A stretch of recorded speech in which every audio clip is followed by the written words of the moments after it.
and German and Swedish. And welcome to Latvian State Roads Organized Annual Conference. My name is Yuri Steinbergs. I'm going to be a moderator for both days, for 2 days, and I am very glad to be, because this is not the first time, and each time I am participating and I am hosting such event, I actually find out a lot of new and interesting information, and I am certain that this is most important. So, 2 days in presence here in wonderful hotel Lielupe Jūrmala, and also online. Various different experts, managers, stakeholders, and everything about and Latvian state roads. I hope that those who have also connected on various streaming platforms are going to be, well, they will gain a lot. And the platforms where you can see us. First, Latvian State Roads Facebook, on Latvian State Roads webpage, and also Letta webpage. And also with interpretation. There are going to be rather many presentations in English, and then you can choose to listen interpretation. Who are not Latvian speaking, please choose the live streaming in English. No problem. Nu ko, mīļie draugi, kas... And so, dear friends, what else awaits us during these 2 days? So, how we began last time, a year ago, there's also going to be the free mic. So you can literally call and ask the questions to Mārtiņš Lazdovskis, the head of Latvian State Roads. That is going to be tomorrow. However, the telephone number is 22005531. You can actually use already today, during the whole day, and send the questions in for our speakers. Also, we are anticipating the questions as comments on Facebook and other platforms where there is our broadcast. You can actually leave your questions, and as much as possible, we're going to try to ask to the speakers.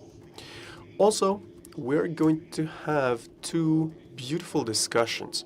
One is going to be devoted more to brainstorming and changing of the attitude on the road to reduce the road traffic accidents.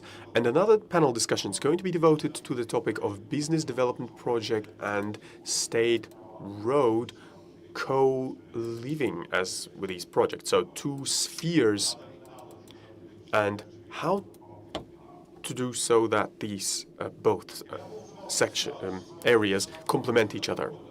If there's anything else I need to say, I will inform you. And now, a couple of minutes after 10 o'clock in the morning, we can open our conference. And now, I'm very glad to give floor to the Minister of Transportation of the Republic of Latvia, Mr. Švinka. Labrīt visi klātesošie. Good morning, all dear guests, representatives of road section, also guests from abroad, from neighboring countries. Good morning, road builders, engineers, designers, experts, also university representatives. I am truly honored to be here today to speak, and as a minister, I have also held as a priority the development of road network. Road network is our bloodlines, is like the bloodlines. It is development thereof is for the people who, I think it is one of the main issues, because when you go in the regions, and when I do, also I'm thinking about the quality of roads as roads used by the people to go to their work, to their school and elsewhere. And this is all of our responsibility who are here, and I am the one standing in front and telling you that this is my task, to be present, to assist, and also fight, because these are not easy times. I just maybe don't want to say that everything is beautiful and nice only. Now, first, I would like to highlight the geopolitical situation. We live in times when the war in the Middle East, and the oil price crisis caused by that is today's reality. We cannot go anywhere, and we have to speak about it. Yesterday, I met with European Union ministers, the commissioner of the Commission, and we did speak about these issues. I also spoke to association. Mr. Bērziņš is here, and Mr. Bērziņš here is also leading the association and in cooperation with Latvia State Roads when we spoke about the solutions when it is necessary now. When the building season has begun, there are contracts already concluded, and contracts to be concluded, and building and construction projects that need to be implemented in time, and so the solutions are necessary right now. Me as a minister, I have transferred to the government the certain initiatives, indexation solutions for material prices, and also regulation for execution times, completion times, and everything. All of that needs to be respected. I thought that we actually need to already prepare the rules of the Cabinet of Ministers this week, but this is the priority. We did not manage. This is going to be in the next week. And last week we've been to the road Daudzes Unākste, and it is a very, very difficult construction. And I'm proud to report that there are going to be certain solutions, and the industry knows that there is going to be the piles where we go through the swamp, where there's going to be also the military equipment that can be brought then across. And for me, it is important for there in October, it is already implemented and completed. And so it is important also for us to set the budget. I'm highlighting that this is the challenging time. For us, it is important where to find the funding. Of course, I will go to the government. I currently do not have any answer, but we are going to try to find the solutions. Another thing, last year when I undertook the position to care for the sector, I want to ensure transparent and available funding. Now, I'm also being self-critical. We see how poor the funding for roads is, what the budget is for the sector in general. And this is not acceptable to me. And when we need to find the solutions, we definitely, and maybe, of course, it makes sense. For so many years, maybe we need to return to the road fund. And I think it was more than 20 years ago a reality. We do remember these times.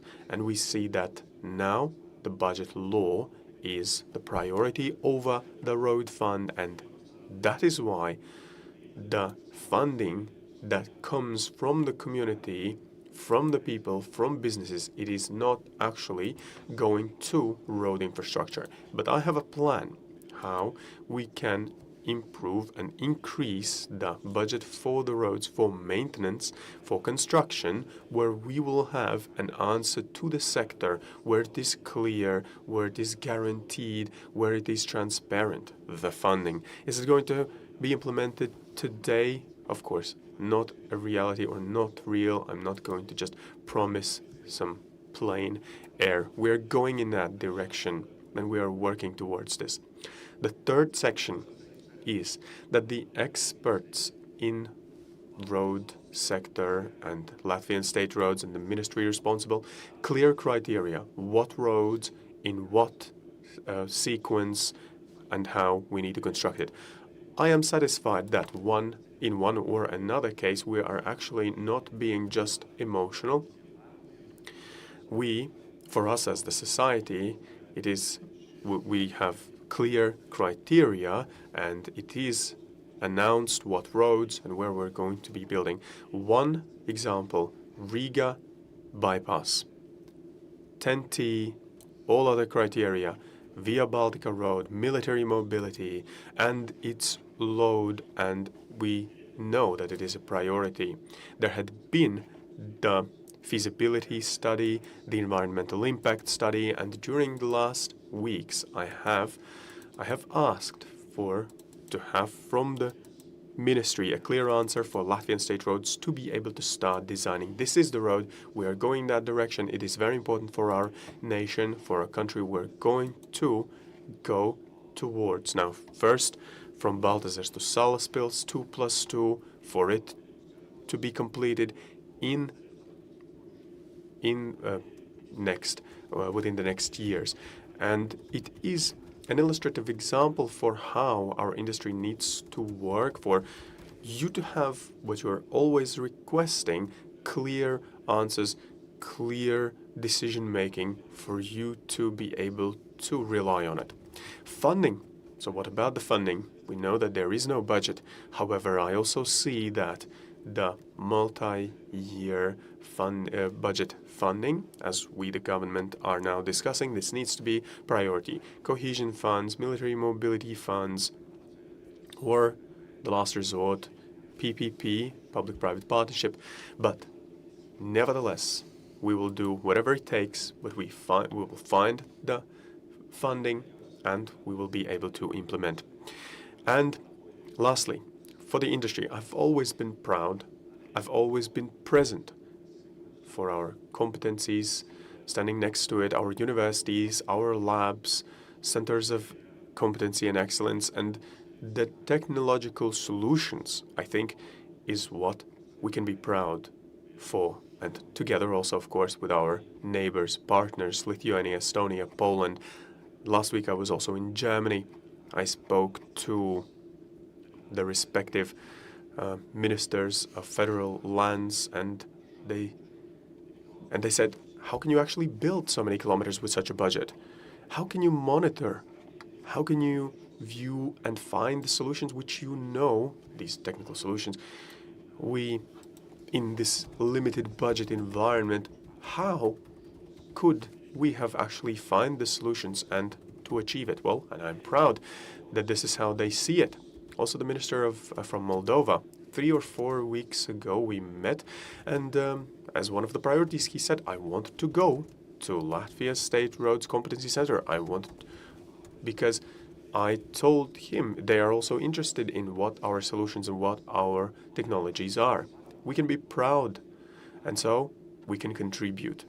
And this is definitely the thing. Once again, I am proud, and I'm proud to be part of also and together with you. I truly value that each of us in each of their competencies, construction, maintenance, design, expert level, and so I wish you all good 2 days, active discussions. I'm going to always be together with you, and I'll be standing next to each kilometer built. I will be together with you. Thank you. Thank you, dear Mr. Minister. Galvenokārt par to optimistisko. Thank you for the optimism note in your address. Mr. Minister, the organizers of the conference also asked me to ask you a question, a provocative question. You actually answered, but anyways, I am 60 and I plan to live for another 40, of course. Well, I guess if I maybe quit some bad habits, but can I hope that during my lifetime we're actually going to see Riga Ring Road as it should be? And you actually replied, I think, that it is going to be. Probably then, yeah, well, I'm happy for it. So, dear friends, this has been the opening address, but we're going to have more, another which we can now say, okay, well, maybe it is also opening address, so, and then I will announce it opened. But before we give floor to our host of the conference, one more thing we notice, of course, ever less people are born in Latvia. Of course, well, the population decreases. And does it automatically mean that we are also driving less with cars, using the roads less? Well, there's a nice video that can shed a light on this question. And so These little and nice videos are going to be throughout the 2 days. So, during the last 15 years, the population in Latvia decreases, but the units of transport increase. That is why the intensity on the main roads in Latvia increases. And in many places, the threshold has already been passed where the intensity is critical. For example, Riga bypass. At the same time, Latvia introduces reforms. They reduce municipalities, they reduce the schools, the number of schools, and also the number of hospitals, and also fire department depots. And as a result of that, also it takes more or longer for people to go to the centers, the municipality centers. Sometimes they go on regional roads, local roads, where the pavement these are dirt roads, and the Latvian state roads cannot completely cover whole Latvia with asphalt, and investment is necessary in the roads, and it has to be foreseeable. It is investment also in the security and well-being of the society in general. Ladies and gentlemen, so now I welcome Latvia State Roads Head of Management Board, Mārtiņš Lazdovskis.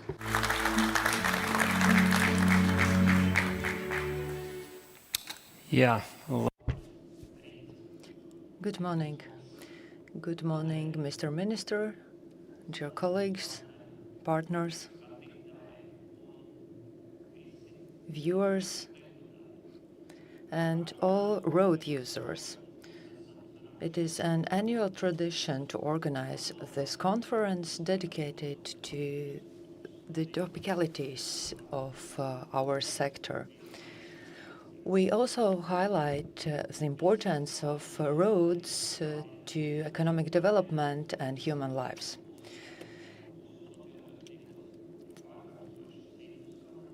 Everybody who have joined us here in person or online have decided that this is an important event, and they also know that time means money. Good motorways also means faster commuting, safer traffic, and better transport. The value of mobility is increasing. People live longer. It takes also longer to go for services. Several people have hybrid or remote job opportunities, and also reasons for people to become mobile. People use vehicles increasingly, either it's shared or private transport. State motorways is a strategic element of infrastructure that connects different settlements, cities, and urban and regional towns and other settlements. Probably some of you remember that several years ago, the road from Riga to Tallinn always was interfered by traffic jams due to bad quality of a bridge in Salatsgrīva. So we need to think about the quality of roads because it is critical. The population is decreasing, but at the same time, traffic flow is increasing. It takes longer to travel to schools, hospitals, and different other public services in regions. In smaller settlements in regions, public transport is not available. Therefore, transportation and mobility is a challenge. The demand for roads and transportation is increasing, and it seems that it will keep increasing also in the future. Cars is the most popular and most accessible means of transport both for entrepreneurs and general public. Motorway is used as a means to travel to railroad, to medical services, education services. Motorways are also used by emergency services, and they are needed for military mobility. railway network is important for general and regional mobility, but it's not available everywhere. Therefore, motorways do not lose their importance. Today, we also have here our partners from Lithuania, Estonia, and Poland. Our neighboring countries understand the importance of motorways very well. It is evidenced by the investments in the development of roads.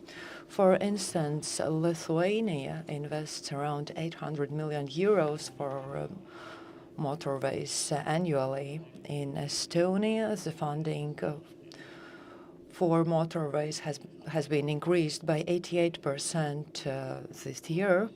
And all of us are envious for Poland, because in Poland, the investment in road development for the upcoming 4 years will amount to 4.8 million annually.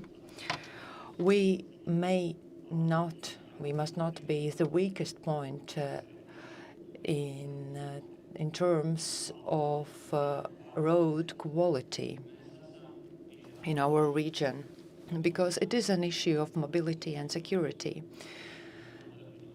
We have proven our ability to implement ambitious projects and to meet the deadlines. If the necessary funding is available, we can be proud of the industry of road construction and bridge construction. We are quite shy and we rarely are proud of ourselves, but we do have reason to be proud.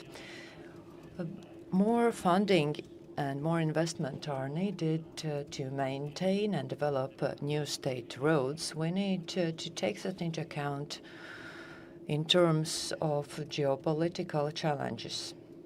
We, the industry of Latvian state roads, emphasize the importance of state roads in terms of mobility and security. We have been mentioning that to policyholders to policymakers repeatedly, either we are not heard or we are getting ignored. We will continue fighting for the quality of roads, for the importance and priority of road industry. We will keep discussing challenges and solutions. Also, in this conference, I would like to wish you all interesting, fruitful, productive discussions, good formal and informal conversations, as well as successful conference. I also wish you great road construction season that is coming up next. Thank you, Mr. Lazdovskis. Mr. Lazdovskis and the management team of Latvian State Roads will be present in the conference here today and tomorrow. And also tomorrow during the open mic session, everybody will be able to ask them questions. You can also ask the questions to the management of Latvian State Roads here during informal discussions. The number for open mic tomorrow will be 2200-5531. You can send in your questions remotely as an SMS or a message in WhatsApp. I will also take the time after every presentation or so to ask the questions to the speakers, or if you are here in the audience, you can also freely raise your hand to ask a question, but please use microphone, otherwise the interpreters won't be able to hear you and you won't be heard also online. This event, as I said, is being streamed online, so you need to use microphone to be heard online loud and clear. So please be interactive, ask your questions, voice your comments.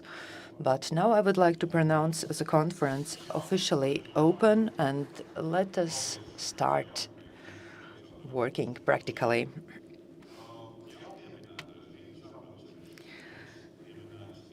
Riga Ring Road or Riga Bypass will be one of the buzzwords that you will hear several times today and tomorrow.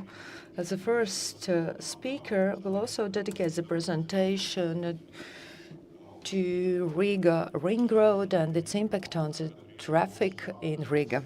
I would like to give the floor to Kristaps Kauliņš, Director of Riga City Council Outdoors and Mobility Department.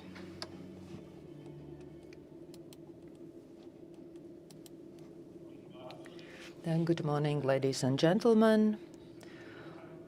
I would like to greet the audience both here in presence as well as online. I have the challenging task to be the first speaker of today. Opening speeches have been said, political targets have been set. Latvian state roads have committed to continue maintaining and developing road infrastructure in the context of limited funding. But now I would like to start with my presentation. I will speak about the impact of Riga Ring Road on traffic in Riga. Previous speaker said that the population is decreasing, but now you can see what is the population density in Riga and Greater Riga. Around Riga, there are different national and regional significance settlements or so-called greater villages. These are settlements where the number of people is similar to towns and some smaller cities.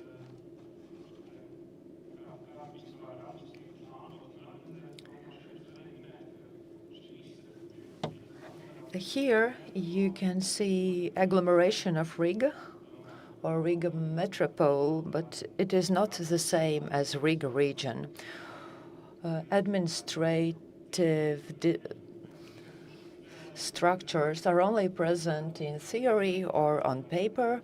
People live where they decide to live, and they organize their daily lives as it's easier for them. Therefore, the official or administrative boundaries of settlements and administrative units is not standing in the way of their choices.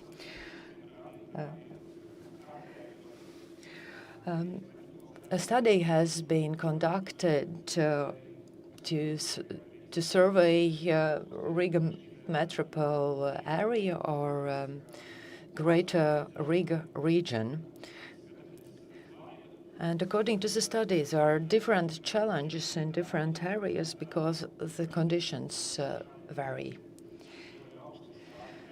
Riga Metropole is characterized by a high level of commuting. More than 50% of people are migrating on daily basis, commuting on daily basis within Riga Metropole or beyond its borders. Another characteristic is increasing number of population.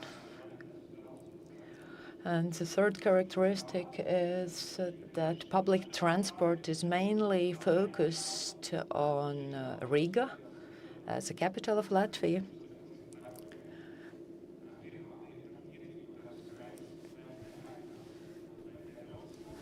The outer area of Riga Metropole, that is beyond the boundaries of Riga, is characterized by stable population. Public transport is mainly focused on regional centers. And the third area is area indirect impact of metropole. This is the area that keeps increasing.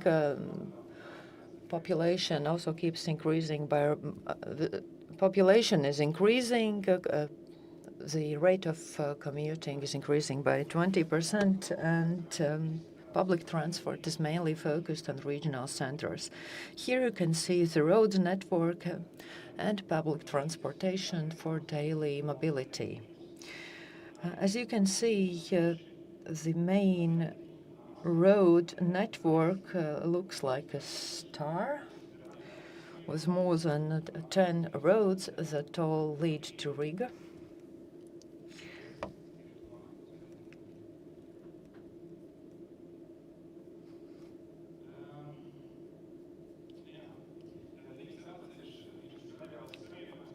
Riga bypass as a radial connection should serve as interconnection among the main roads to bypass Riga and avoid using main streets in Riga. 50 kilometers in 2026 is quite a reasonable distance for daily commuting, and here you can see different commuting flows. Annual daily commuting traffic flows in Kurzeme region on roads A9 and A10 is around 54,000 vehicles. In Vidzeme region, roads A8 and A7 there are about 48,000 vehicles annually. In Latgale direction, P4, P5 roads, there are 47,000 vehicles annually. And Vidzeme region H2, around 56,000 vehicles annually. It is more than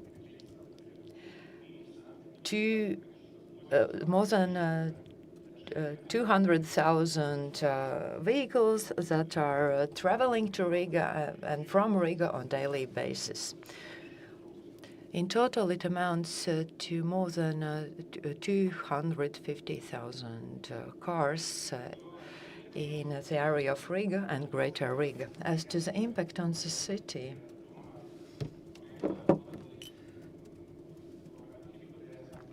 I tried to distinguish specific hypotheses,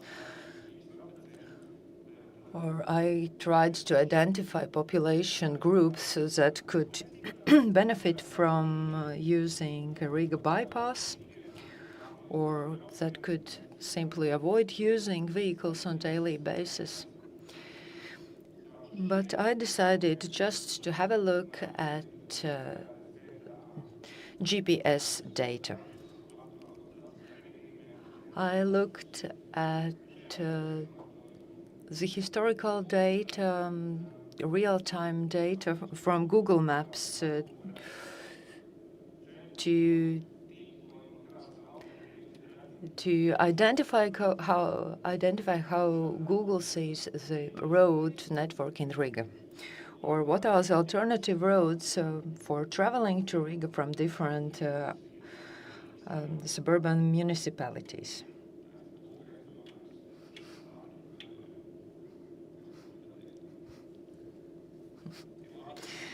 What about my pace? Is it okay?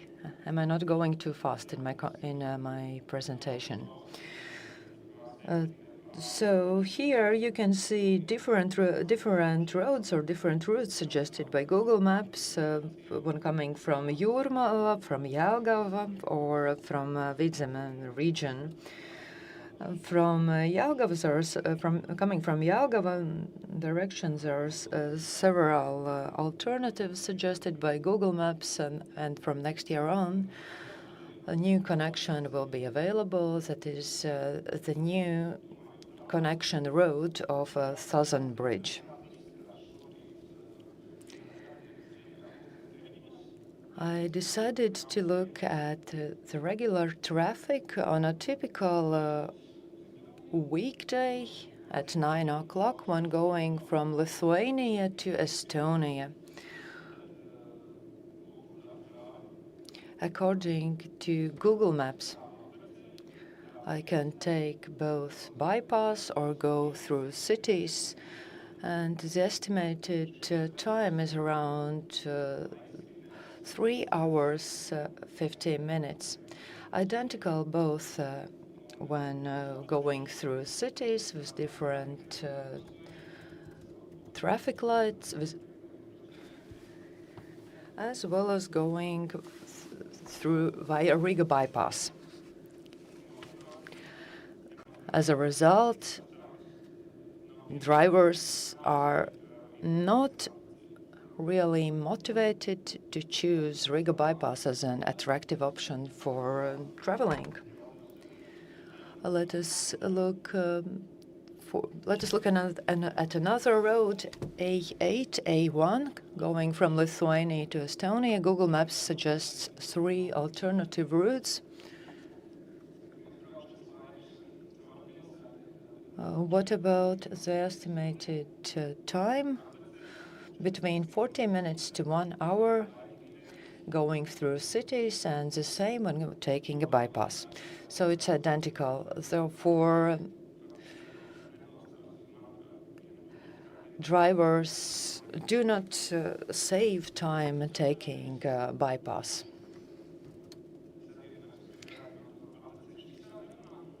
And here is the most interesting option, a connection that only uses Riga bypass. Google Maps here suggests alternative routes going through Riga City, Lubāna Street, Brīvības Street, and as well as a route via Riga bypass. What about the estimated time? It is between 40 minutes to 1 hour 25 minutes.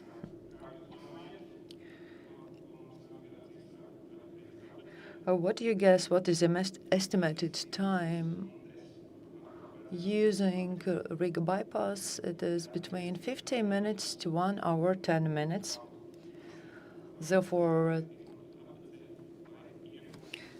there are no time savings in weekday mornings when taking bypass or going through the city center, or the estimated time is not really predictable. As a result, Riga bypass currently is not an attractive alternative for bypassing Riga or avoiding going through the main streets of Riga. What are the impact for Riga? Of course, the traffic flow in Riga is increasing. As a result, it leads to traffic jams, increased noise, as well as increased air pollution. What could be the possible solutions?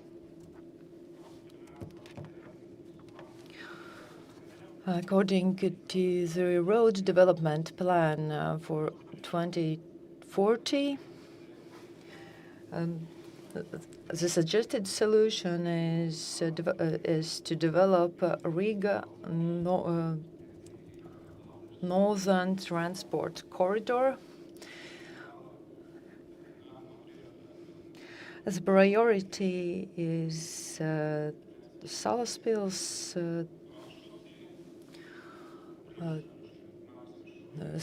development of Salaspils Road, as well as connection for crossing Daugava, connection with Bauska motorway when it comes to Riga, and the development of transport and traffic. Riga has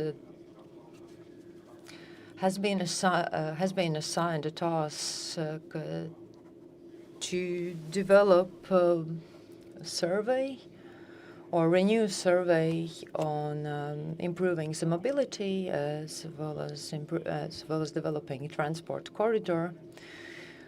Riga has reported that our priority is road going to Jūrmala. As another priority is a road going to Vizem and the connecting roads in between. Therefore, I would like to road constructors to continue building roads, developers to continue develop the roads, because roads are key to security and mobility. In case of crisis, which will definitely lead to increased traffic flows, both for private, public, and military transport, Riga bypass will definitely serve as a critical element in transportation. Thank you for the wonderful presentation and several, I would say, unexpected, surprising facts, which probably could be predicted by some. Do you have any questions here in the audience? If you have any questions, please raise your hand and we will bring you a microphone. Paul Stimrods has a question. Please give him a microphone. Good morning, ladies and gentlemen. I have a question regarding your research on estimated time based on Google Maps data. Did you also take into account the fuel consumption? I just decided to assess the subjective indicator that is estimated time. There are different types of fuel or energy used for transport, diesel, oil, or let's say electricity. Therefore, different vehicles use different amounts of fuel. It is really difficult to calculate the average consumption. We traveled from Atis Circle K to the airport and decided to measure the estimated time and fuel consumption. One of the cars took bypass, and the other was going through Riga, and the fuel consumption going through Riga was 3 times higher. I am also curious, and I would like to ask you a question. You also mentioned the potential construction of northern corridor across Daugava. There have been different discussions for several years about the so-called northern corridor. Should it be in format of a bridge, or should it be an underway? Do you have any specific information available about the potential projects? Every construction starts with an idea or probably with a dream. In 2020, I graduated from university. I had colleagues who have dedicated their whole professional lives to road sector.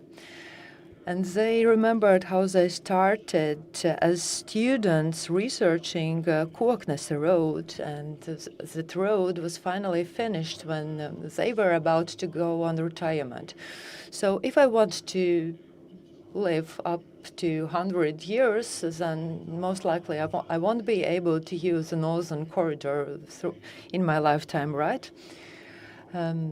If you have any questions, you can ask them now. Please use the opportunity to ask them to Mr. Kauliņš. There are no questions sent in WhatsApp.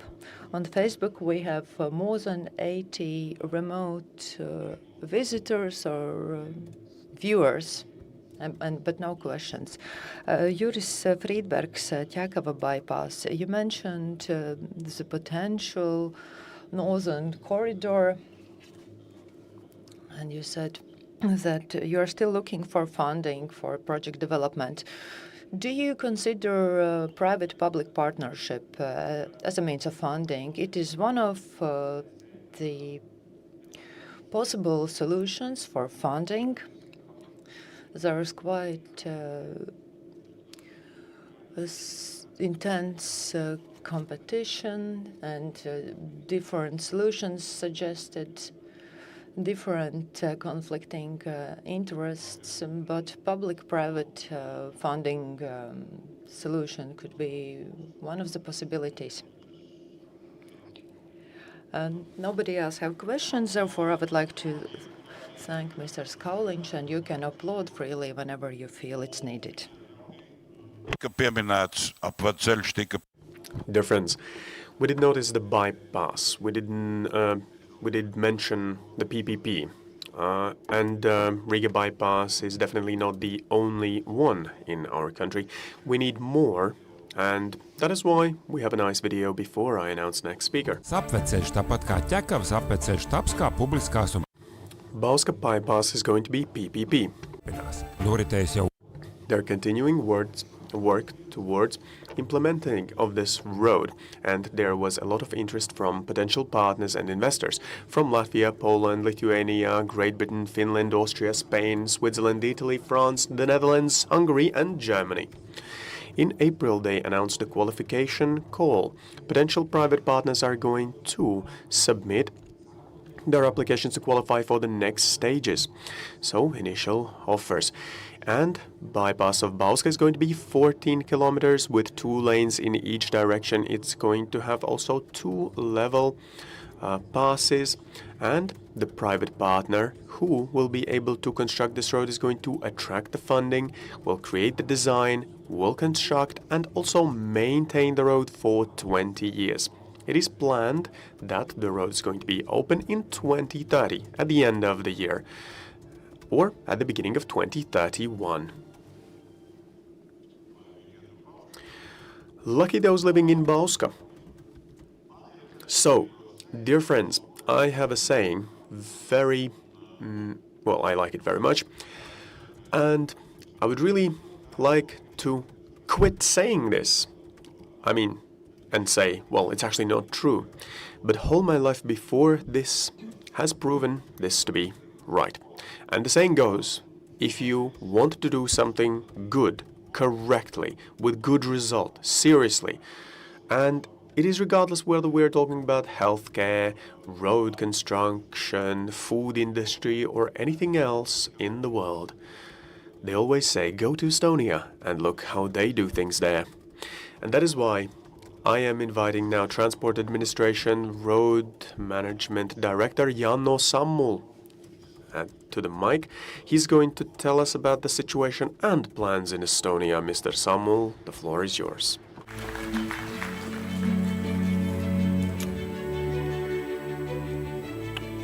Good morning, everyone. Ladies and gentlemen, greetings to the online viewers and participants who are in this conference hall in Jurmala. I use also opportunity to give special thanks to my humble colleagues from Latvian State Roads who invited me to be here, Mārtiņš and Lazdovskis. Big applause for them, because they have used to invite their neighbors to share their success or unsuccess in this conference. By profession, I'm a road engineer. But in free time, I love mountain biking, and I'm a fan of ITS solutions. Today, I'm speaking about a little bit money. But beforehand, as your minister already said, and Mārtiņš said, that roads are only not asphalt, but they are connecting people, works, hospitals, sports, schools. And they are like plumbing. If everything works well, nobody notices us. But if something happens, everybody's priority and everyone knows how to fix the problems. And in Estonia, I'm the guy to call if you see a pothole or some roads are in bad conditions. So take my number afterwards and I will help you. Nevertheless, before I go to big numbers, as Mārtiņš already said, our big budget, 88% more than previously. I will make a little bit scale what we are dealing in Estonia. Those who knows, it's a reminder, and those who doesn't know, it's a new fact about the Estonian road network. We're a small country, but our network is almost 90,000 kilometers long. 50,000 of them are private roads and forest roads, no traffic almost on these roads. 25% 3,000, a little bit more, is local roads, and other 17,000 are national roads, and that's what is my responsibility and where the action is going every day. But if you are taking a closer look for national roads, 1/10 of them are main roads, and almost a little bit more than 1,000 kilometers of them are national 10T roads. And so most of traffic are on these roads. And other 13,000 are secondary class roads, gravel roads, and etc., connecting these main roads. But our focus is where the traffic is, what action is going on. Before, and how is the condition of our roads? Improved or decreased over the years? If you take a closer look, 8 years ago, we had like a little bit more than a half in very poor or satisfactory condition roads. It's the upper part of the graphs. But what happened? We have managed to reduce the amount of very poor and satisfactory roads. But I want to show you in the right corner that the blue one, the very good conditions, are almost the same. It's decreasing. And after the next slide, you will understand why it's happening. Luckily, the middle part is growing, but a very good condition of pavement, it's decreasing or staying the same level. So we have to be inventive how to manage with this budget. This is my favorite slide overall. And I usually say you have to know where you have been in 2021 and even more, then you know what to gain. Last year, 2025, was a year where the funding was the lowest one in Estonian roads, over almost half of it during the last 5-6 years. But still, we managed to get through it. We have a new government, a new minister, and the roads have been now priority. Our government invented new tax for vehicles, and they are investing, they're collecting money to roads. So as you see, this year, 2026, almost 300 million goes to roads, almost. Next year is also certain, but 2028, 2029, it's not so certain because we don't know the funding of EU, but we hope it will be in the same level, almost 300 million. And we have agreed a plan for next 4 years that the funding will be staying at this height. So we'll be seeing good years in Estonia. But nevertheless, we also have dreams. Also not enough, because as you see in the right corner, there are our dream. We need for our roads like a little bit more than 300 million to maintain them, to have them in good conditions. We have agreed a new road safety program for 2050, where in Estonia should be no fatalities at all in roads. In cities, in 2035, no fatalities. That takes some money, not just speaking about it. Then we have to deal with 10T network requirements. We hopefully will manage with that if the funding stays as it's planned, and other EU requirements what needs to be attention. How is the money divided? I used to say that half of it goes to maintaining the existing network, and half of it goes to investing for new projects. As you see, let's see, 2026,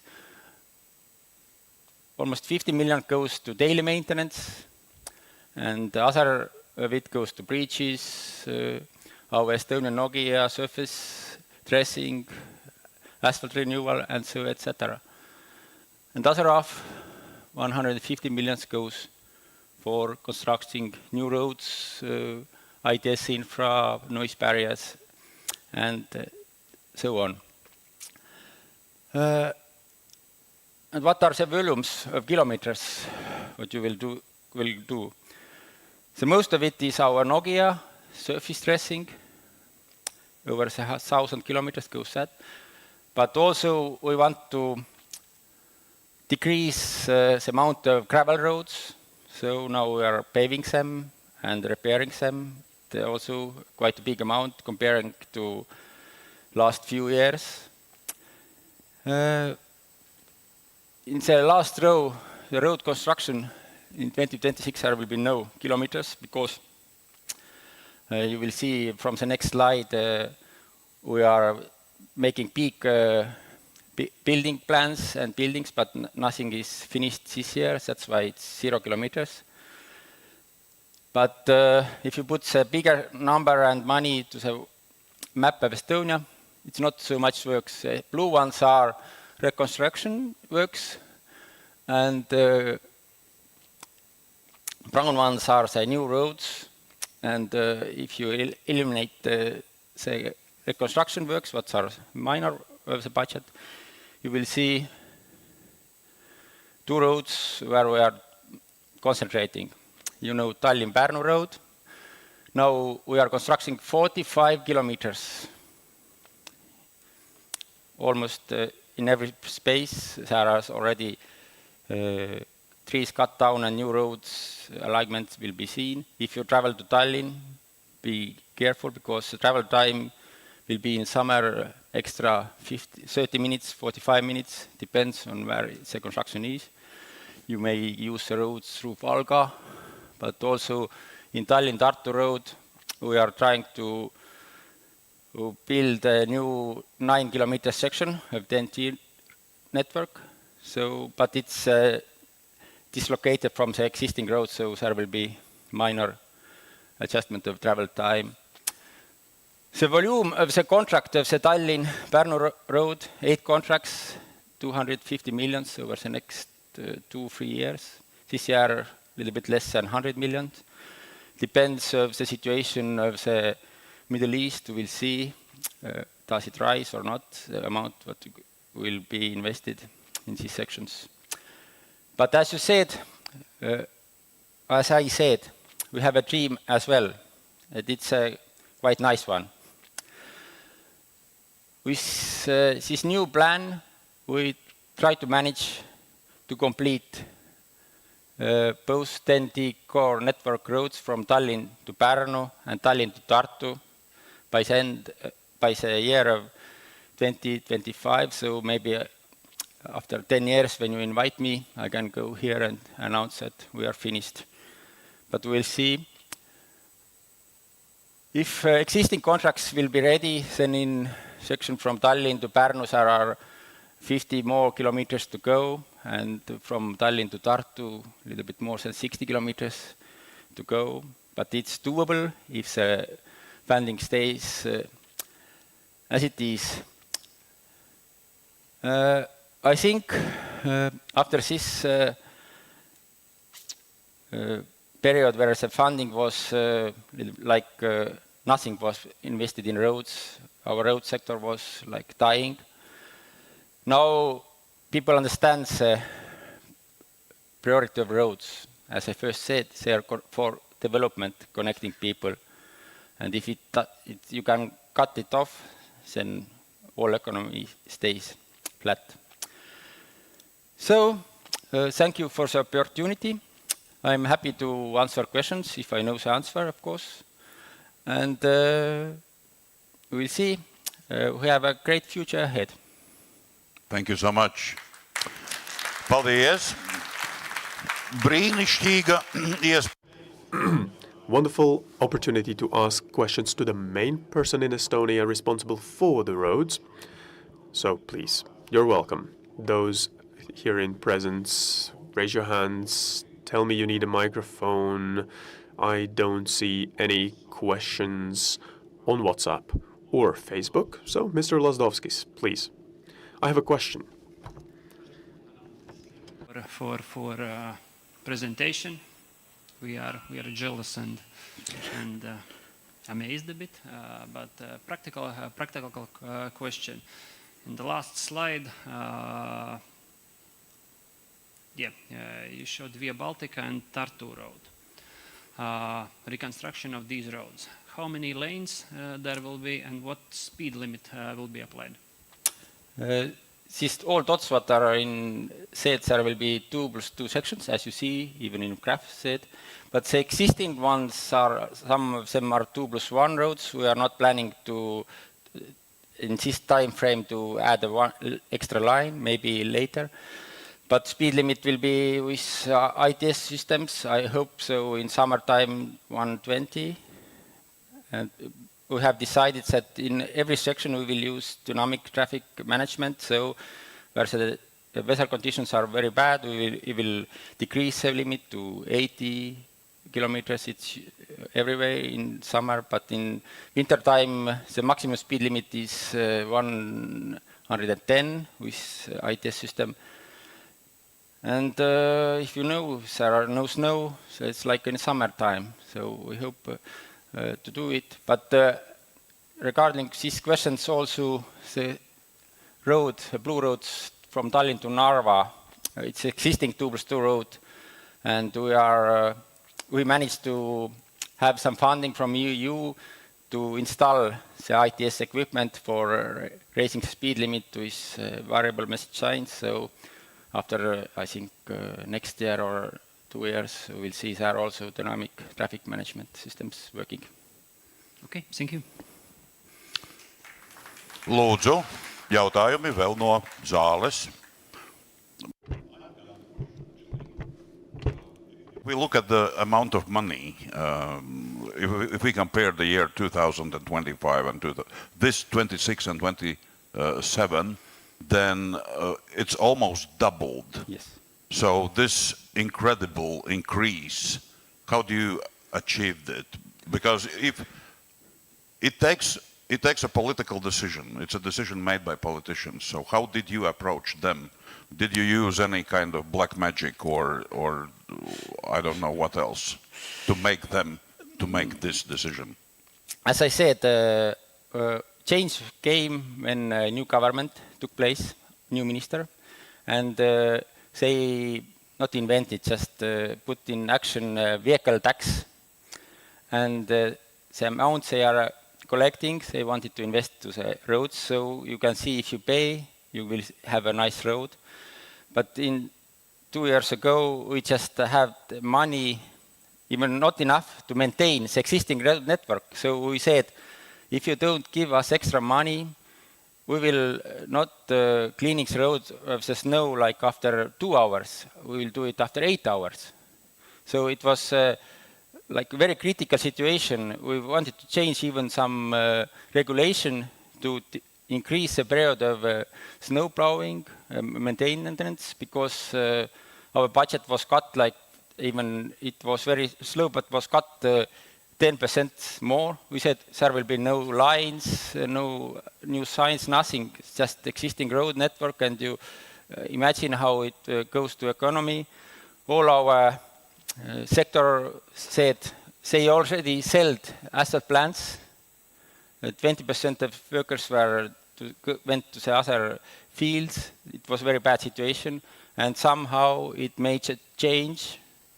And now, if you say it, you don't have to put not lot money to get improvement. So now, after 1 year, we have like 45 kilometers ongoing construction work in Estonia.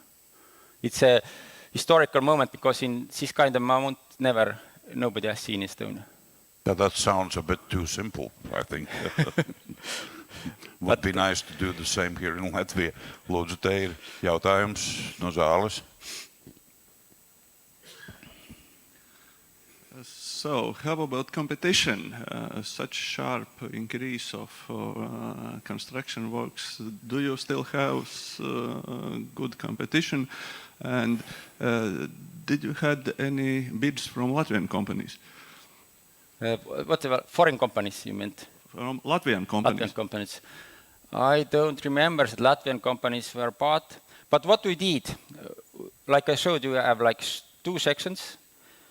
20 kilometers and 20 kilometers long. Usually, it's like one tender, one contractor for one section and other section. But we understand that will be rough condition. because other one will be dying out. So we cut it fourth. So we have 8 contracts for those. Everyone is happy somehow, and the competition was good. Prices went down. Even our estimated price for the whole sections were less than 5 million, less than we expected. So it was a quite good competition. We are quite happy. With some of them, we used even some indexing system, because in one section we don't have any land, we don't have any technical design. Everything must be done by contractor during the next 3 years. So that's how we made it. Okay, thank you. Vēl jautājumi, lūdzu. Zālē esošie, droši. Nav šo. Any questions from the audience? Nobody online has sent questions yet. So another question from the audience. Thank you for the presentation.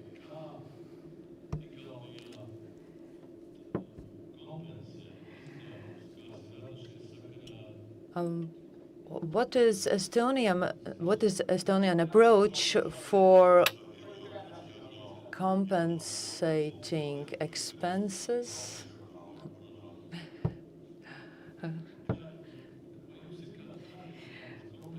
Do you have specific procedures in place in Estonia to compensate for increasing costs as a result of different international geopolitical conflicts? If you have any such procedures in place for compensation,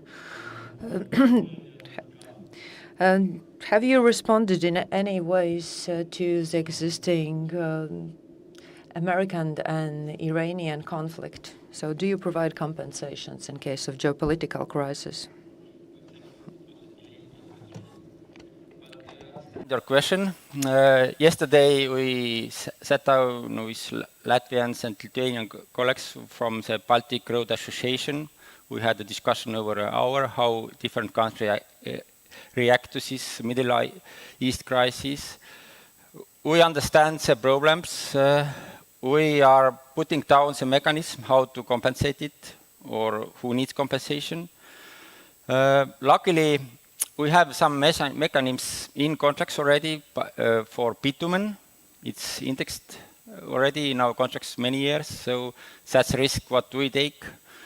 But the other part, what makes from the increasing price from the fuel, we are calculating the formula how to do it. So it's ongoing process, and we'll see how it goes, because as you see from the streets, the price is going down in one day like 20-30 cents from one side to another side. And we'll see. We are in discussion with sector and all contractors. So we understand the problem. We are looking for solutions, as your colleagues as well from Latvian State Roads and Lithuanian. It doesn't concern only fuel prices. There are also many components used in road building where the prices are now skyrocketing. Are there special mechanisms to compensate that? It's the same ongoing process, so it's like very early stage to say what will be happening. Okay. But we are working on that, because there are different problems. You have procurement laws, contract laws, and you have to scope with them as well, and also use budget.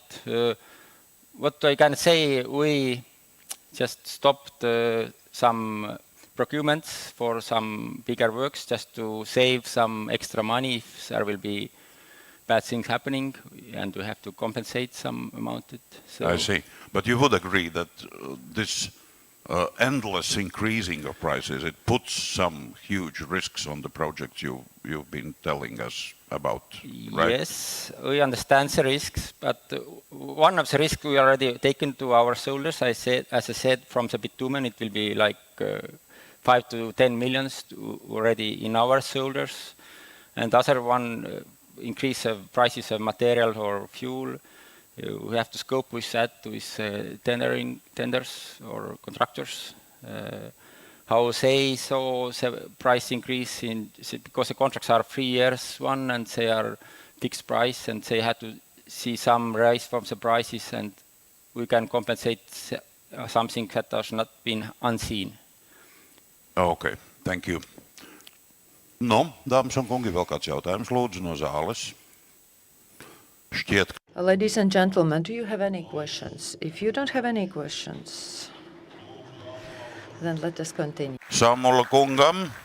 Please applaud to Mr. Janno Sammul, and I would like to give now the floor to the next speaker. If you are going from Latvia to Western Europe by car, you definitely have to cross Poland. And if you travel on Polish roads, you will definitely agree that Polish road infrastructure keeps improving year by year. Traveling by car on Polish roads is getting increasingly faster and more comfortable. But how does Poland manage to maintain such a good quality of roads? I would like to give the floor to Szymon Piechowiak, Deputy Director and spokesperson and the General Director for National Roads and Motorways in Poland. Thank you. Thank you very much. It's great to be here. Mārtiņš, thank you for the invitation and giving me the chance to share with you our experience in developing our network of expressways and motorways. Very briefly about me, my name is Szymon Piechowiak and I represent the General Directorate for National Roads and Motorways, which is Polish National Road Administration. We are responsible for national roads, which are around 5% of all public roads in Poland, around 18,000 kilometers. Now we are responsible for preparing, constructing and maintaining our national roads. We are still the biggest public investor in Poland. I said still because there are two big projects coming. The first Polish nuclear plant and our new national airport, Port Polska. But still we are the biggest investor. Let's imagine it's 2004. Latvia, Baltic states, Poland are joining the European Union. This is the map of Polish expressways and motorways in 2004. Just few pieces around the country, 2 lanes which are PPP projects because back then we don't have enough budget money to explore our network. Around 700 kilometers in 2004. This was the reality. 1 carriageway, 1 lane each way, no separation of directions, very crowded, very dangerous back then in 2004. 20 years have passed. Many has changed on Polish roads. A lot of good things, but we also made some mistakes. So we have lessons learned, which I want to share today with you. And these are lessons which can be used not only on roads, but by each and every public investor, which has to deal with different issues. I want to start with finance, but I thought it is too obvious, so I will start with legal frameworks, legislation, you name it. These are only 2 examples from the internet. It's not these are not real photos from Poland, but it can happen to each and every public investor in the world. Even if you have money, it doesn't mean that you have the land to build, because the state always or very often wants to build on a land which it doesn't own. So most of the people are in favor of building new roads, but it's only one person which can block the whole story. So it is very important to have a tool to acquire land to build roads. We have such an legal act. It's called Special Road Act. We have it since 2003. So just before entering EU, we already had the tool. which we can use to acquire land, to build our roads, and not to be stopped by one or two people. Everything is legal, intact, and with compensation for the owner of the land, and the compensation is often higher than the real value of the plot, because we have different bonuses which we can give to the owner, so he or she is ready to give the land for the state. And the other thing is protection of subcontractors. It is crucial because the subcontractors are the ones who really build the road and who really deliver the big projects. These are small and medium companies, often family companies, which have to be protected, because against big international or national corporations, they sometimes are too weak. So based on our experience, because we have a huge problems when it comes to big corporations and small companies, we developed a number of tools to protect subcontractors, because we know that these are the ones who really build our roads, who really delivers our projects. For example, the main contractor gets money only when he or she proves that he already paid to the subcontractors. So subcontractors first, and then we'll give money to the main contractor. We also approve every contract between main contractor and subcontractors. So we know that the contracts are fair, that they are not using the market power to have not fair relations with smaller companies, smaller medium companies. So these are just two examples which were introduced in Poland to protect subcontractors, because we know how important they are in the whole cycle of developing our network. Financing.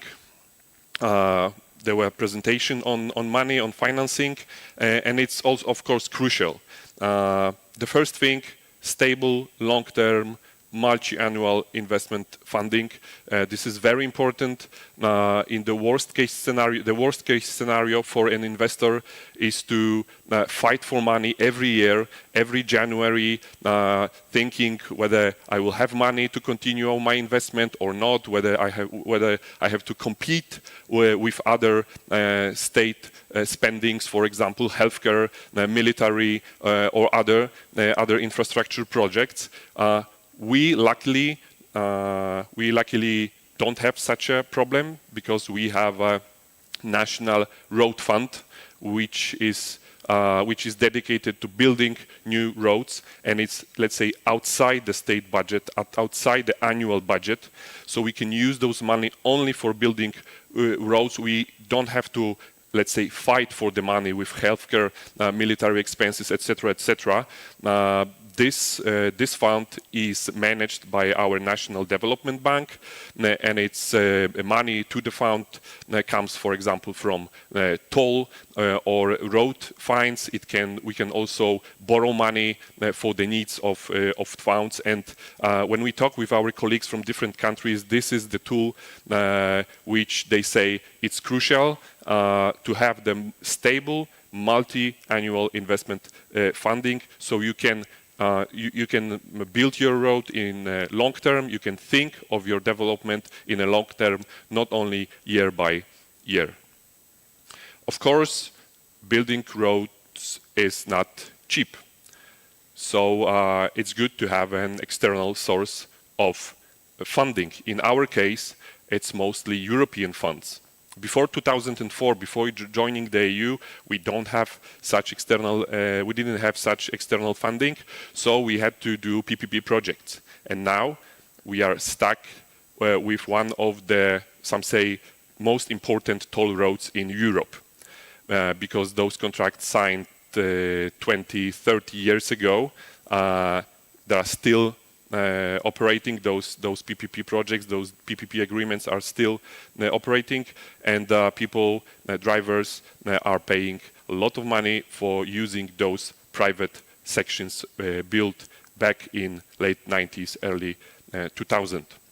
We have invested since 2004 around 60 billion euro in developing our expressway and motorway network. Around half of it came from the European funds. So it's clear that without European funds, we won't be able to develop our network in such a pace. We also use other sources, external sources, for example, money from European Investment Bank, so we can put those money, for example, into the National Road Fund, which I mentioned earlier. And third point in this area, it's a balanced distribution of contracts. We are still working on this issue on two levels.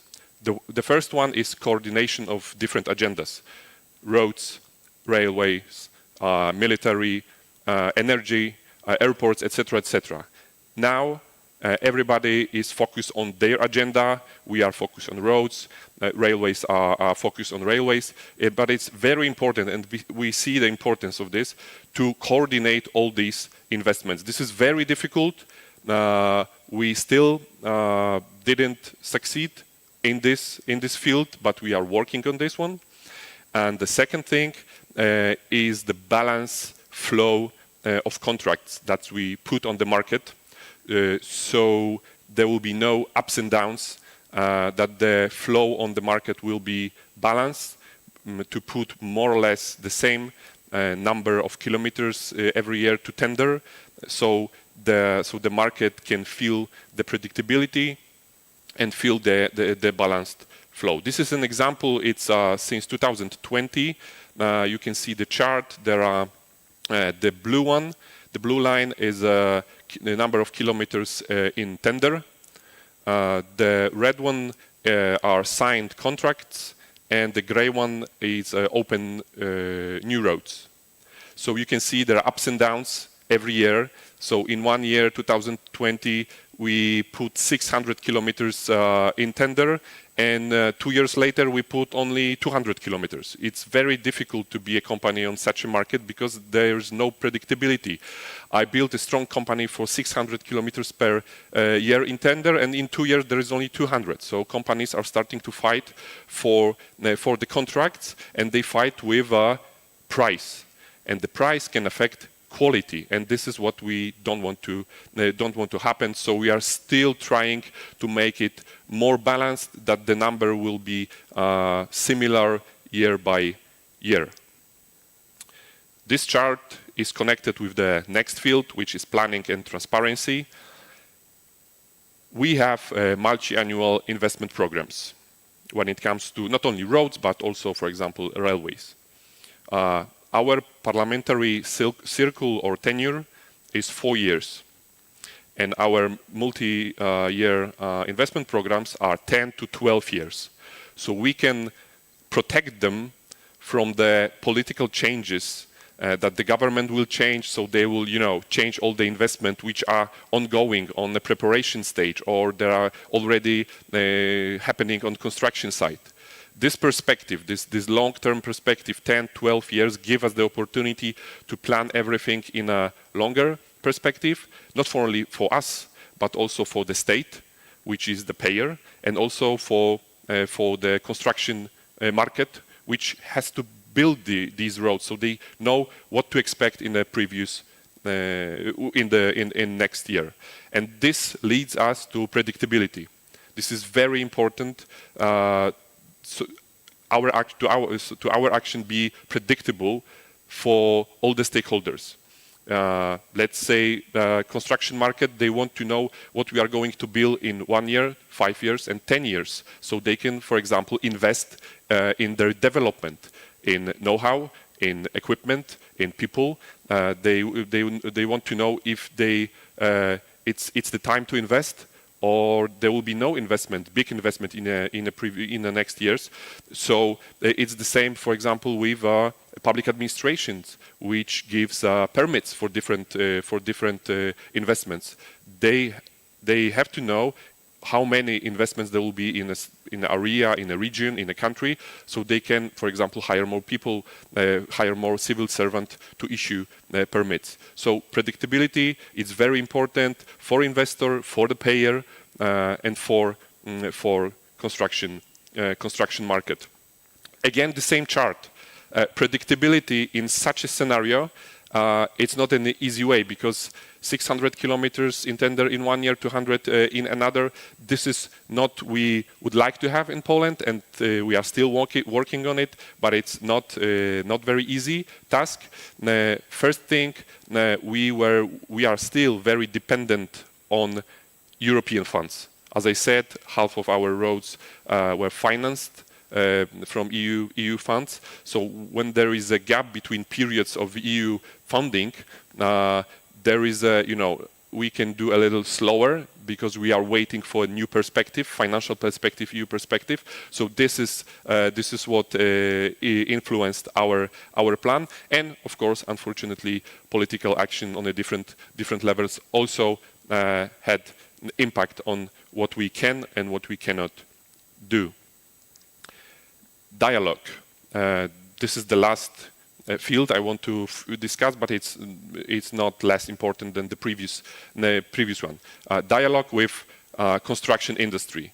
This is a crucial thing. It's a must if you want to develop your infrastructure, road infrastructure, railway infrastructure. You name it. I mean, when I say construction industry and dialogue with construction industry, I mean predictability, access to our plans, but also day-to-day dialogue, solving problems, addressing different issues, and this dialogue has to be true, has to be real, has to have a real practical impact on our deals or our cooperation. For example, when it comes to indexation, there was a question on indexation compensation. This is an example. We introduced indexation scheme in 2019 after long talks with construction industry. It was not easy. The tool is not perfect for both sides. So I think it's a good result if both sides are not happy.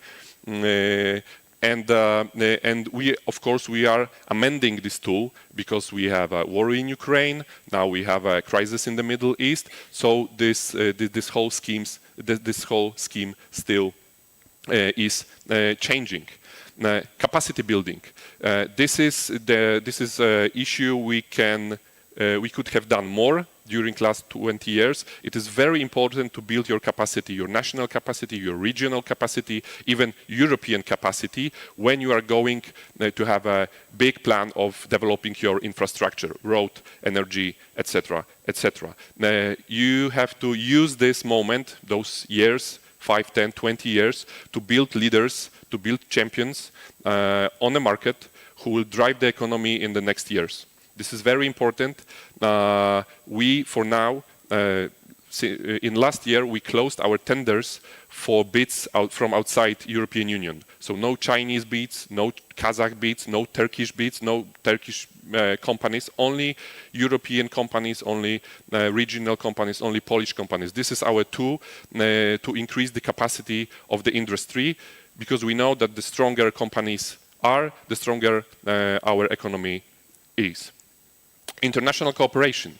This would be the last point. It is very important, especially when it comes to projects like Via Baltica, Rail Baltica, Via Carpathia, and all other transnational investments. It is very important to talk with each other, to talk with our neighbors, and to, if it's possible, because it's not always possible, to coordinate our actions.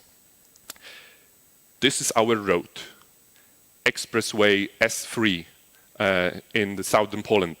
It has been ready since 2023. As you can see, now it's not the up-to-date photo, but there is no continuation on the other side. The green field is the Czech Republic. So we have a great new, safe express, 2 carriageways, two lines each way, etc., etc. And the story will happily finish this year, because our colleagues from Czech Republic are going to open the first section of the D11 motorway on the other side of the border. So we can go from Czech to Poland and from Poland to Czech. But since 2023, we are letting filmmakers do movies on this section, or special forces to train if they want to use this piece from the last intersection to the border. I hope you remember the photo from the very beginning of my presentation. It's on the left side, and it's exactly the same place few years later. It's totally different quality. 2 carriageways, two lanes each way, separation of directions. This is what happened since 2004. What happened through those more than 20 years now. This is only one example. I asked my colleagues to prepare just a few pairs of such a photo. This is also, it's in the northern part of Poland. You can see the old road and the road, how it looks today. Another one. This is the map of Polish expressways today. We have close to 5,500 kilometers of motorways and expressways.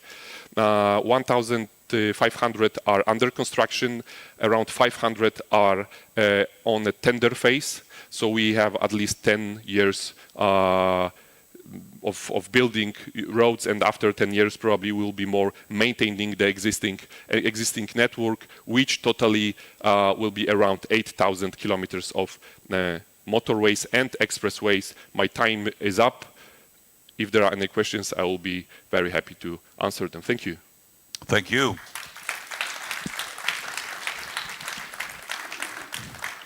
Lūdzu, jautājumi. Ladies and gentlemen, any questions?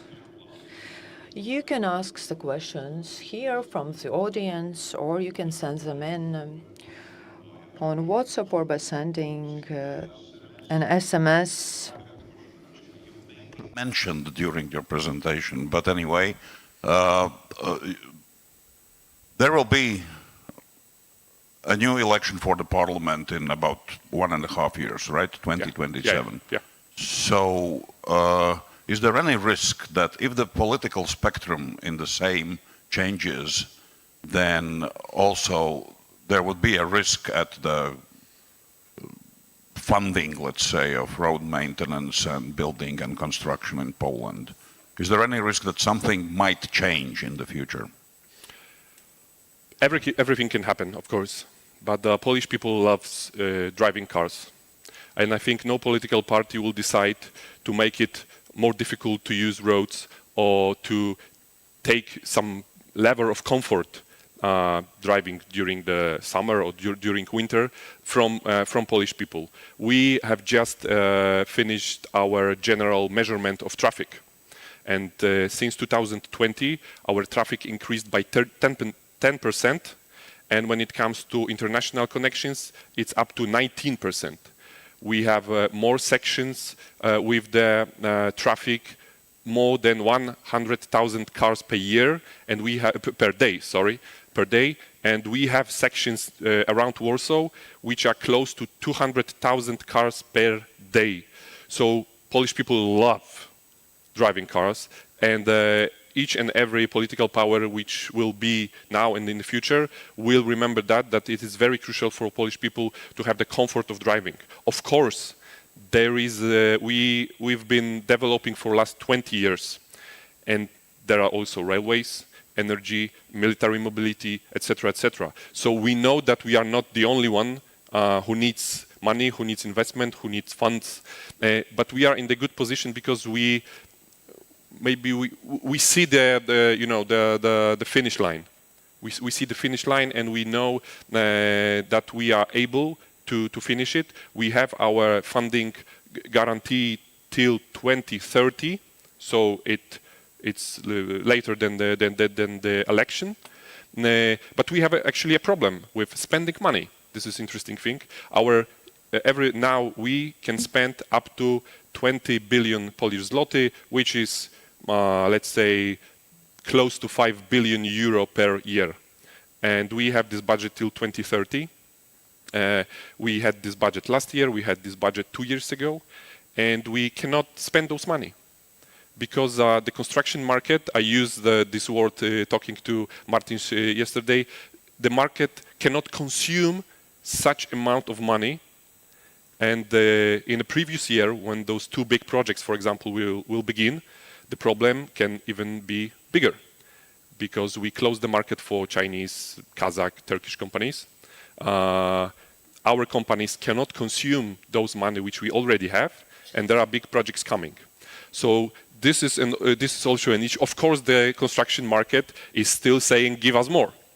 Give us more contracts, we are ready, but we see when we check the balance at the end of the year, again, we didn't spend the money we had, and we are waiting for the Ministry of Finance, who will finally say, hey, I give you 3 chances. 1 year you spent 18 billion, next year you spent 16, now you spend whatever, but it's 20, it's not enough. There are other sources, there are other needs in the country. So, no, I'm not afraid that there will be no money for roads in the future. Okay, yeah, thank you. I wish we could say we have the same problem in Latvia here too. Wishful thinking. Yep. Jautājumi lūdzu no zāles. There's a live streaming on Facebook, so unfortunately no questions so far for you, but there's a lot of likes. Okay, so if my wife is watching... Yeah. Nu tad, ja nav zālē jautājumu. So if there are no questions in the audience here, then let us say thank you so much. Uja, bardzo. Un, mīļie draugi, mums ir nākamais mūsu dienas kārtības. So, next on our agenda is what I believe to be a very interesting discussion. We're going to change context somewhat. We're going to be talking about road traffic safety. And before the discussion, we have also a video. So, I am now asking you to watch that.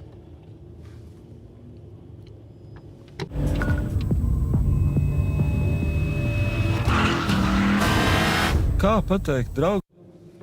How to tell your friend that you're afraid. Friendly, calmly, and everybody's going to be fine. Hey, how about you? Is it chill? The passenger is also a traffic member, so you can notify the driver. Now, the discussion. Can we change the thinking and behavior in road traffic so our nice participants of the discussion, I will just name you one by one. Please take your seats on the improvised stage. Ivars Austers, social psychology professor from the University of Latvia. Mr. Austers, please, welcome. And professor from the University of Latvia, also Sander Rubene. Then we have heavy road traffic accident from CSDD researcher, Directorate for Road Traffic Safety, or the person number 1 when we are talking about road traffic safety. It is Oskars Irbītis. From the human perspective, our own Mārtiņš Lazdovskis, please, Mr. Lazdovskis from Latvia State Roads, State Police, and now full name of the Department for Research and Crisis Management, Artūrs Smilga, also joining us on stage, and cognitive science professor from the University of Latvia, Juris Šķilters, you just saw actually in this short video, Mr. Šķilters. And now I'm giving the mic no other but Mr. Paul Stimrots, and he's the host of the program Zebra on TV and online, and definitely also an expert in road traffic safety. So, Pauls, here's your seat. It's warmed up for you. I will switch places with Juris then. Okay, do you have a mic? Yes, and I have water with lemon. Congratulations, and good luck. Ladies and gentlemen, yes, Juris, actually thank you for introducing all of us. It's actually wonderful. I will not have to tell it once again. Everybody here in the audience, welcome. And today's topic is definitely such that everybody would like to talk about it, and because everybody wants to know and wants to talk about it, everybody's driving in a bad way like morons, but we are driving very nice. We just want to finish this discussion now to, I don't know, whether how to get to or how not to get to the paradise at the end of the road, so to say. So what is the situation currently? There's Oskars who works with people who nothing can help anymore. Actually, there are some who can be helped sometimes. I mean, they're sometimes limping, but they're still alive. Okay. The current situation is such that now, like really now, it's like Latvian record 4, that it's 30 days without any fatalities on the roads. Has never been true. From date 21 until date 21 during the last month, there are no fatalities on the road. It's a very positive news. But last year it was 118 fatalities and rather many other heavy, serious accidents. Unfortunately, if you look at the background, I mean, we're number 4 from the back in comparison to all the other European countries. And if we now look at the Estonian example and the colleagues speaking from there, then they are the 4th best in this indicator. Lithuanian colleagues, they're somewhere in the middle. So, yes, we have an opportunity to work better, more. We have all the conditions and we want to see the improvements. We want to achieve them. I want to, very good balance. I mean, it's not so bad, as they say, because if you look at the statistics, once again, everybody knows that there's lies, there's the truth, and then there's the statistics. The Estonia, for example, the accident which occurs on the field, not on the road. They're not saying that this is a road traffic accident. For us, though, when the tractor on the field while working has an accident, we still do account it for this. Okay, how many tractors there were? I mean, I will not tell you now exactly the numbers, but again, what are we comparing ourselves to? Estonians? Because at the same time, I think we discussed also with their colleagues, there are B category roads. Sometimes they're not saying that these B category roads are also like public roads. I think that there would be like 10 such maybe fatalities even. Okay, what about these categories of road traffic accidents then, Mr. Lazdovskis? During the last 10 years, the tendency is clear. It is somewhat downwards directed, but still very flat. To say that there had been a year of big improvements, or maybe a worse year, no, we can't say so. Also with colleagues from Road Traffic Safety Directorate and from State Police, we sometimes don't even understand why maybe exactly now is happening something that is happening. But in the part of statistics, yes, I do actually agree. And what we like with Bals together, we are riding motorcycles, and we have had some accidents. We've seen accidents of people stretching the lines over the roads, not the roads, but somewhere in the woods. Is it a road traffic accident? I don't know, and that's open for discussion then. So yes, so partially true. It's just I was just saying this because we like to compare ourselves to different countries, but then again, the methodology maybe is different. If we had equal methodology, then let's have a look. Well, Arturs, you're actually the first one to say that we are counting it wrong. For 30 years already, we are so worried that we are the last ones. But what about the alcohol? What about the alcohol consumption in the country? Are the Estonians drinking everything at the border and then going home? I don't know. So, or maybe there's something we say, okay, let's not count this and maybe we're similar to Lithuanians then. No, not. Again, the question of, for example, last year, 8 are the accidents or fatalities where there is discussion. Okay, tractor on the field, I agree. Not probably a road traffic accident for ourselves. Let's just mark them as like non-accidents, or the accidents not related to the road traffic. And sometimes we have these ATV accidents, again, in the forests or during some recreational rides, not road traffic. Okay, well, if you go to a fair, to carousels, if they are going to be invited over to the fair and there this accident happened, then it counts like that. No, okay, well, but if you go, then maybe you're just asking for another inspection. You say it's not. What about the tendency we're actually taking the discussion into this topic? Are we going in the right direction with this? I mean, it helps us understand what we all think about, but it's not going to give us the solution. I mean, this is a very short answer. Okay, well, we will improve some reference category, but then we are not going to have less mortalities. So let's just think what to do. Zanda, maybe, do you have any universal recipe? The people participating in road traffic, they are so creative in finding their death, so to say. No universal recipe is possible. Each person is individual. There are different contexts. There are different reasons for them behaving in one or another way or emotional state while they're on the road. Listening to the discussion before this moment, I thought, does it really matter? Okay, let's reduce it by 10%, the statistics, or increase by 10%. I mean, doesn't matter. In one of my favorite movies, Fifth Element, nothing matters. Only life matters. Well, I disagree. There are certain principles. Well, are they universally true?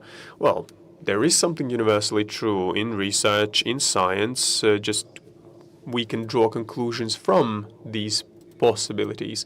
How do we come to the result with the biggest possibility to this true, and what we're thinking about? If you just say that this all, for example, now we have informative campaigns, raising awareness campaigns where we participated. This is actually the story about, number one, if you have caused some problems or have been close to causing this, it's actually good to be, okay, even at least mildly, maybe you're punished, but at least you receive some kind of a feedback that actually it is not right. Plus, at that moment, maybe somebody is there for you to teach, to mentor you, to tell you how you could have actually acted in this situation. This is one of the principles, because fear of penalty. Okay, but then we need to accept that everybody is following these principles, and the community in general, all the society, is going to be law-abiding. Okay, so road traffic is ethics problem. Very rarely we think about it.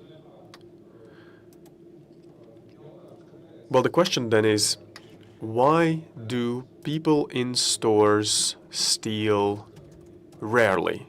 Are they afraid of the punishment? Okay, but maybe there's also a higher level to that. Maybe they say, oh, it's not actually good. You know, if you just niche something from one another. For Estonians, there's a book. Okay, the story goes, November, some ancient times, and everybody's stealing from one another. And then there's the devil, and then they build some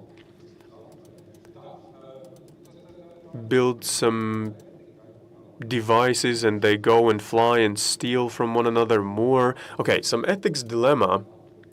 There are means to measure an average time, speed cameras. Okay, everybody's then observing the speed limit, then, or they see the police. Nice. But maybe there's another level of our development. I don't even need the police on the roads. I don't need these speed cameras. Everything is happening. Oh, okay. In the theater, there's no police and nobody's picking up the phone. By the way, about the theater, the most dramatic situation was in Opera Theater. There was one old lady, she was bored, and the telephone rang. But it was Valkyria on the stage, and so she started, well, burning. She started speaking. Okay, you would not even notice it with such background. And then there were these two other men. I think they would fight her. Actually, I'm not over-exaggerating. They were very angry at her. It's a tragedy on stage and also in the audience at the same time. Oh no, I just wanted to comment that this is the question, what do we believe to be normal? Is it, okay, the police, the speed cameras, they're not going to solve the problem of human thinking. So absolute majority believes that, okay, if it's 90 the speed limit, then they're actually allowed to drive at 110 even. So somehow we have torn down the basis reference level, and it's a normal problem. As Ivar said also, this is the ethical question. It's not about only us getting somewhere quicker or we are cooler or more stylish.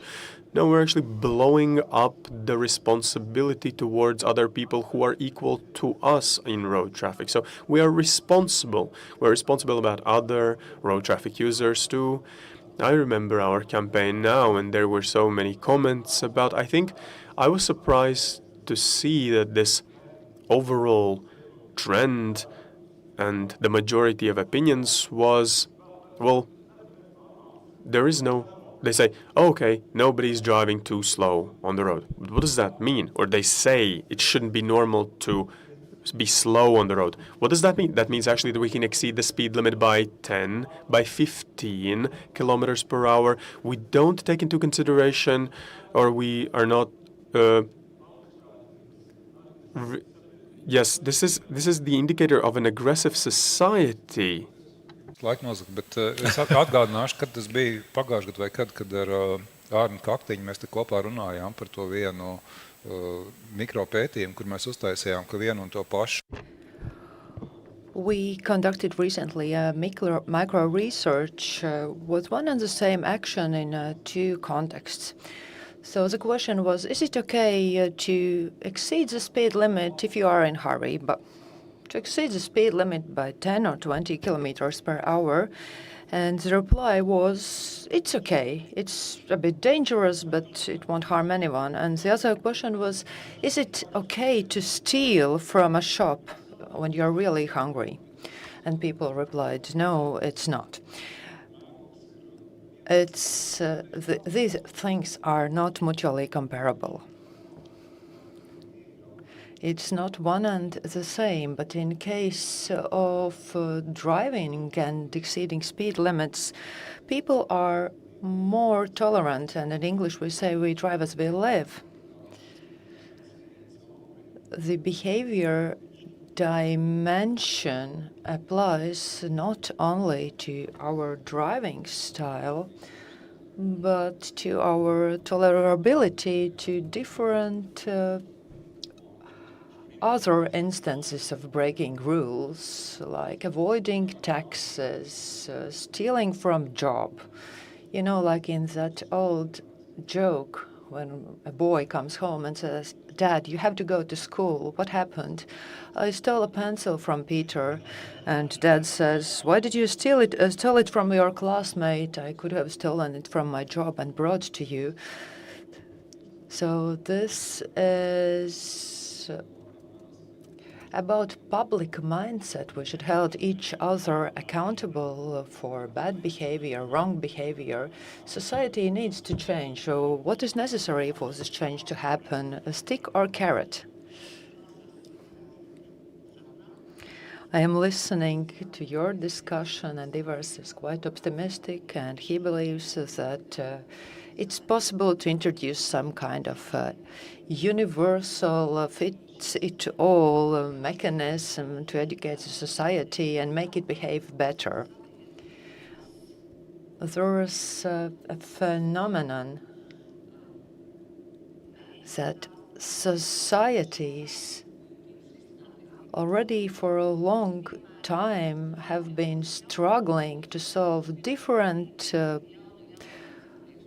problems and challenges with help of education. For instance, people are driving aggressively.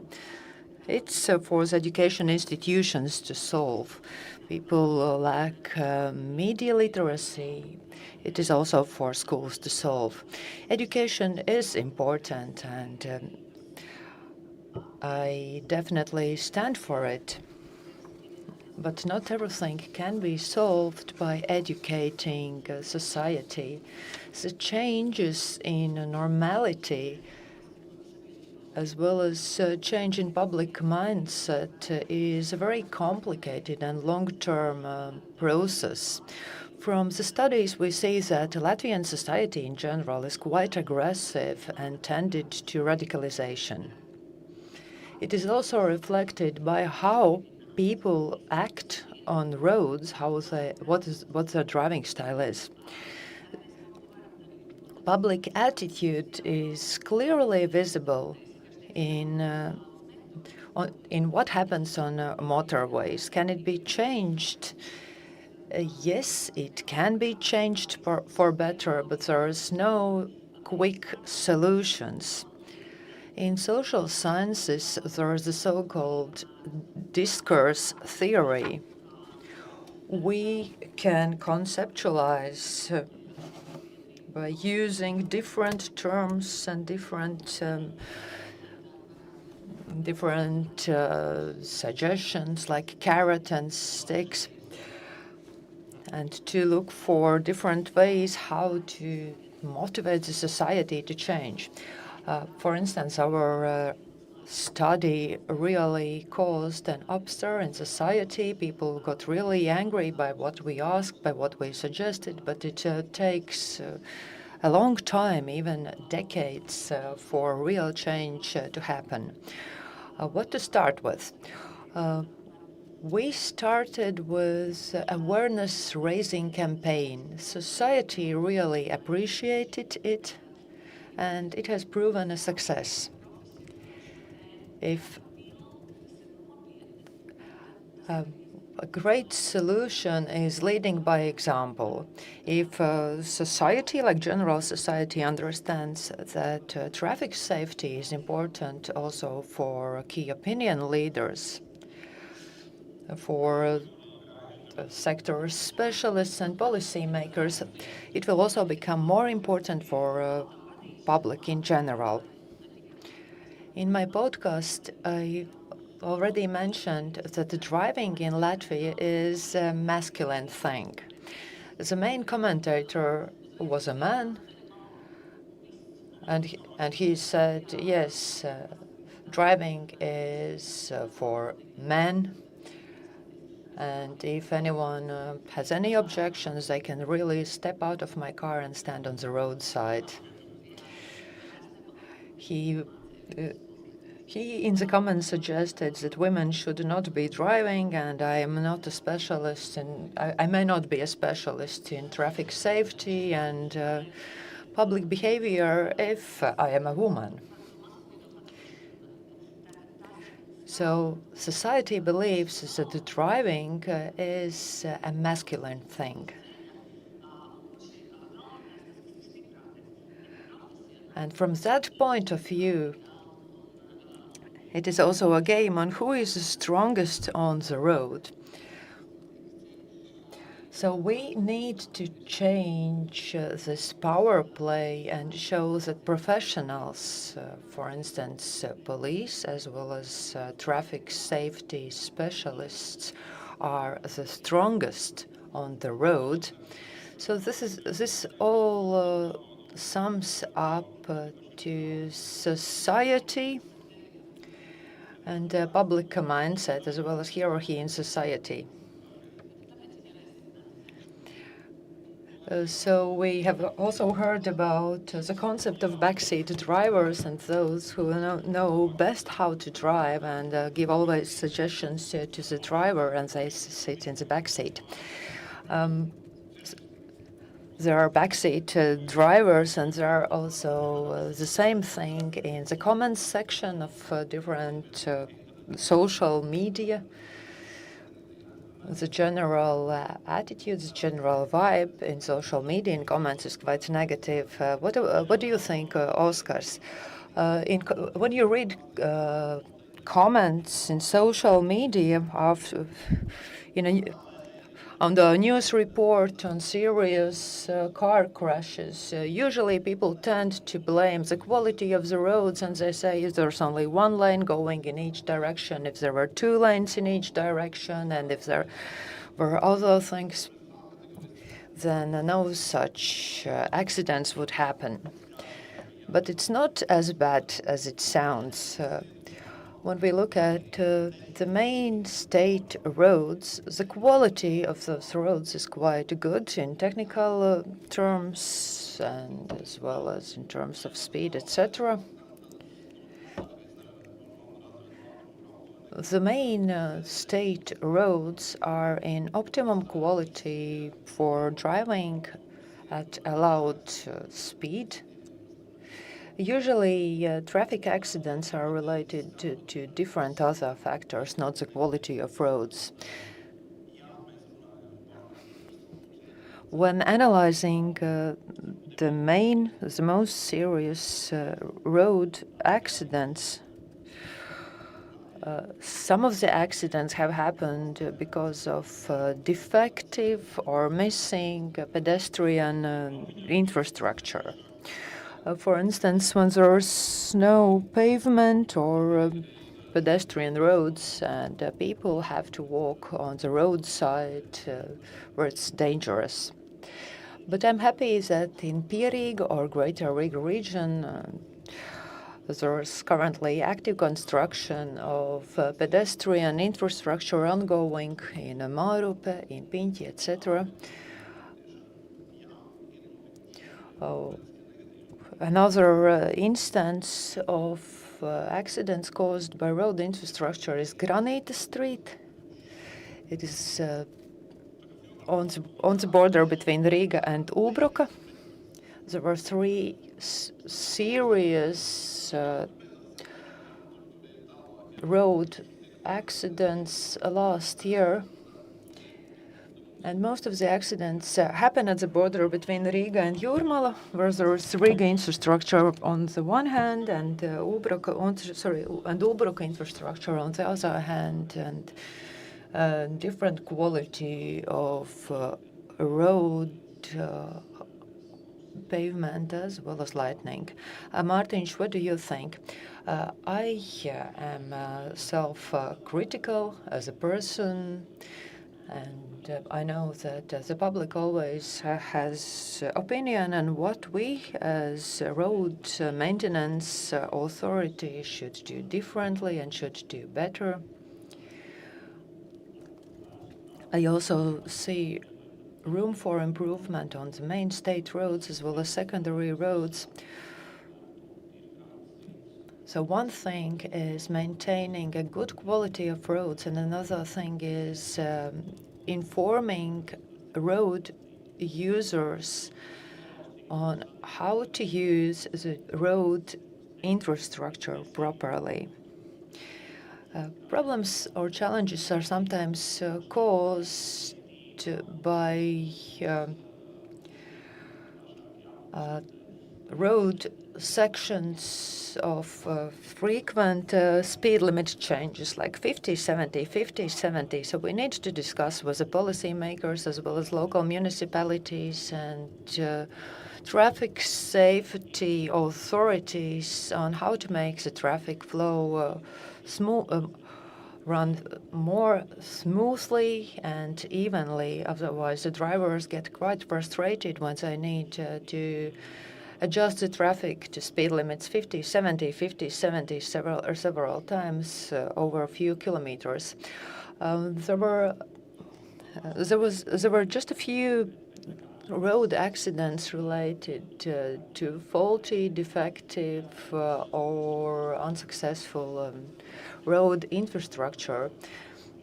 There are usually different other factors leading to road accidents. So we need to work on different directions. I know that public in general doesn't love average speed cameras, but it has managed to slow down the traffic and to reduce the number of serious accidents on the respective road stretches. I discussed with Lithuanian colleagues, and they also mentioned that the implementation and introduction of average speed cameras has helped to slow down the driving speed and also to reduce the general aggressiveness in driving behavior among drivers.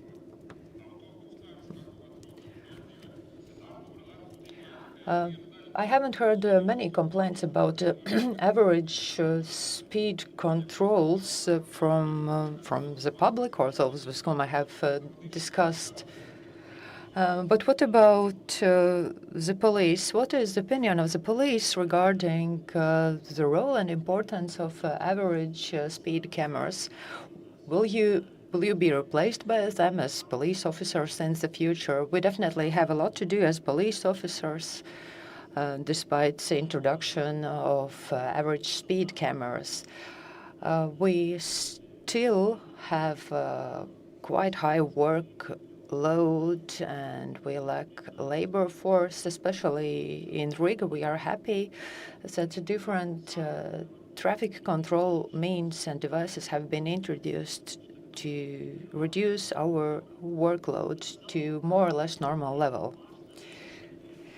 Usually people get used to introduction of average speed cameras in the first weeks after installing the cameras. They are quite unhappy and frustrated, but it takes a few weeks for them to adjust the driving speed, to schedule more time for driving in the respective section, and it slows down the traffic and makes it safer.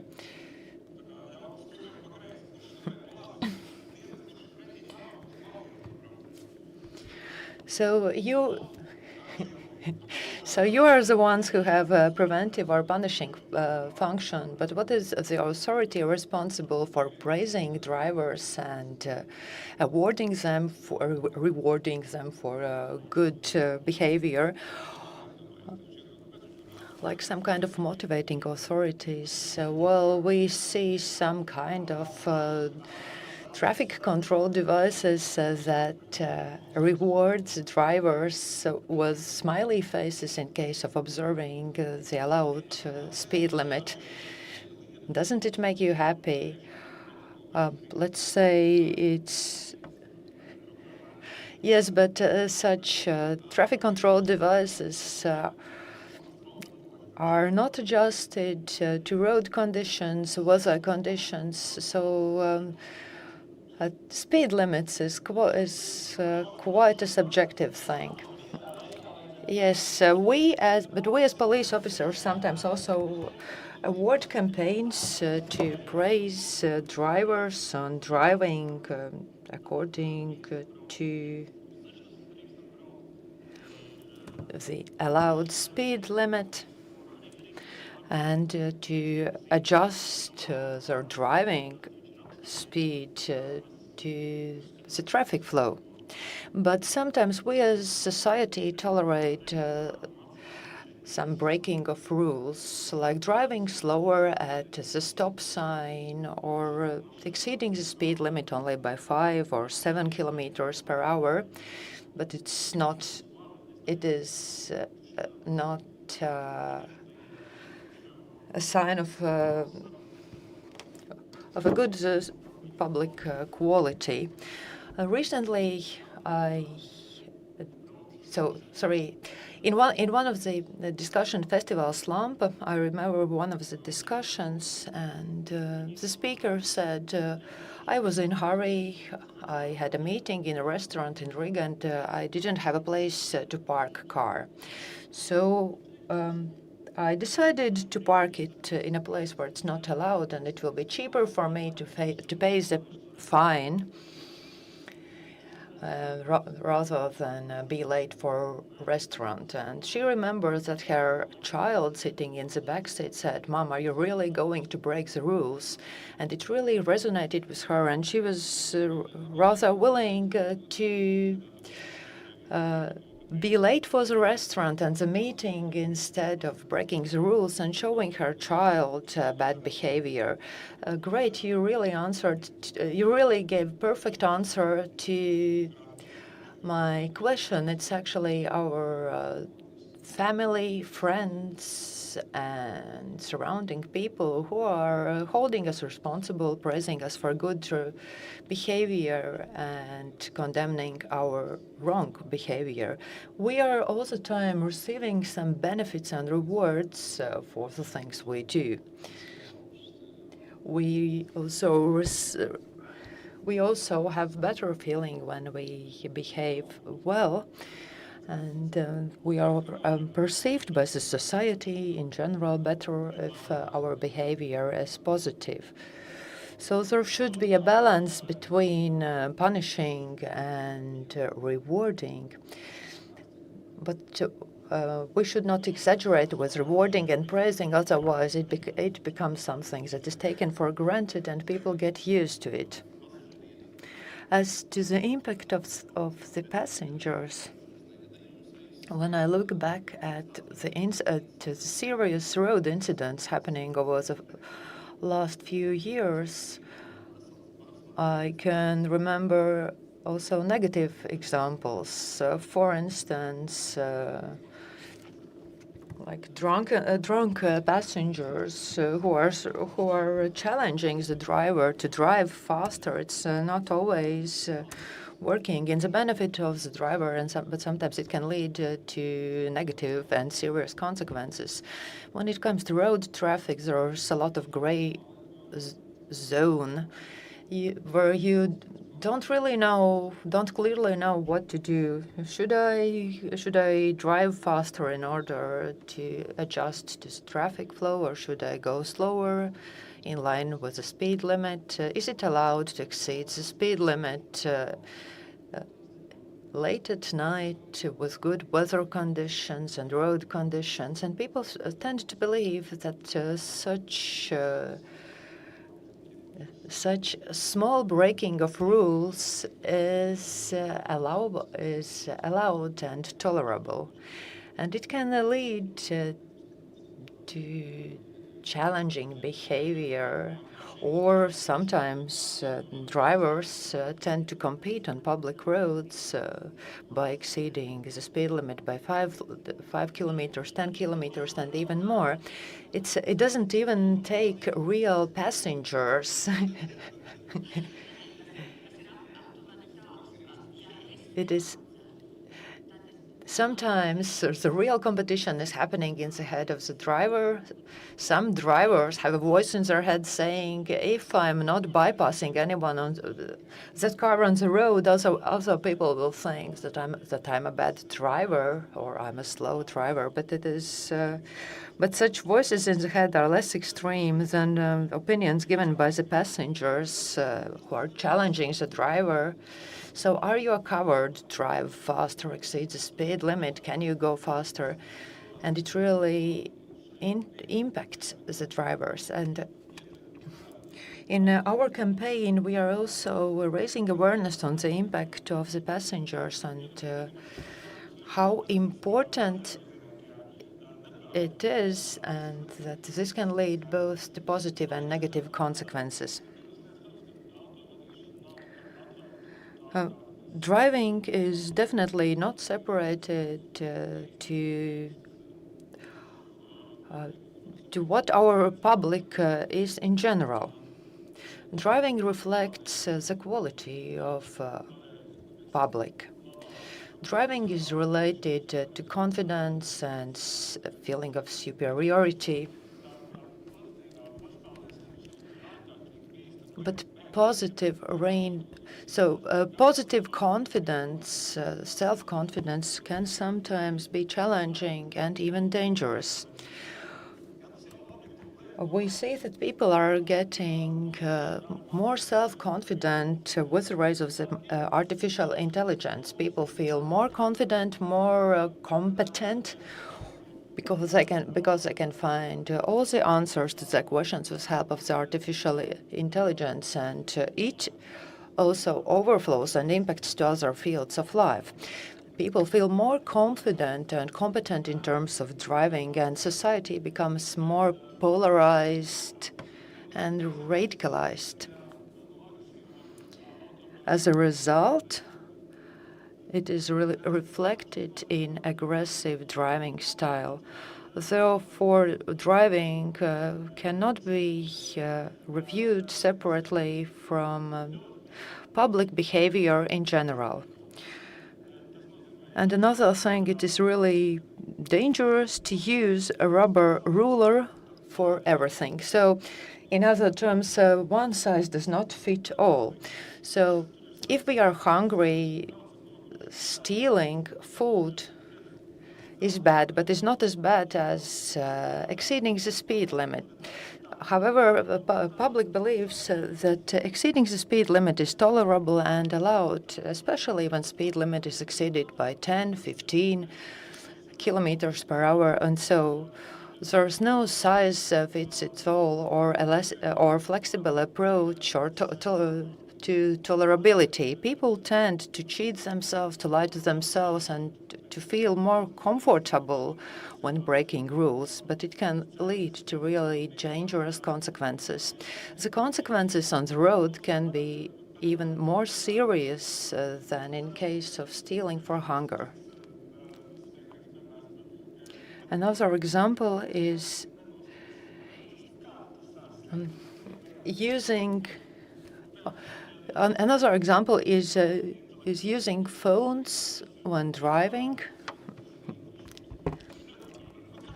or an analogy between stealing bread from shop and stealing intellectual property. We believe that stealing intellectual property is causing less harms than stealing real food from shops. So society is becoming more polarized and has different scales of values. So when you're saying the society is getting polarized, are you saying that there's a great distinction between aggressive and reasonable, prudent drivers? Yes. In our survey, we heard that drivers believe that there are slow drivers who are going on road too slow, and they're comparing them to snails, and there are confident drivers who exceed speed limits and feel that it makes them more competent. We know different opinions, different stories about slow drivers and fast drivers from our experience and experience of others. So usually we have already some kind of ready-made stories in our mind that can cause emotions and as a result influence behavior of drivers. So in general in society we believe that driving slow is almost as bad as driving too fast.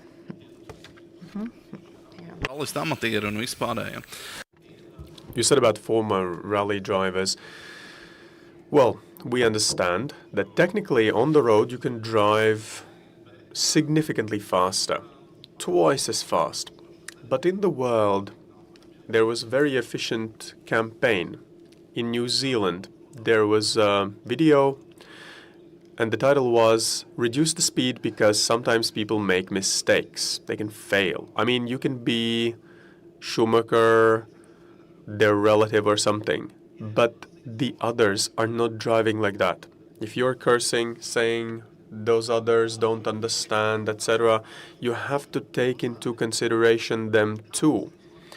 How is you have to allow someone else to make a mistake? I mean, technically it is possible to drive at 200 kilometers per hour, but again, there is going to be somebody driving a tractor. Maybe he does not see these 50 meters or more. I mean, he has a cap or, I don't know, the glasses he has. So then again, if you're driving 200 kilometers per hour and then there's somebody in the tractor, there can be an accident.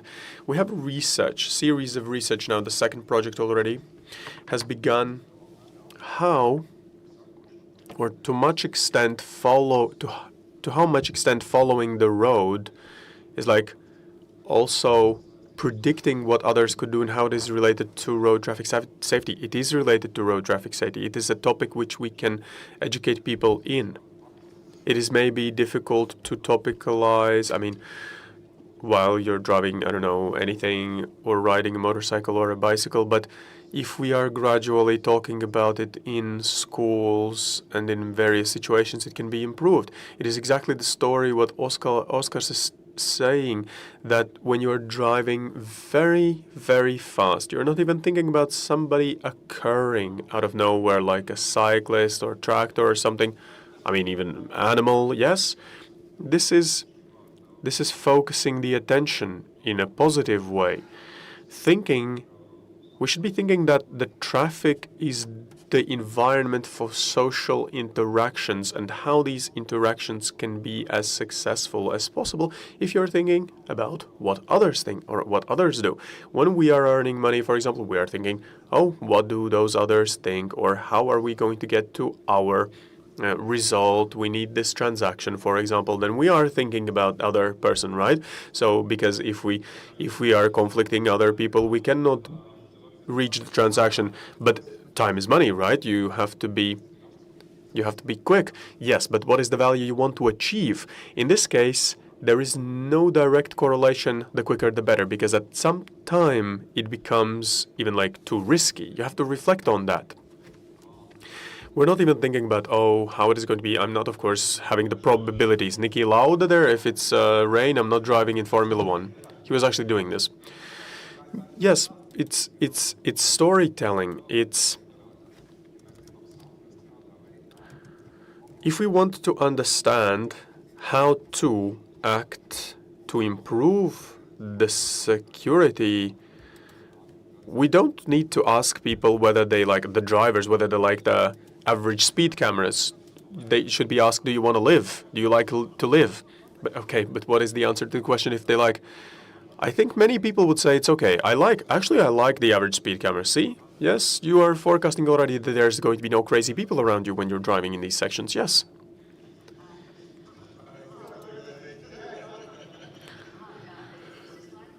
So, I was all the time thinking, reflecting about the colleagues, what they said.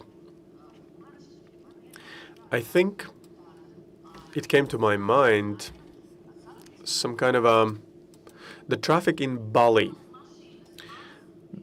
Very few big cars, super busy, everybody on some small scooters, 3 people sitting on each of them and then something on their head or they're carrying something, but somehow they're not crashing into each other, and they're constantly horning. And I understood that why they are, well, in Latvia it would be like the signal for what? Well, they would like to curse, they would like to say something bad to these people, but those are actually using the horn as a communication means. They say, okay, here I am, a smaller vehicle, driving around you, some European big thing or something.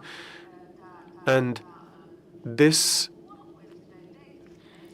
idea was, actually, we are a competing society, competitive society based on this competitiveness.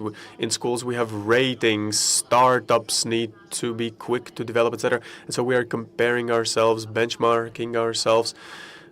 And so again, is it the tactics of the carrot? And then in social anthropology, we have researched that the least violent and aggressive societies are those where there's less competitiveness. They're not competitive, where sports is not in fashion.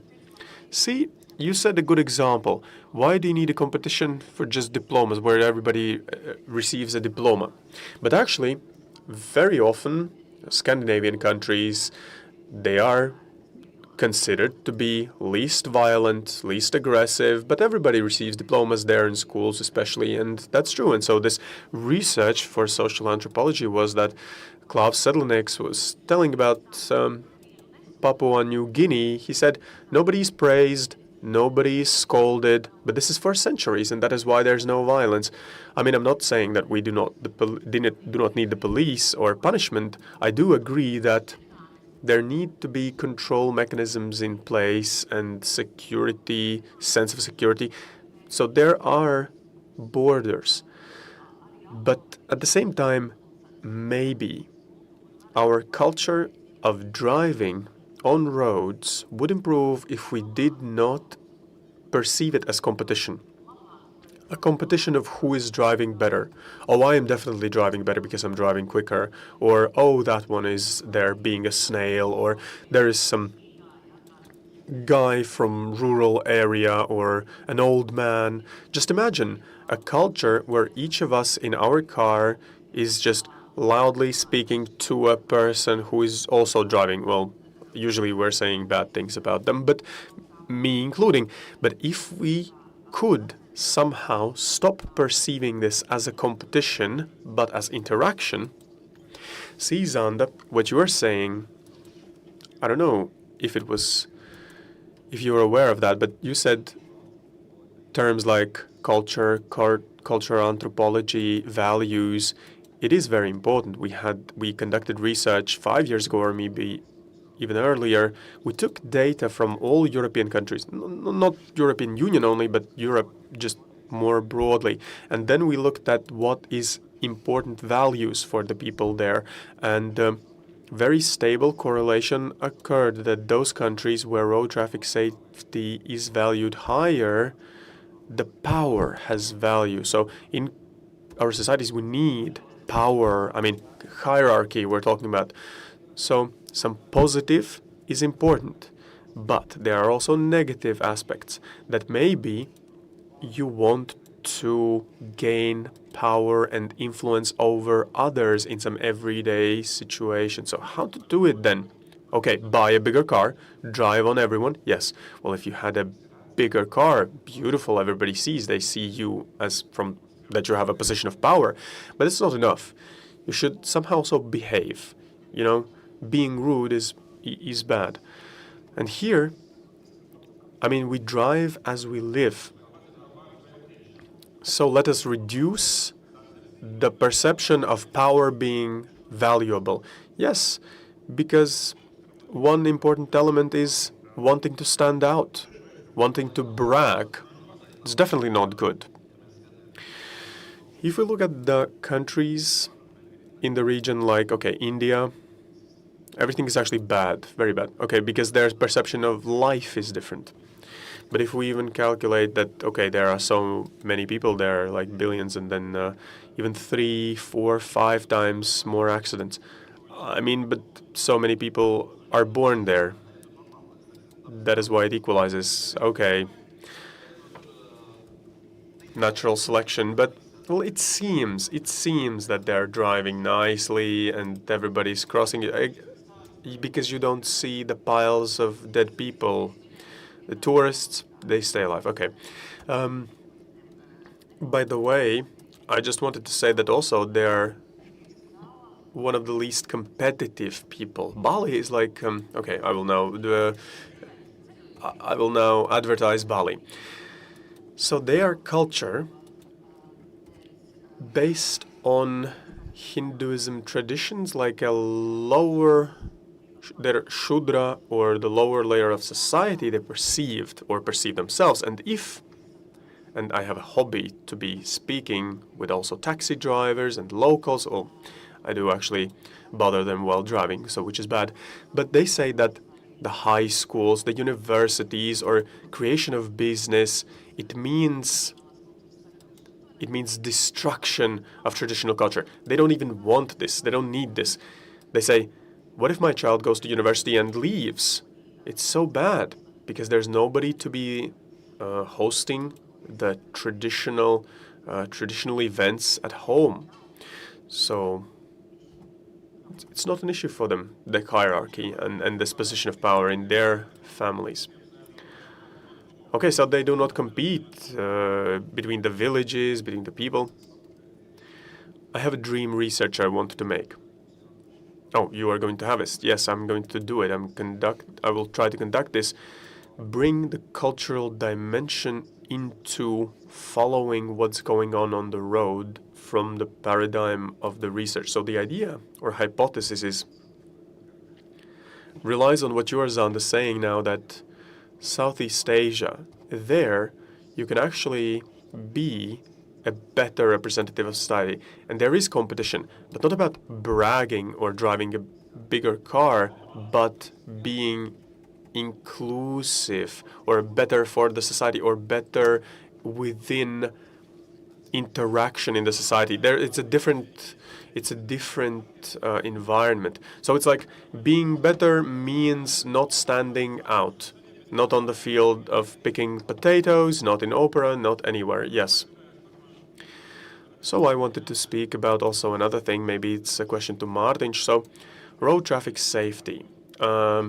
Ministry of Transportation is responsible for it. Then Ministry of Internal Affairs has to control, supervise, and then there's Ministry of Health is whether they can manage and reach the scene of the accident as early as possible or not, and then Oskars comes there. So where are we all? In between all of this, your sigh shows or says so much. We've been speaking about this a lot. In general, I think that in the society, there's just too much of an opinion that somebody needs to be responsible for something. Somebody needs to be responsible for me building my home correctly or incorrectly. That is why I need 127 papers, 15 signatures, and somebody needs to be responsible definitely and ultimately. But maybe let us think and talk more about what my individual responsibility is. Let's not speak about, those, who is responsible for what there. Because with colleagues I've had also heated conversations. Well, I call them kind-hearted. But maybe also, yes, of course, they were heated, and there are discussions. And also about these measures, how to balance the traffic, how to calm the traffic. Remember, we had about alleys of trees, and colleagues said, okay, trees are for the forest next to the road, we don't need them. Okay, but what happens when we are trying to solve this position? No, we need to somehow live in balance with it, but sometimes colleagues also tell, but who's going to be responsible for something happening there? I say, really? Can we exist in such categories only thinking about only who is responsible? No, it's my responsibility, not hitting the tree. If you remember the tree, in Lizums, there was a tragedy. We left the tree because at that moment it was not allowed to cut it, but somebody did cut it.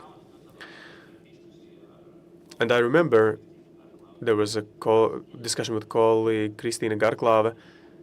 She said, I could never imagine that somebody would cut down trees in this alley until the moment when I don't remember, it was her godfather or some relative, but it was rather close relative, and they died there in this tragedy. And so, do I believe now that all the trees need to be cut? No. So that's the idea. Maybe we just sit down there, everybody in a circle, and everybody's pointing fingers and saying who is responsible. No, let's just be at home, present, and speak about it. And in this context, I say, I just see more positively or look more positively at newer generations, because I think, and I have oftentimes heard, like, they said, oh, Dad, you know what, there was this 30 sign. I said the Ministry of Education needs to be present in this discussion, yes.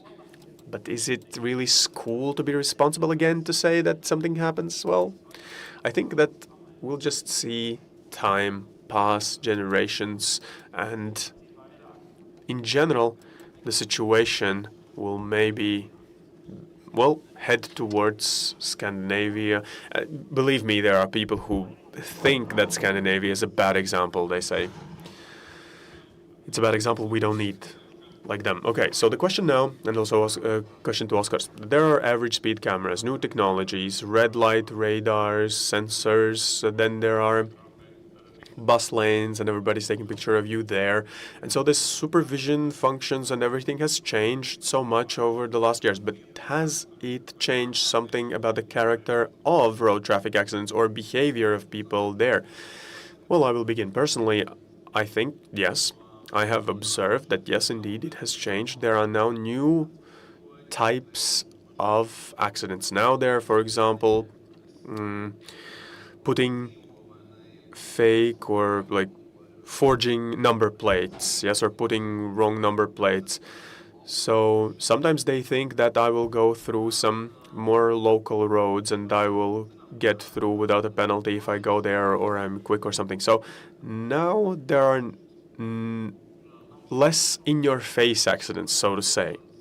And there, people think that somewhere underground there on smaller roads, people could be driving quicker. They still want and desire doing so there on these smaller local roads. And this is an interesting example because I will have my presentation also later, is that when you start putting together all these factors which caused these big accidents, okay, the speed, what else? Speeding, but what else? And I'm most surprised that it's speeding and I'm also not fastening the seatbelt. Well, it's 2 in 1. So, okay, normal, but if I want to race, or I don't know, I would actually be driving and be having 4-point seatbelt, not 3-point seatbelt, 5-point seatbelt actually, or should be. But in this case, it's like I am not fastening the seatbelt, I'm speeding, and I'm losing the control as a result, okay? So from all the deceased last year, 20 of these people were thrown out of the vehicle. It means they were not with fastened seatbelts. So engineers, automakers with billion investments. Oh, me, the smartest guy out there, and I'm not fastening my seatbelt. Well, if it's such a big speed, maybe you're actually better by flying outside. Well, it's not proven. I'm just saying there's no evidence of that suggesting, well, the car was, you met them without features of being alive. Yes, but the car was actually intact. Sometimes you could have even opened the door and there were even windows and glasses of the car. Because modern vehicles, if something happened with them, the person is basically being packaged inside some airbags and all the systems from but it's not in front of the so very modern car, still you can fly out of it. Yeah. Arturs, how has your daily job changed as a result of increasing introduction of traffic control devices? This is what we really appreciate because our job has become, in a way, easier, but people believe that police is currently not visible enough. Drivers report that some 20 years ago they were often stopped by police to check driving license, technical certification, insurance license, etc. Currently, we don't even have to stop the car to check all the documents because we can check everything just based on the number plates. We need to educate the society and explain that the main role and function of the police is not to punish people, not to scare them and stop them to check and control for no reason. We are currently able to focus our resources on more targeted controls. We can focus our efforts on driving under influence, on those driving aggressively and causing direct threat to society. This is the right model, the right approach we should be focusing on. How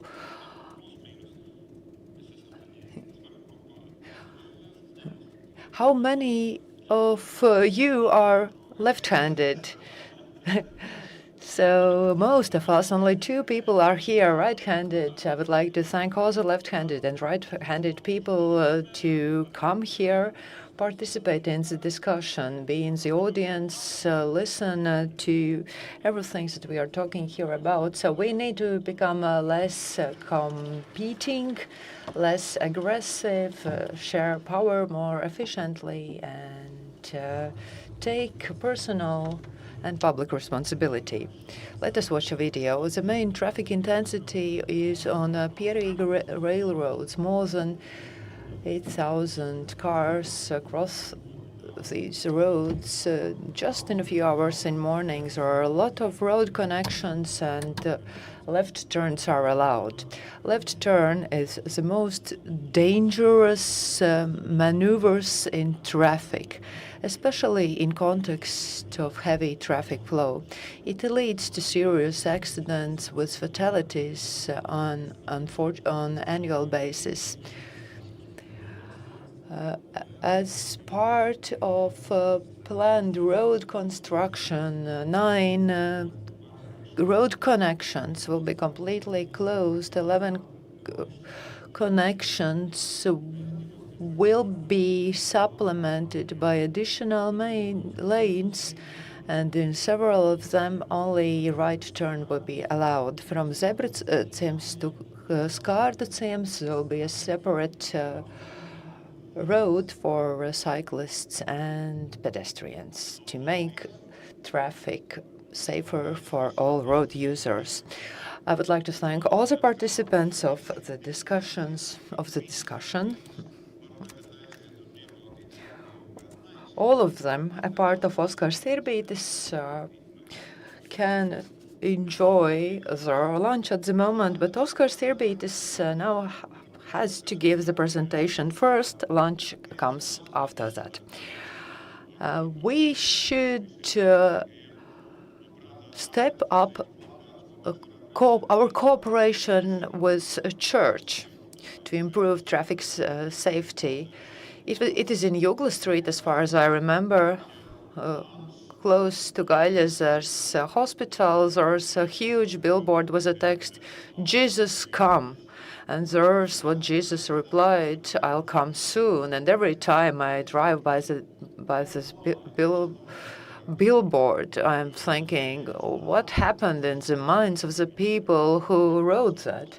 If Jesus comes,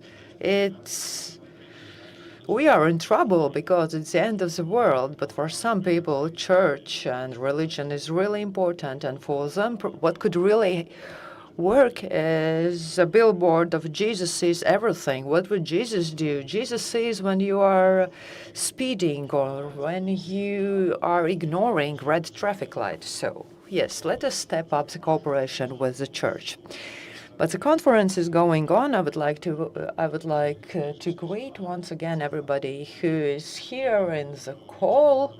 Also those who have taken a lunch break, as well as those who are watching us remotely. And now I would like to give the floor to Oskars Sirbītis,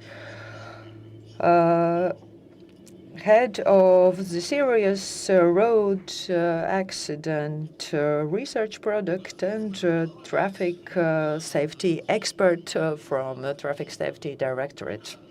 Ladies and gentlemen, hello once again. I would like to give you an insight in what we have detected and identified as part of the serious road traffic accident research. It's been only 2 years since this research or survey has been operating, and we are in the phase of data accumulation. It is too early to drive final conclusions. Our colleagues from Scandinavian and Nordic countries usually say it takes at least 5 years to get reliable data. In 2024, we were screaming like crazy that Liepāja motorway is in a really bad condition, but last year there were no serious accidents or almost no serious accidents on Liepāja motorway, but a lot of them on Ventspils motorway, so we need to have a broader look. But what we have seen as the main factors causing serious road accidents.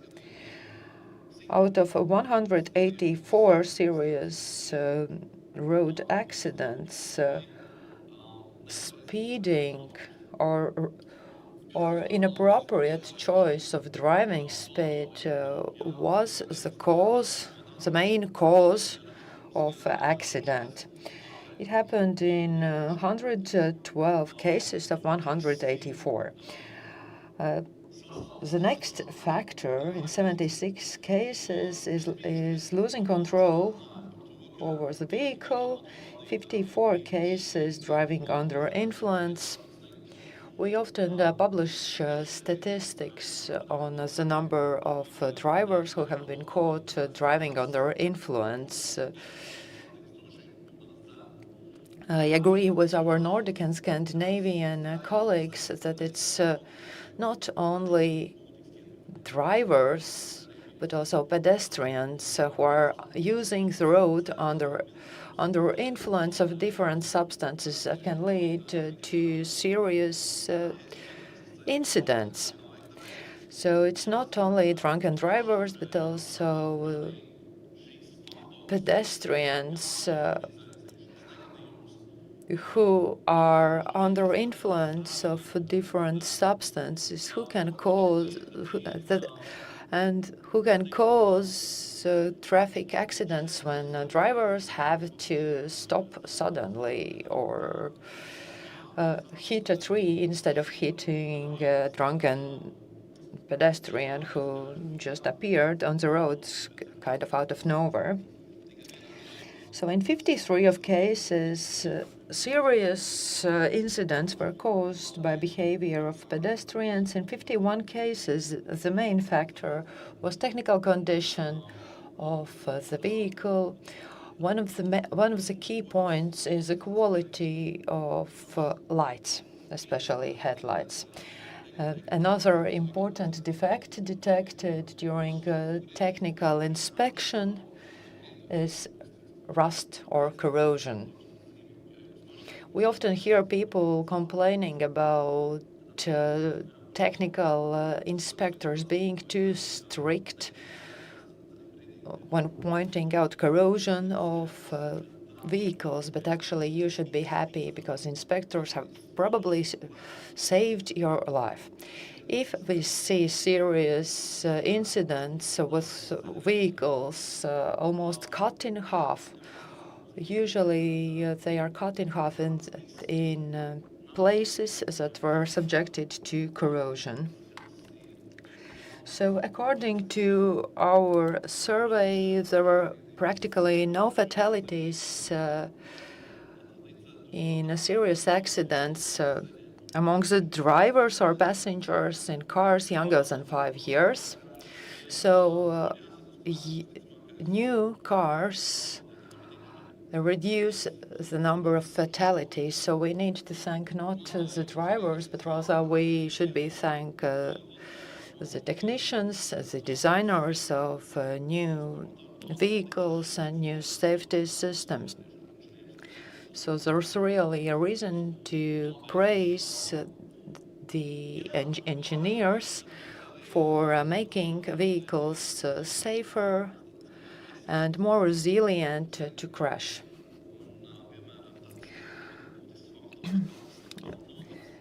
In 47 cases, the impacting factor was faulty or missing safety systems. In 39 cases, it is failure to ensure secure driving conditions. In 38 cases, it was a physiological condition of the driver. We have discussed the age as one of the factors influencing the reaction speed of drivers, and even discussing discussing reintroducing of a driver's profession as part of its vocational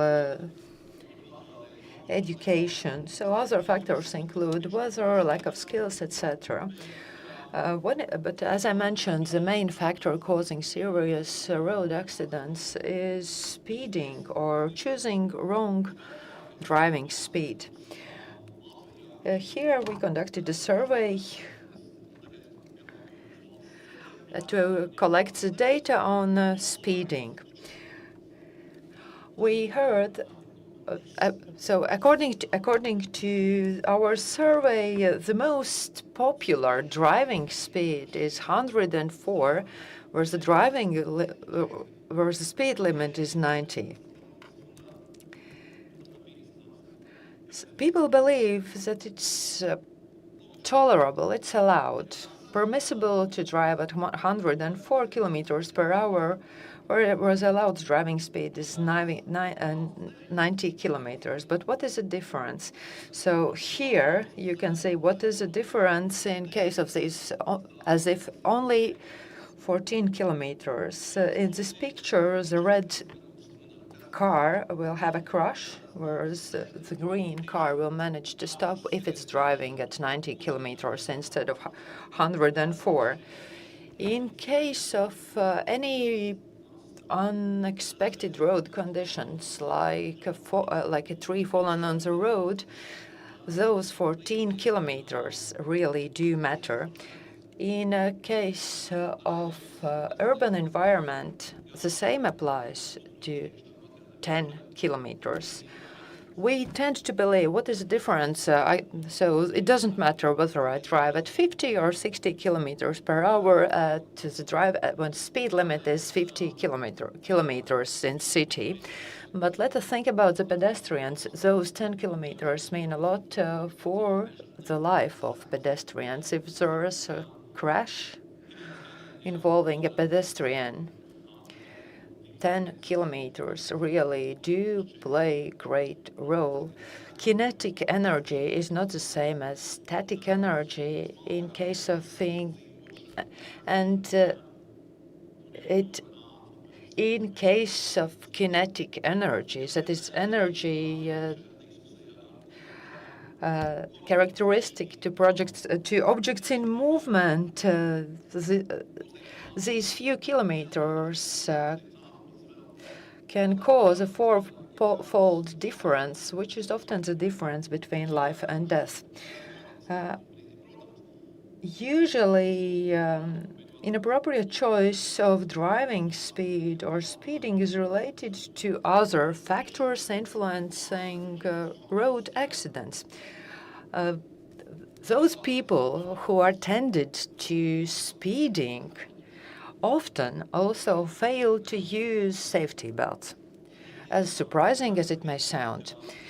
So failure to use the safety systems is the second most prevalent factor causing road accidents. As I mentioned,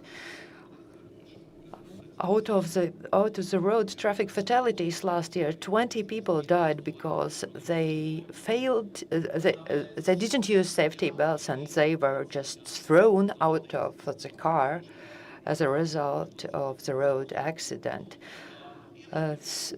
Nevertheless, failure to use safety belts is actually quite popular in society. Third factor is lack of skills. Fourth factor is driving off the road. It's followed by toppling and then by technical condition. People often choose driving older vehicles. Speeding is often correlated with driving under influence. So people who are driving under influence are not only trying to go under a radar and go unnoticed, but they even are willing to engage in speeding to make their dangerous behavior even more, possibly life-threatening.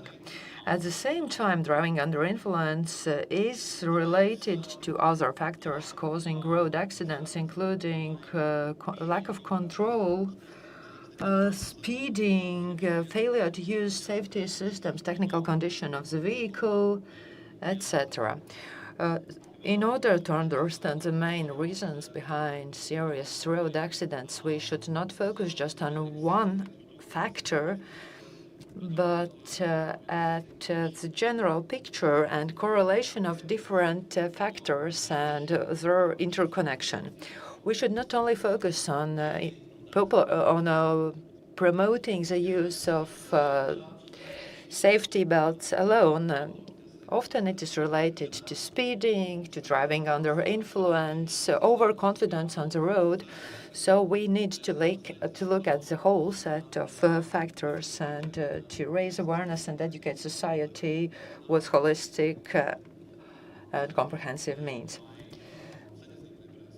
None of the serious accidents last year was related to faulty road infrastructure.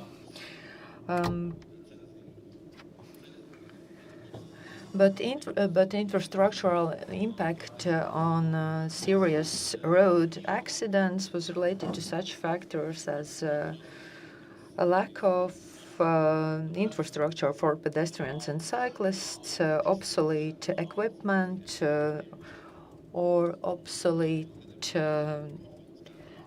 control devices, safety devices, road construction areas, quality of pavement, road profile, traffic organization, etc. And none of the incidents, serious incidents last year were related to faulty road signs or trees at the roadside.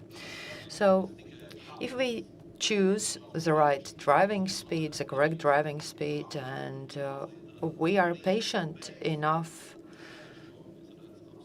to suppress our impulse to bypass trucks driving at 90 kilometers, that is its allowed driving speed, we could reduce the total number of serious accidents. There you can see a picture from a recent serious accident involving 6 vehicles. Fortunately, there were no fatalities, but there were a lot of material damage. The main causes were a failure to choose the right driving speed and distance. What you can see now on the slide is a so-called accident matrix. It shows which road user is at highest risk. In case of personal vehicle, the most dangerous road user for them is another personal vehicle. So this matrix shows an interaction between different road users and the number of incidents that happen in interaction, as part of the interaction between the respective 2 road users. In case of personal vehicles, most of the incidents happened when drivers drove off the road and lost control of the vehicle. So this was basically everything I wanted to tell you about the serious road accident research we have been conducting. Ladies and gentlemen, any questions to Oskars, please raise your hand and we will bring you the microphone. I'm sorry for those listening and watching us online, but they say that there is something broken with comments on Facebook. I only now noticed that there are some questions to colleagues from Estonia and other, but there's now one question to you, Oskars. I assume so, that it's to you. Now I will quote. What are you constantly talking about the speed? Speed is not a problem. The problem is paying attention, and somehow they are not teaching this in the driver's schools. They say that you should be driving slowly and then it's safe, but actually only constant analysis of environments and situation makes it more secure, and sometimes you can even drive quicker when the road environment allows. Why are we not talking about radical changes of teaching people how to drive, from not being slow and that's why safe, but being able to notice and focus and being safe? Practice shows that it is indeed speed. And even if you are a master, good driver, once again, let us remember there are other road traffic users. They can make mistakes. Young drivers, also older drivers with no such reaction time. Everybody drives according to their capabilities and capacity.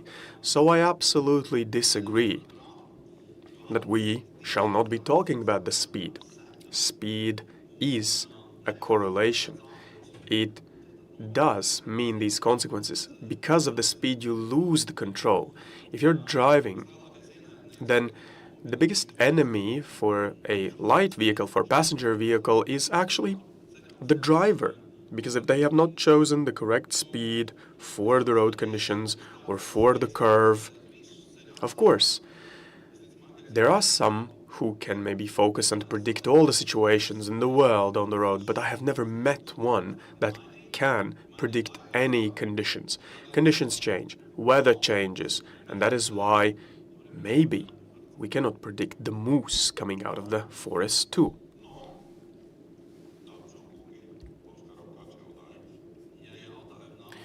And if there are no more questions, then thank you very much. And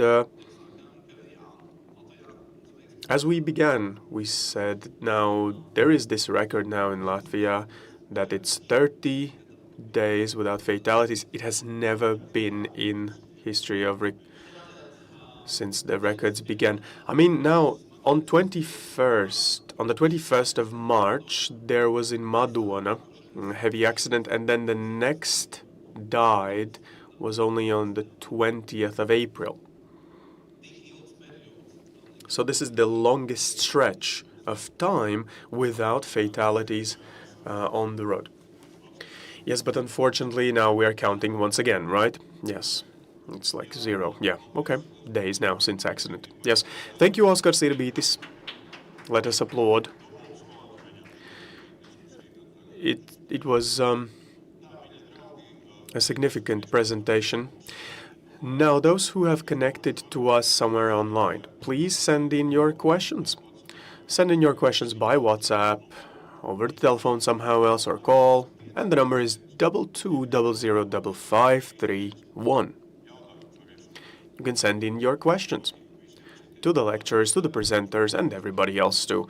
Tomorrow there's going to be free microphone. You will be able to call, and directly we will try and speak and get the answer from Latvia State Road Management.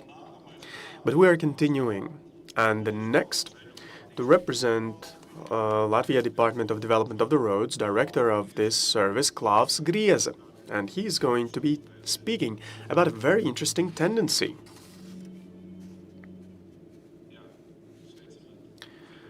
Hello, dear guests present, listeners, viewers, also remotely and online. As you said, I'm Klaus Grieze, and I'm a director of the Service for Development in Latvia State Roads. I will be speaking about the tendencies in the vicinity of Riga, in Greater Riga area, but also there are cases we are going to be talking also that are farther away.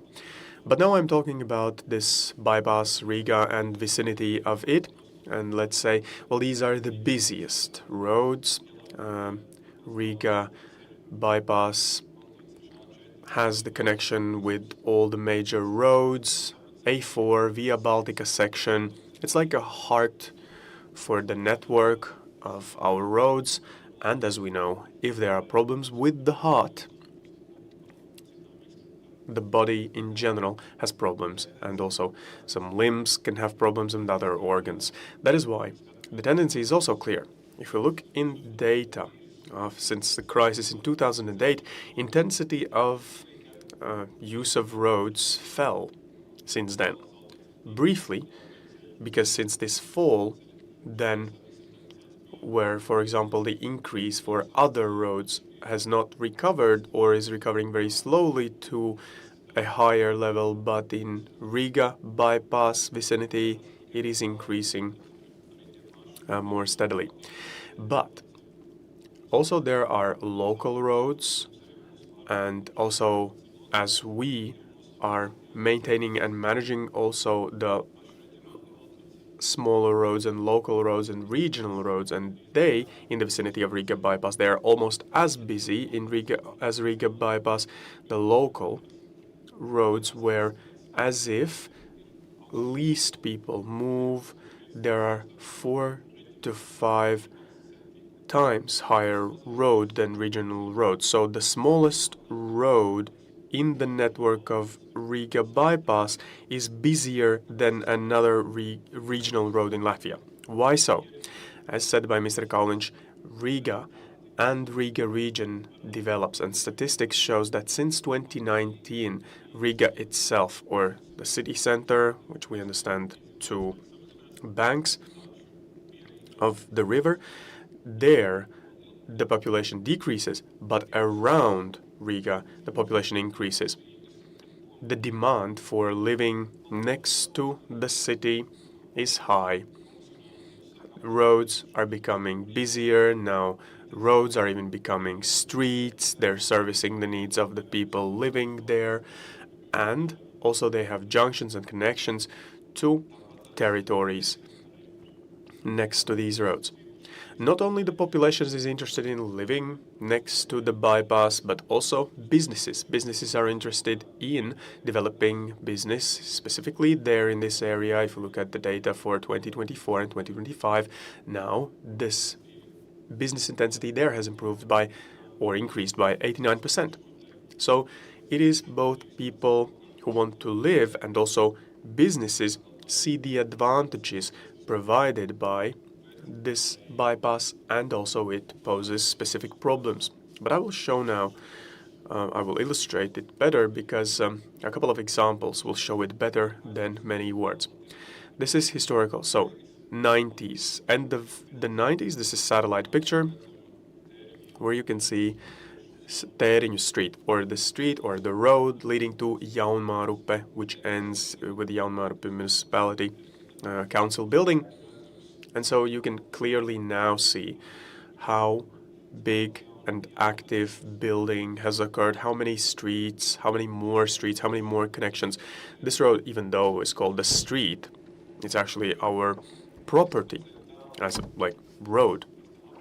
And then if we go past the roundabout, even there's big activity, population growth, and also companies, logistics centers, parallel roads were built, but not everywhere. Intensity is just huge. So many people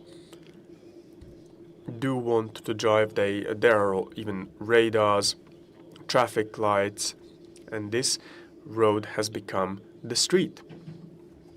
Very interesting specifics there is also, and it is a challenge for us as the managers, is where do we locate the bus stops? Because on this road, historically, it's been very dense with bus stops. It is 4 kilometers approximately, but if we stretch somewhat more, you will see another buses. So it's more than 7 stops. And which is interesting, on the parallel road, which is now municipality road, there are the same amount of bus stops. And so the difference between these two roads is 0.5 kilometers.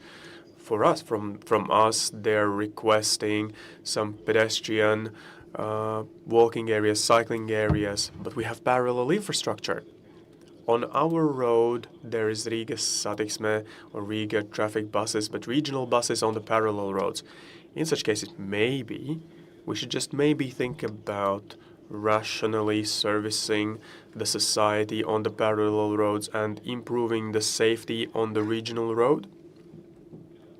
So, well, rhetoric or conceptual question, but now this actually goes to show the situation very well. This is just one area. To continue with examples, here, next to Riga, Ķekava municipality, also local roads. Historically, they have not been so intensely built, now very busy with private homes, and later colleague Guntis will tell more and show more examples. And very often, there where people live in these new places, they have no services and they have no utilities. They are sometimes very dependent on car traffic. If we need to get, for example, if they need to get to some services. The same old Bauska highway, P137, now it's A7, currently very busy. Before that, of course, it was not like that. This is basically roads which have become the streets. But there are also different stories. Sometimes municipalities and also in a broader sense, nobody takes into consideration where people live. This is Liepāja highway. At the end of the 90s, it was just meadow. But 2025, it's like a newly developed village. And the question is it a good place for people to live next to such a busy road? It's, first of all, noise, air pollution, access, not actually even present there, requesting maybe to somehow access the roundabout or something, but we need to balance these needs, and sometimes they say we are those bad guys in the eyes of municipality. How are we not allowing, and also of the society, how are we not allowing to do what they want to each of the stakeholders? Here, for example, the Ruopeži municipality, there used to be meadows or forests, and everybody said, well, nobody's going to build homes there, but there was very convenient road previously, and now it's grown with connections, with homes, and the security or road traffic safety reduces. Garkalne, regional area, P2, with so many lakes there, very beautiful region, so many roads, now it creates problems to us. So, and what is the difference between the street and the road? Well, street is in the city or in a place where there are many people living. So the typology is the roads serve the purpose of connecting regions, connecting the cities with real speed, really intended for movement of motorized vehicles, very little or no traffic lights. There are no like stops or maybe, and then lighting is just in certain sections. There is not going to be on roads. Engineering communications would not say they have nothing to do there. And so the problem occurs because the development happens. We need to view broader. If there is no purposeful preparation, of course it's easy to build new homes in the meadow or new village in the meadow if you don't have to think about how to then later deal with traffic intensity. But when you create the connection, or there has been connection historically, they're asking for us to be responsible. Latvia's state roads, because then it turns out it's not safe. Pedestrians occur, we need crossing points, we need traffic lights, we need parking lots, we need bus stops, and we are the ones left there to be solving this. From our perspective, though, our view is that these are streets, no more roads, and the solution, according to the typology, should be as in Riga City and municipality need to take over. Why do we believe so? Because both historically and in general we can say that we are those who need to look just broader, or we need to look at the whole country in general. If you go from Riga to Jelgava, tens of thousands of people commute every day. Medemciems, which is a village, or other villages there. There are 600 people living there, or maybe 1,000 people living in these villages next to the road, but we need to take care for the majority of those people who go from point A to point B. They need not to be responsible for some unpredictable connection or maybe speed restrictions. Our interest is general interests of the society, but the developers want people living in their municipality. And they want their people to have the streets and for them to, as quickly as possible, to be possible to get to the highway. And then later it's none of their problem anymore. This is the dilemma. Now, Guntis, my colleague, is going to continue how we are fighting this and what we're standing for. He's going to talk about that in more detail. How are we planning to solve this? As Mr. Minister said already, and we have currently commenced the work very actively. Baltazar Salaspils, there is design being created. We are going to try to very quickly create the solution. This is Riga Bypass, which also consists of 2 more projects under our supervision. Another one is new track, road connecting potential bridge, Daugava bridge with Ķekava bypass, and the third project is the big bypass section from Babīte to Ķekava bypass, the intersection. So we are ready. We have environmental impact assessment, either ready or will be there. We have conceptual solutions that are understood already. Conceptual harmonizations have already been conducted and received. They also know that they can trust us, and we are working with the first project already. But as soon as they tell that we are able to, we will launch and work. So the impact of crisis in the Middle East now, it's 600,000 euros, but then what it brings to our economy, Riga bypass, well, it's feasible, economically feasible, with really good indicators both for economy of the country, for the society, for the projects. If we build these projects, then what we believe is that these roads inside Riga and then everything inside after that, after the project is implemented, that those will be streets. We think that we do not want also to,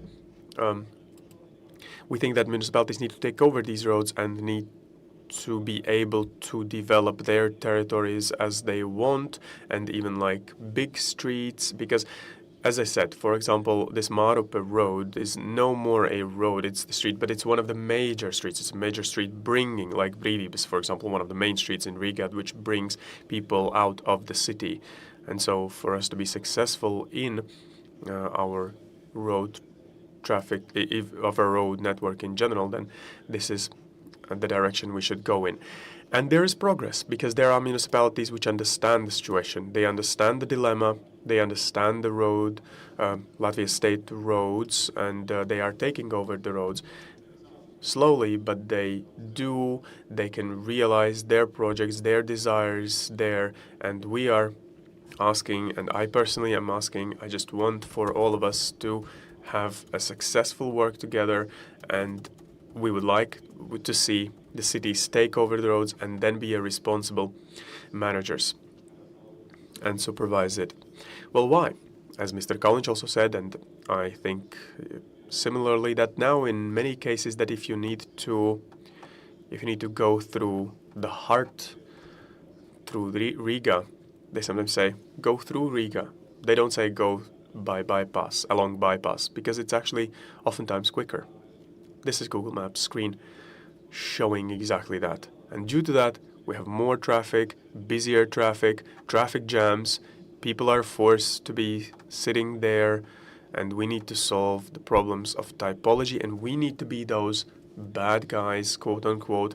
We are expecting so much the period for funding from Europe in order to realize such bypass projects, and then somehow we can get rid of the problems we haven't solved them. Thank you. Thank you. Now I give floor to, I think probably there's going to be another colleague with their presentation. They're going to continue in more detail. Thank you for the wonderful story in your presentation. This is definitely one of the topics that speaks to me personally. Yesterday evening I had a brief look at the presentations, and as far as I remember, the previous conferences did not address the topic of roads becoming streets. May I specify You mentioned Tēriņu Street. At the border between Riga and Mārupe, Tēriņu Street becomes motorway, right? I always considered it being a street. To me, as a driver, it does not matter whether it's Riga or Mārupe or any other city. To me, Tēriņu Street was just a street, but for you, as maintaining authority and manager of motorways and state roads, Tēriņu Street is a road. So a lot of things are actually different than it seems at the surface. Do you have any questions here from the audience or from remote viewers? Our remote viewers have questions regarding specific streets, specific areas, specific road covers, etc. So it's not related to this particular presentation. So I assume that at the moment there are no questions from the audience. Once again, thank you, Mr. Klaus Grieze, to your interesting presentation. And now I would like to give floor to his colleague, Guntis Grāveris, who will follow up with his presentation on the same topic. But at first, have a look at the video. The number of population in Greater Riga is increasing. This is the only area in Latvia where the population is increasing instead of decreasing. Spatial development is also increasing at enormous speed. New residential buildings and industrial buildings are being constructed constantly. The increase amounts to 89% in terms of development of real estate over the last few years. The population is higher, tax income increases, and Riga region municipalities have more money to invest in roads. There are a lot of motorways that currently serve the function of a street. And local municipalities will have to take them into their control as managers. In Mārupe municipality, there's a regional motorway P32, and a section of this motorway has actually become functionally as a street. Mārupe municipality will have to take care of it as a manager. Construction of new residential buildings and industrial buildings in Mārupe municipality is actively ongoing. Therefore, several sections and stretches of motorways will lose their function and become streets. The functions of streets and motorways differ in terms of the priority of road users as well as the main tasks, roles, and objectives. Motorways are intended for getting from one point to another by using a vehicle, whereas on streets the priority is given to pedestrians. In transit drivers, transit road users benefit from safe motorways, whereas the local inhabitants wish to have safer streets. Here you could see storks on the roadside. Great, isn't it? Now I would like to give the floor to Guntis Grāveris, leading project manager from the strategic department of Latvian state roads. He will follow up on what his colleague said in the presentation. Ladies and gentlemen, I would like to follow up on the presentations of Oskars Irbītis regarding serious road accidents, as well as the previous presentation on Klaus Grieze, where he talked about cases where roads become streets. In my presentation, I will focus on problems and solutions regarding municipal spatial planning. On the one hand, why should we be concerned about it as road authority? But on the other hand, it directly impacts our activities. It is great that municipalities support development of new residential buildings. People get better housing opportunities. The quality of housing is improving, but at the same time, it is related to different challenges and negative long-term consequences if spatial planning is not done reasonably and is ill-considered. What is spatial planning? Municipal spatial planning is a long-term development planning document that stipulates requirements and regulations regarding use and construction in specific areas. The number of municipalities after the latest administrative reform has changed, and several municipalities have started updating and reviewing their spatial plans according to the current context. Since no municipality is isolated from state roads, municipal spatial planning has to be coordinated with Latvian state roads to get our approval. Recently, I showed you Liepāja Motorway, or Road A9, and planned improvements in traffic safety. If some decades ago along Road A9 there were only arable land, over the last decades several new residential villages have emerged. Altogether 7 new villages. On the one hand, it seems really nice. People have place to have place to live in a beautiful environment. It's quite quiet. A lot of recreation opportunities, especially natural recreation. Well, as far as I can suggest from real estate advertisements I just had a look at before coming here.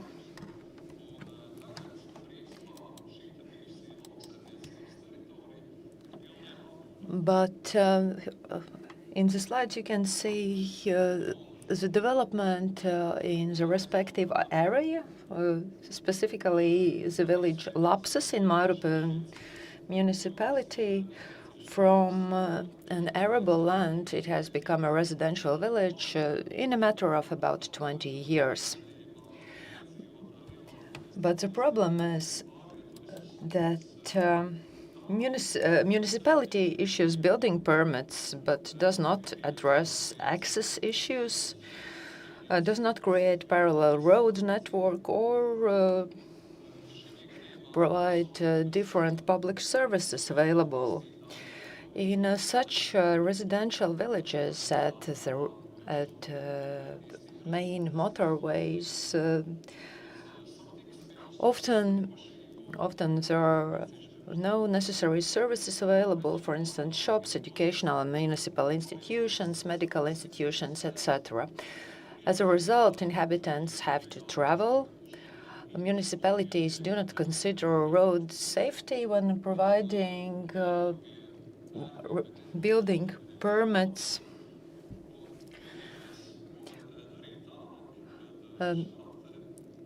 Inhabitants have no choice but to commute to other regional centers and other settlements to receive the necessary services or to do shopping.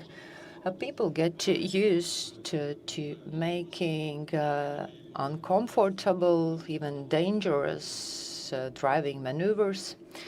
And the solution, and it leads to a large number of road accidents. The solution will be that a section of road A9 will be improved from state funding.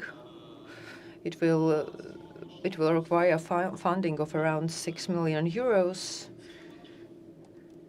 And local inhabitants can also take some shortcuts. Another example, Medenciems in Olaine municipality. The number of inhabitants in Medenciems is also increasing. This was an area that was mainly used for agricultural purposes several years ago, or for smaller gardening plots. But currently there are more than 1,500 inhabitants in Medenciems.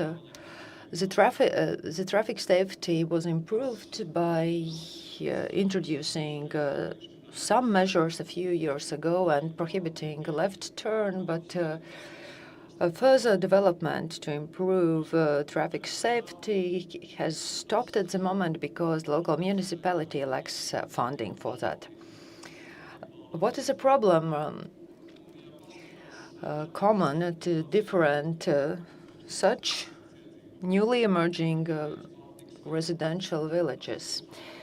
What is left unsaid by local municipalities, and what is not mentioned in the really attractive real estate advertisements, is that such villages usually suffer from lack of necessary essential basic services. For instance, in Medenciems there is only one grocery store, but there are no pharmacies, no GP practice, no kindergartens, extracurricular activities, no ATMs, and just a small number of available jobs. In Lapses, in Lapses village, the situation is even worse. As a result, people have to travel to Riga or to Mārupe or other nearby cities to get the necessary essential services. It leads to dangerous driving maneuvers and can, as a result, cause accidents. In Lapses, as far as I know, there are no grocery stores, nothing, probably just one residential home for old-age pensioners.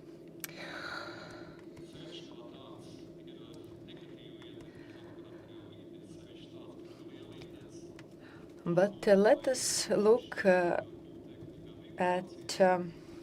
other examples. Despite the fact that motorway is a factor that causes unfavorable impact on residential construction, local municipalities still tend to issue construction permits for residential buildings. Here is an example from Bauska.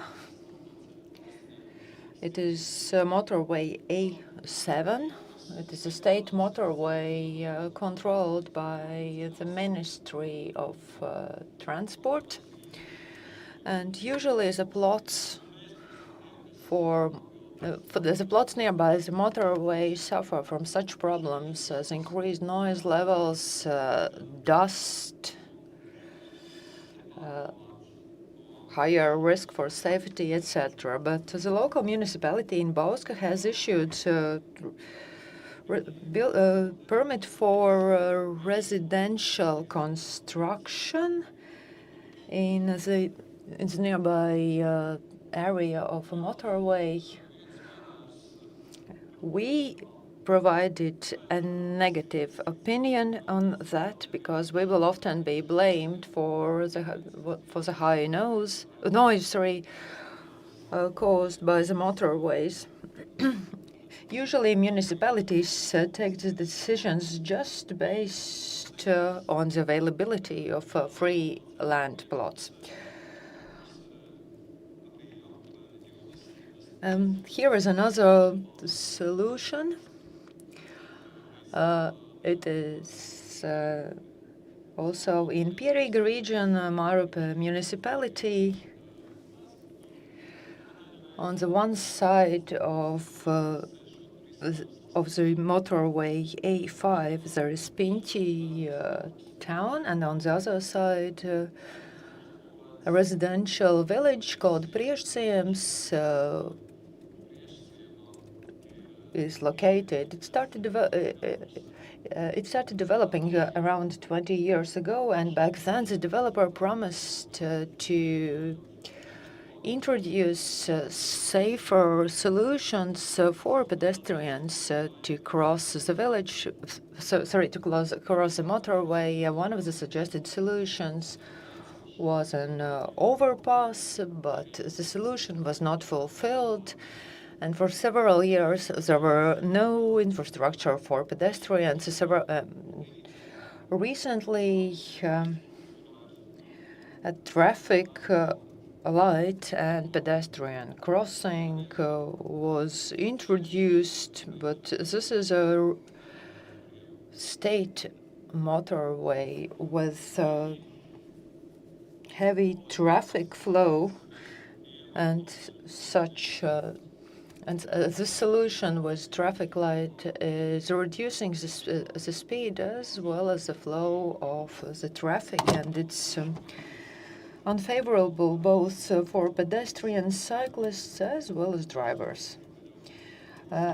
Another example where motorway became a road is in Piechowiak region. Piechowiak, from a smaller village, has become a full-fledged city over the last few years. But still, several roads in Piechowiak region and Piechowiak municipality are owned by the state. State regional road P137 does not serve as a road of national importance, but still it is under control of the state, not the local municipality. So we need to adjust our realms of control. But I would like now to share a few of positive examples. Road A10, Jūrmala motorway. On the one side there is Piechowiak, on the other side Saliena, or the planned village Saliena. There was a development plan for the village on the other side of the road, opposite to Piechowiak, but Latvian state roads were opposing this idea, and we have been opposing this for a few decades. The developer planned to have just one connection to the main road A10, but in case of such a vast residential village, minimum that is needed is a two-level traffic junction, but it would be too close to another traffic junction, like two-level traffic junction or overpass that is located on the other side of the road A10.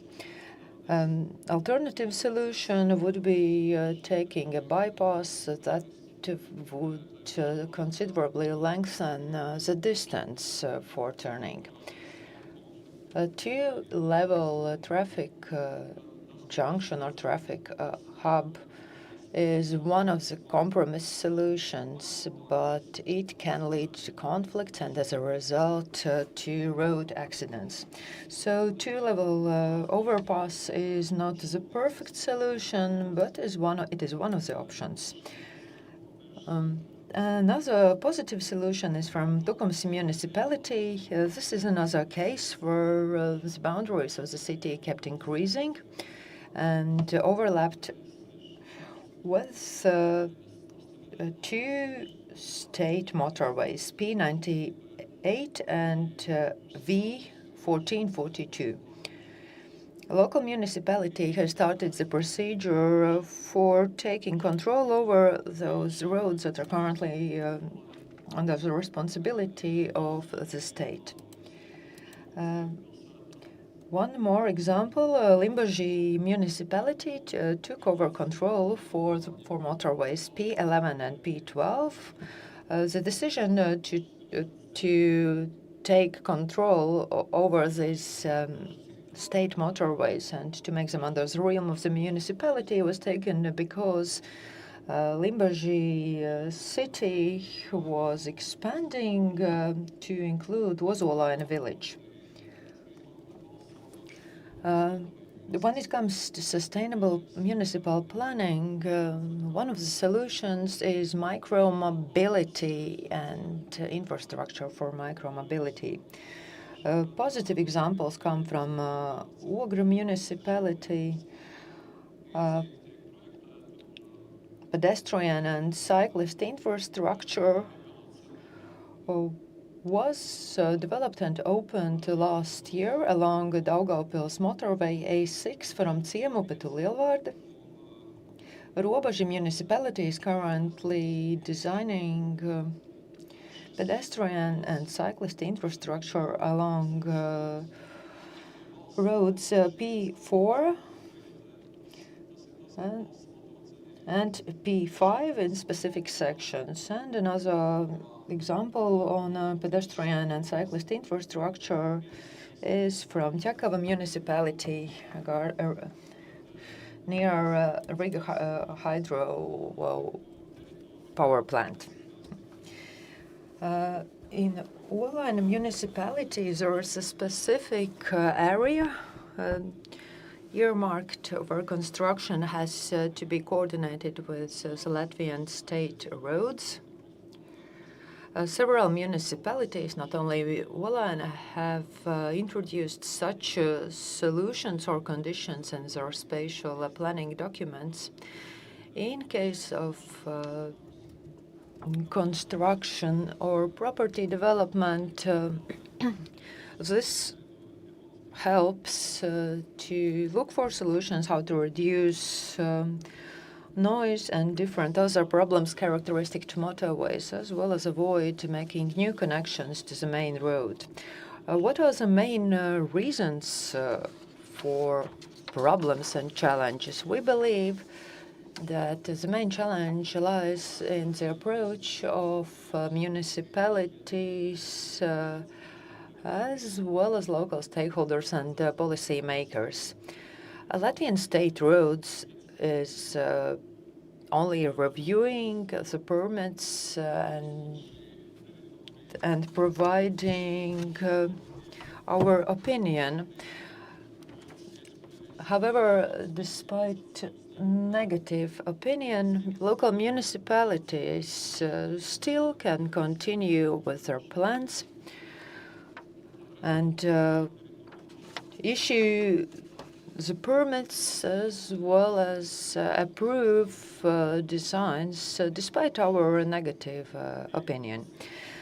The plans can be approved by local municipalities as well as the Ministry for Regional Development.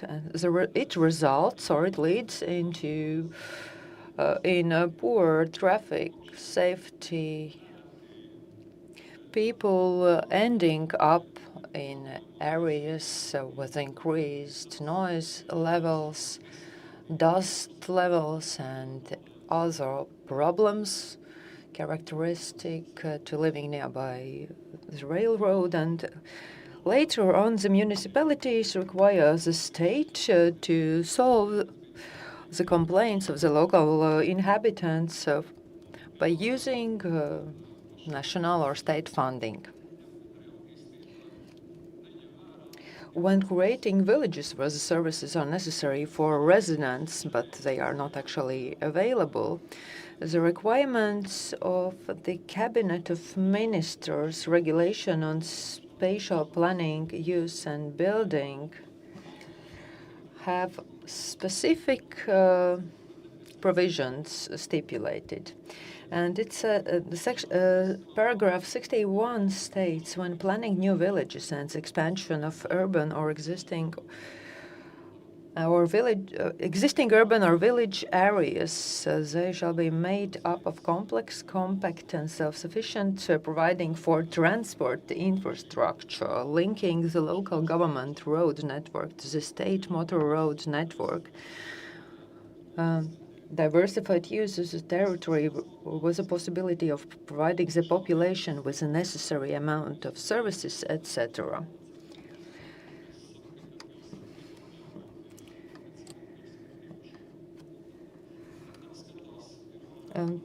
The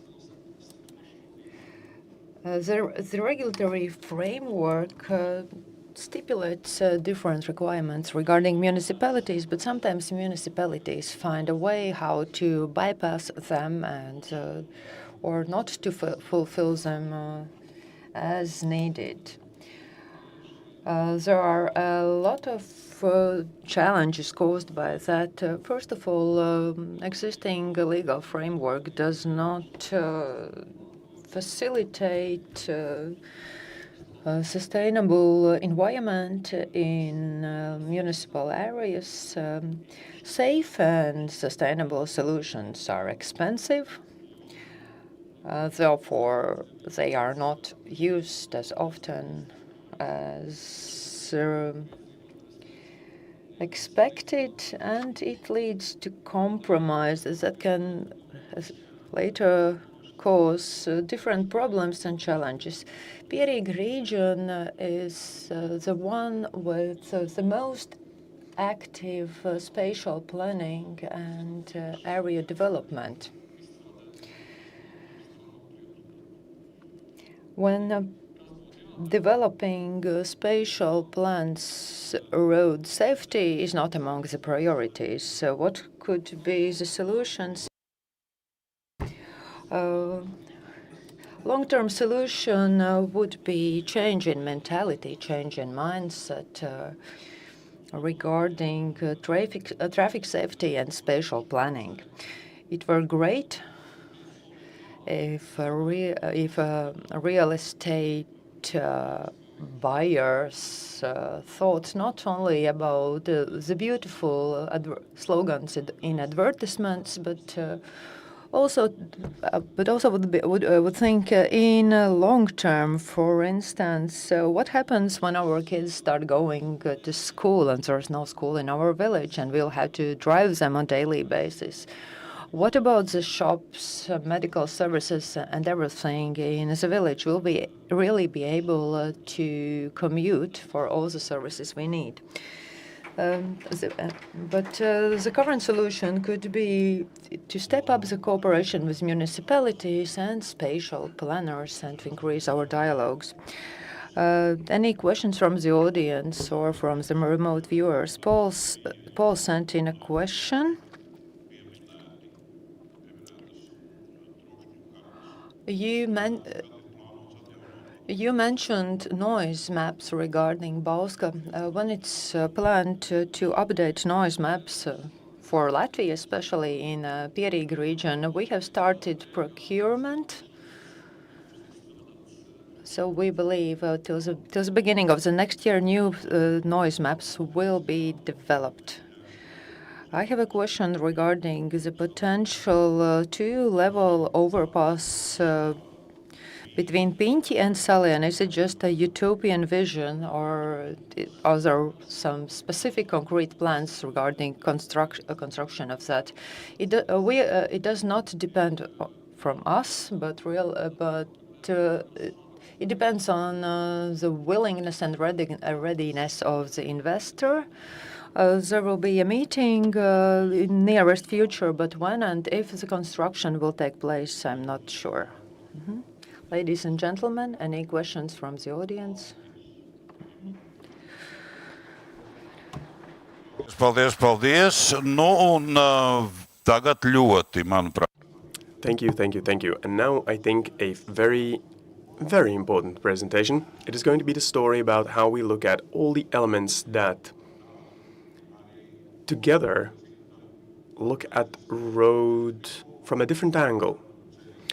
I would just like to express a hope and maybe also reassurance that maybe during the last 10 years, the attitude in our society towards the fact that people with special needs or disabilities have the rights to equal ability to use all the goods as any other member of the society. I really hope that the situation has improved and it is like that. But actually, we are probably somewhat far away from the ideal picture. So now, Aperon's Association of Disabled People and their friends, and this is going to be Juris Briedis to be speaking about it.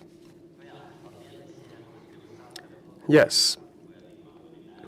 Hello, and if you do not see me, I would like to say that I am a male, 1 meter and 85 centimeters tall.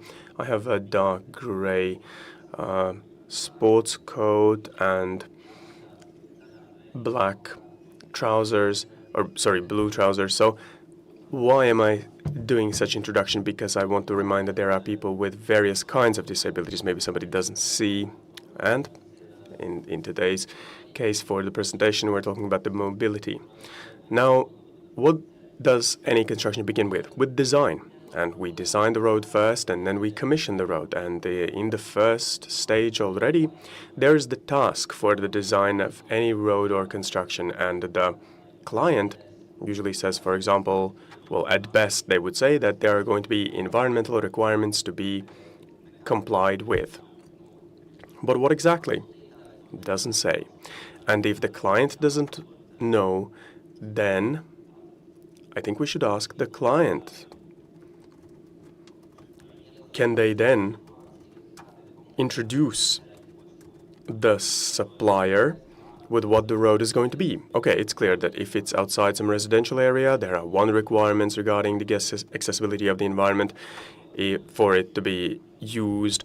And as previously said, that oftentimes also the motorways go through residential areas and cities, and there are different requirements for that also, or other conditions. And that's why the clients, I would at least encourage you to, for the vendors, for the suppliers, at least maybe supply them with some kind of standards which regulate the accessibility and use such standards or standard requirements. You cannot rely on just, okay, there are just some special requirements and they're about this accessibility. It doesn't say anything or very little. And there are some designers that maybe some designers even remember from some older times, and maybe in buildings at least, they can remember some kind of standards or requirements, but for road construction, it is not usually taught in schools. And so this is the slide which says design. Let us just not forget that there are various kinds of disabilities. If at least everybody can identify with knowing what a wheelchair is, but what about the people with maybe just some eyesight impairments, hearing impairments for a person whose eyesight is bad or impaired? How are they going to orientate themselves? Are there going to be sounds with traffic lights, or the traffic lights supplemented with these sounds? It could be Russian roulette for these people at the traffic lights, and this is what they do in their everyday life. And sometimes if you listen, it's just, okay, they try identifying whether there is some traffic or not, and, well, sometimes accidents happen. This is the reality, unfortunately. And so the examples, why is it not enough with the standards used by designers of roads? Or sometimes these standards are very old, outdated. And one of the examples is just a small example, a bus stop. Seems like, okay, what is the problem? Design a bus stop. However, we now have buses between the cities and towns, and by law, they are supposed to ensure transport for people in wheelchairs or maybe some mobility difficulties, and there's this bus stop. And let us see, what is the solution for the bus? There it is. It has a certain platform. It can be even then placed on the road directly. You have to be able to get into the vehicle and out. But here, if it's just a bus stop, is it like on the grass where you're going to lower the platform on? Well, it might seem like a small thing, but these bus stops are just not wide enough. And probably actually every bus stop is being designed like that for such passengers not to be able to be, well, when they stop, for them to get out. And that, of course, also means certain risks. And the next example is, I am from Lielvārde, by the way, and through Lielvārde goes A6 motorway, which was rather recently reconstructed. And here is another example that, for example, here, people with some impairments in their eyesight, well, again, there's actually amount of people in the town increase. There are certain services, there are education institutions, medicine institutions, and for you,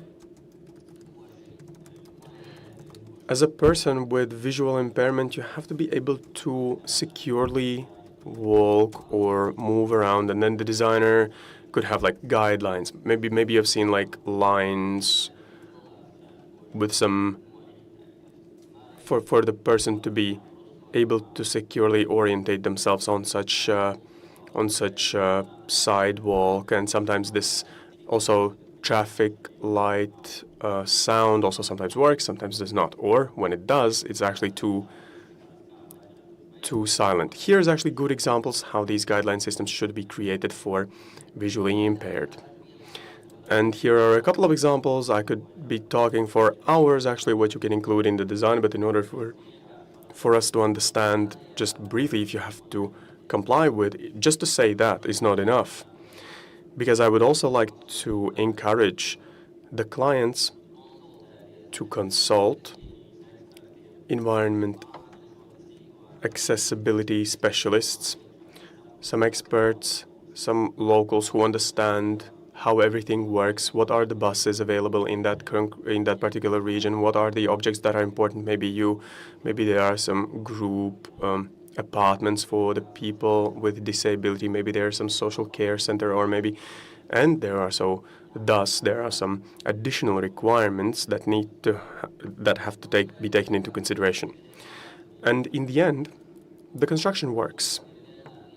And about the construction works, we say, okay, well, this is inconvenience, we just have to be patient, etc. But again, my town, Lielvārde, there are some construction works that are ongoing for 2 years. Somehow they got stuck.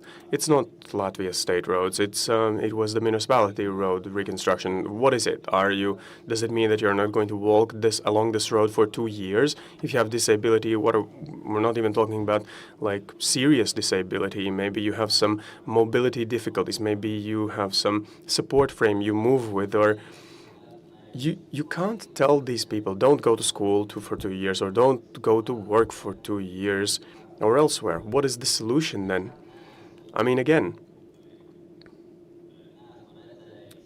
I have not ever seen that the organizer of construction or in these projects, there would at least be the plan how to ensure the accessibility of environment during the construction works. Is the width enough? Are there sufficient connections with the existing infrastructure? So, in practice, I have not seen this, and I believe that also new specialists are not being taught about it.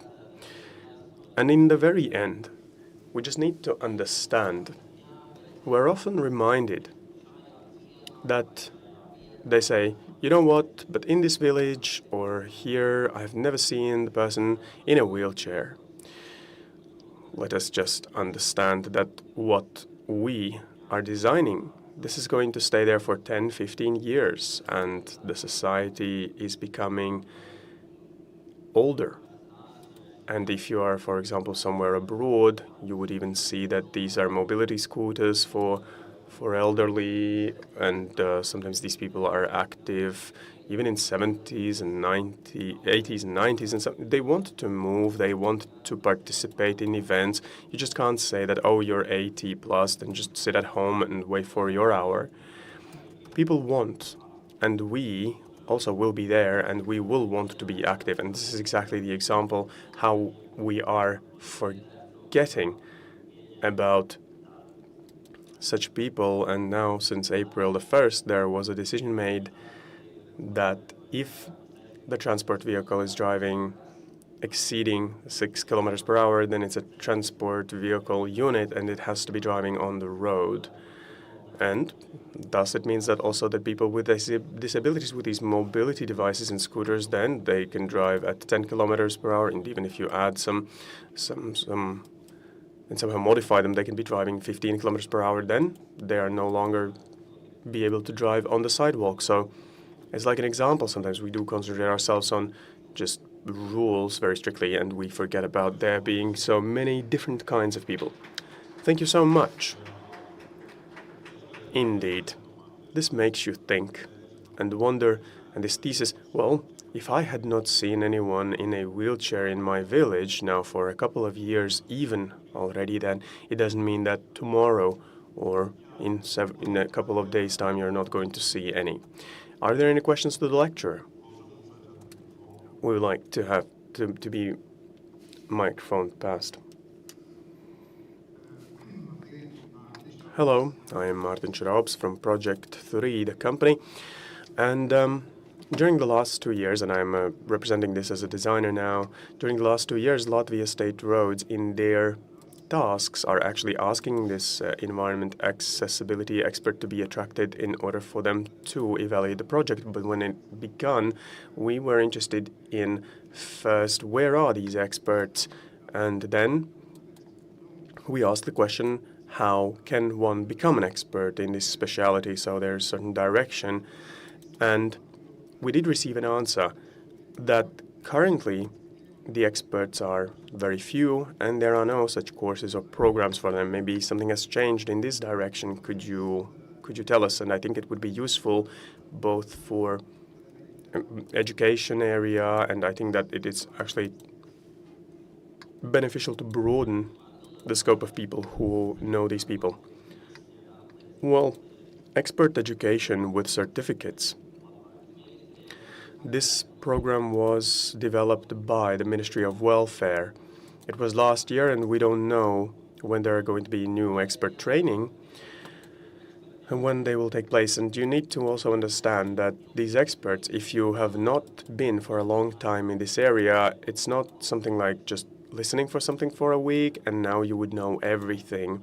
There are certain main points, so to say, you would be aware of, but in order to be fully fledged expert, then I think you would need to be able to know the technical various equipment means, what transport developments there are, what are going to be technical aids in the future, and all these things need to be taken into consideration, and the expert should know about them. Okay, have we answered? Maybe some more questions here from the room, from the audience. This is a good opportunity for you. Now, and you can also call us 22005531, and if you write me on WhatsApp, I will just see it right away. I don't see any raised hands, and that's why I will tell you thank you, Jurgis. Thank you so much. But now, dear friends, and before I welcome on stage the last presenter for today,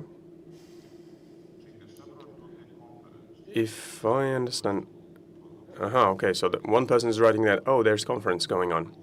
Good. And before I welcome the next speaker, we'll just have a look on the video. In places with a large number of pedestrians, pedestrian crossings are introduced, but there are places where Pedestrians appear occasionally, and it's not reasonable to install pedestrian crossing. There's just a break in the guardrail to facilitate crossing the road. According to the road traffic regulations, pedestrians may cross the road in places where there is no official pedestrian crossing. Therefore, pedestrians need to be careful, and drivers need to be aware of other road users. Well, it's not possible to introduce pedestrian crossings everywhere. It's not feasible always, and it takes precaution from the drivers as well as pedestrians to make sure that crossing the road is safe. Yes, ladies and gentlemen, there was a question submitted, but it is not related to the previous presentation. If you have specific questions regarding specific particular roads and sections of roads, I would suggest submitting those questions tomorrow, or I will ask the questions tomorrow during the open mic session when the management of Latvia State Road will answer all the possible questions sent in by the public. I would like to give the floor to the last speaker, Gundars Kains, Traffic Organization Department Director from Latvian State Roads. He will talk about the average speed control development and data from the recently introduced project. Ladies and gentlemen, hello. My presentation will be a little bit different from the previous ones. Already from 2012, traffic control devices are in place on Latvian state roads. In 2012, the first speed cameras were introduced, whereas in 2023, the first average speed control devices were installed on roads. There the range of different traffic control devices has broadened. It includes not only stationary but also mobile speed cameras, and in the future we will continue introducing additional solutions. There are currently one of the latest solutions we have introduced is dynamic road signs, as well as speed cameras that respond by showing happy or sad smiley depending on the driving speed. Here you can see the introduction of technical control devices on Latvian state roads. The first stage included introduction of stationary speed cameras. Implementations and deployment started in 2012 was the first model, and in 2013 it was updated. It was a newer model. In blue, you can see the first stage of average speed control sections. In red, this is the second stage of introducing average speed control devices on specific road sections. And in blue,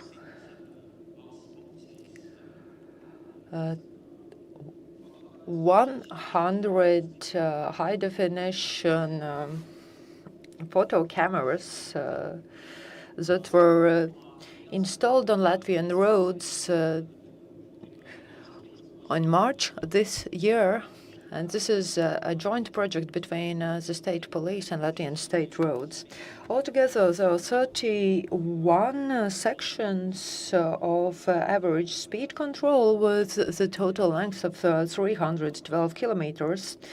At the moment, there are 100 stationary speed cameras controlled by the Road Traffic Safety Department, as well as 100 cameras, CCTV cameras owned by the state police. We will try to integrate the footage of both cameras in the future to try to use the CCTV footage also for speed control. The 100 cameras owned by the state police, as well as 100 speed cameras, are also able to detect not only the driving speed but also the validity of mandatory insurance, validity of driving permit, technical survey deadlines, as well as crossing the road at red traffic light signal.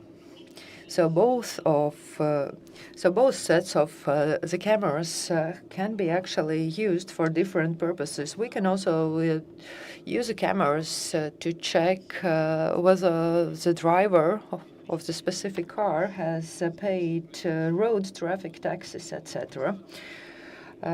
As to the future plan, 315,000 euros have been earmarked for introduction of 17 more average speed control sections.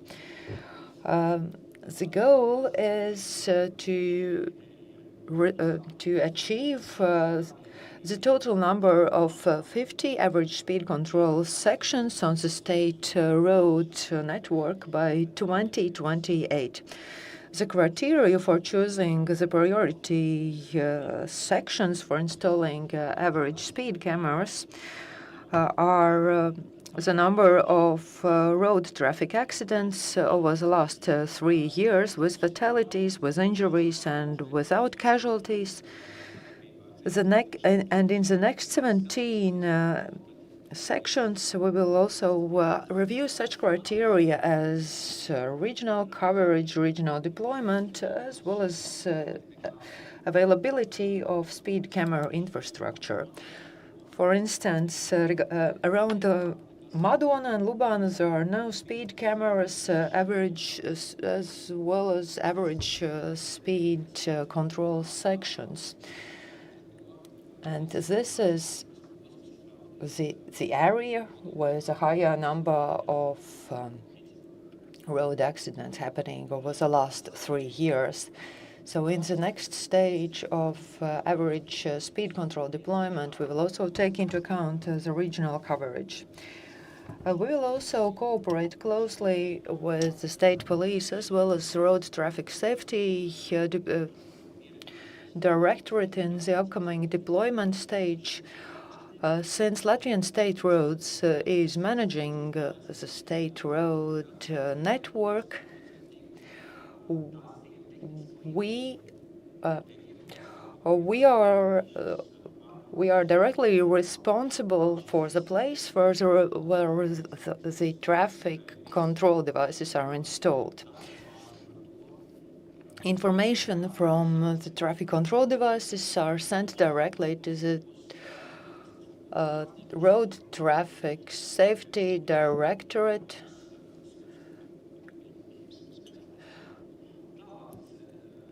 and this is the authority that reviews all the data and takes decisions regarding imposing a penalty. There are some exceptions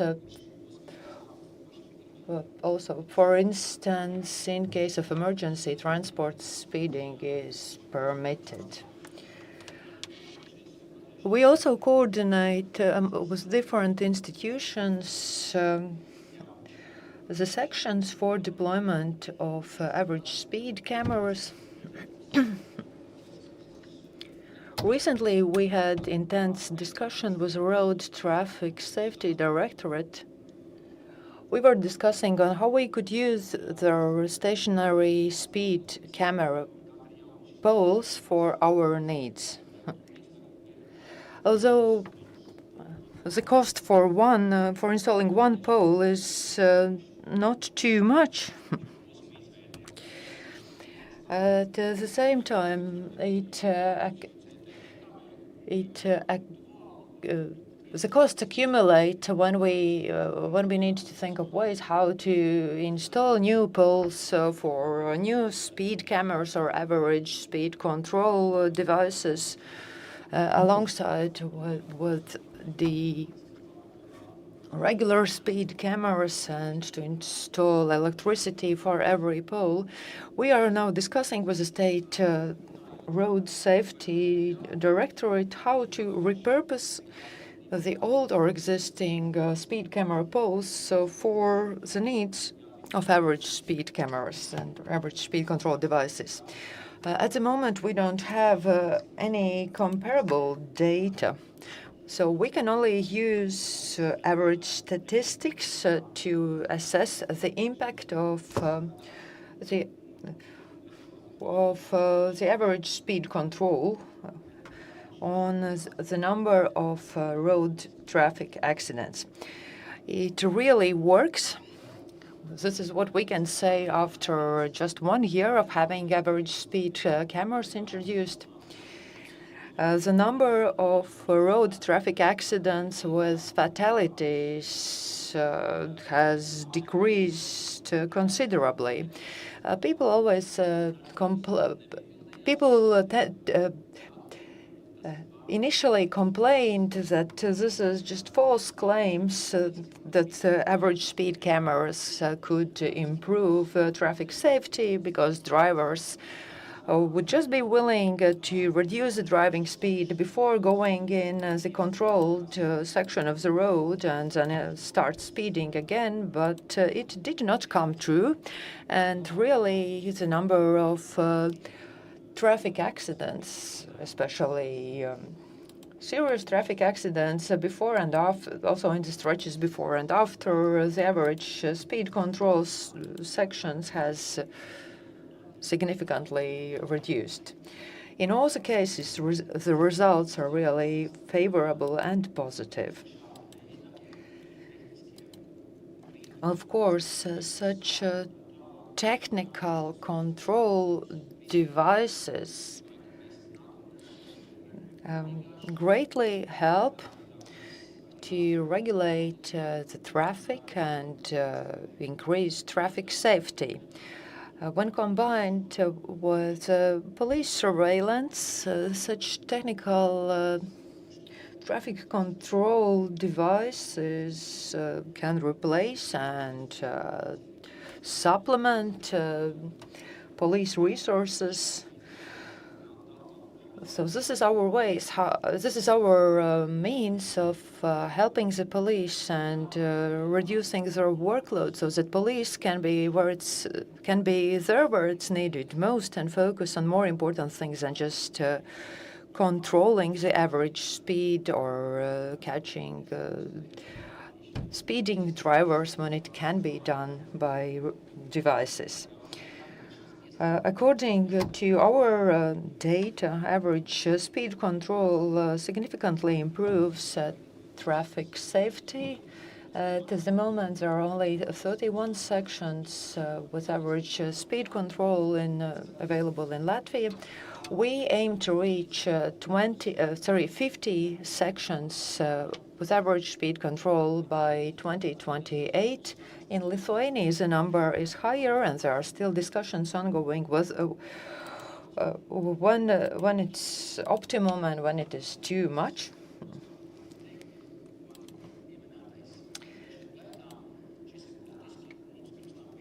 And finally, I can only say that average speed will be controlled to a greater extent in the future.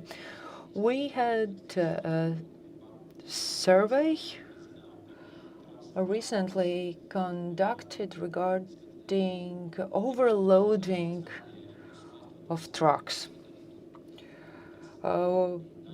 We monitored heavy transport, that is trucks, on 2 locations by Piechowiak, and we were not stopping the cars and imposing penalties, but we were just simply monitoring the number of overloaded trucks, and we saw that there was a considerable proportion of overloaded trucks.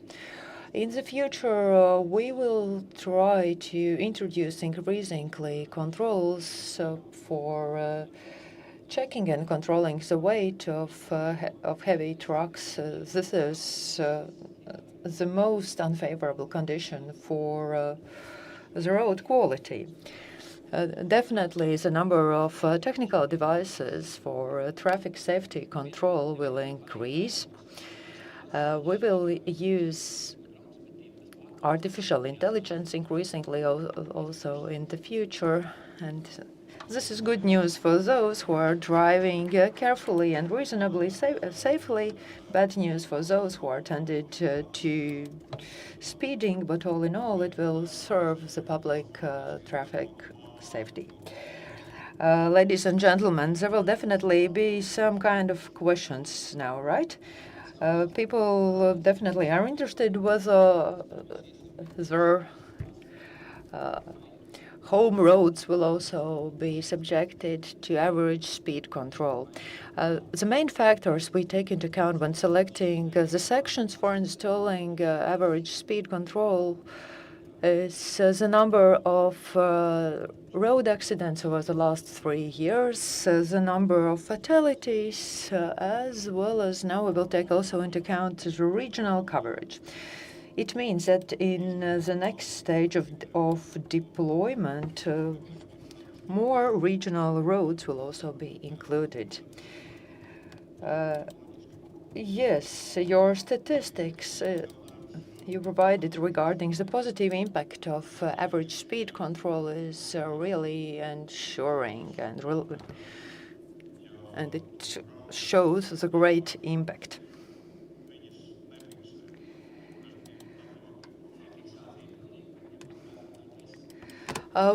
If I am not speeding, does the speed camera register my number? Everything is recorded. All the numbers, car numbers, are recorded. But if there are no speeding or other offences detected, the data or the footage is being deleted after some time. I hope it's not confidential, but basically we sometimes share the footages with the state police or criminal police as part of a criminal investigation. So the existing speed cameras can be used also for checking the validity of mandatory insurance as well as driving permit, etc. Yes, it can be used for everything. And speeding is not the most prevailing offense. The main offense we detect with the help of state police CCTV cameras or speed cameras is driving with a vehicle that is not allowed to participate in road traffic, let's say beyond the validity of the technical inspection certificate. Thank you. Thank you for the informative presentation and answering the questions. Now, ladies and gentlemen, I would like to invite 3 more gentlemen on the stage, and they will give a closing for today. I would like to invite to the stage Mārtiņš Lazdovskis,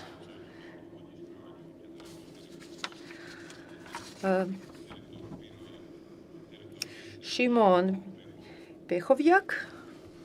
Please take the stage for the discussion part.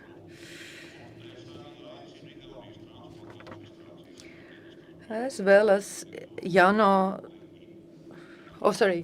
Mārtiņš Leindi from Estonian Road Traffic Planning Department.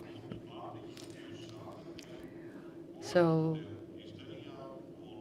gentlemen, could you please give the closing words, like sum up what we discussed today, and what is your takeaway message?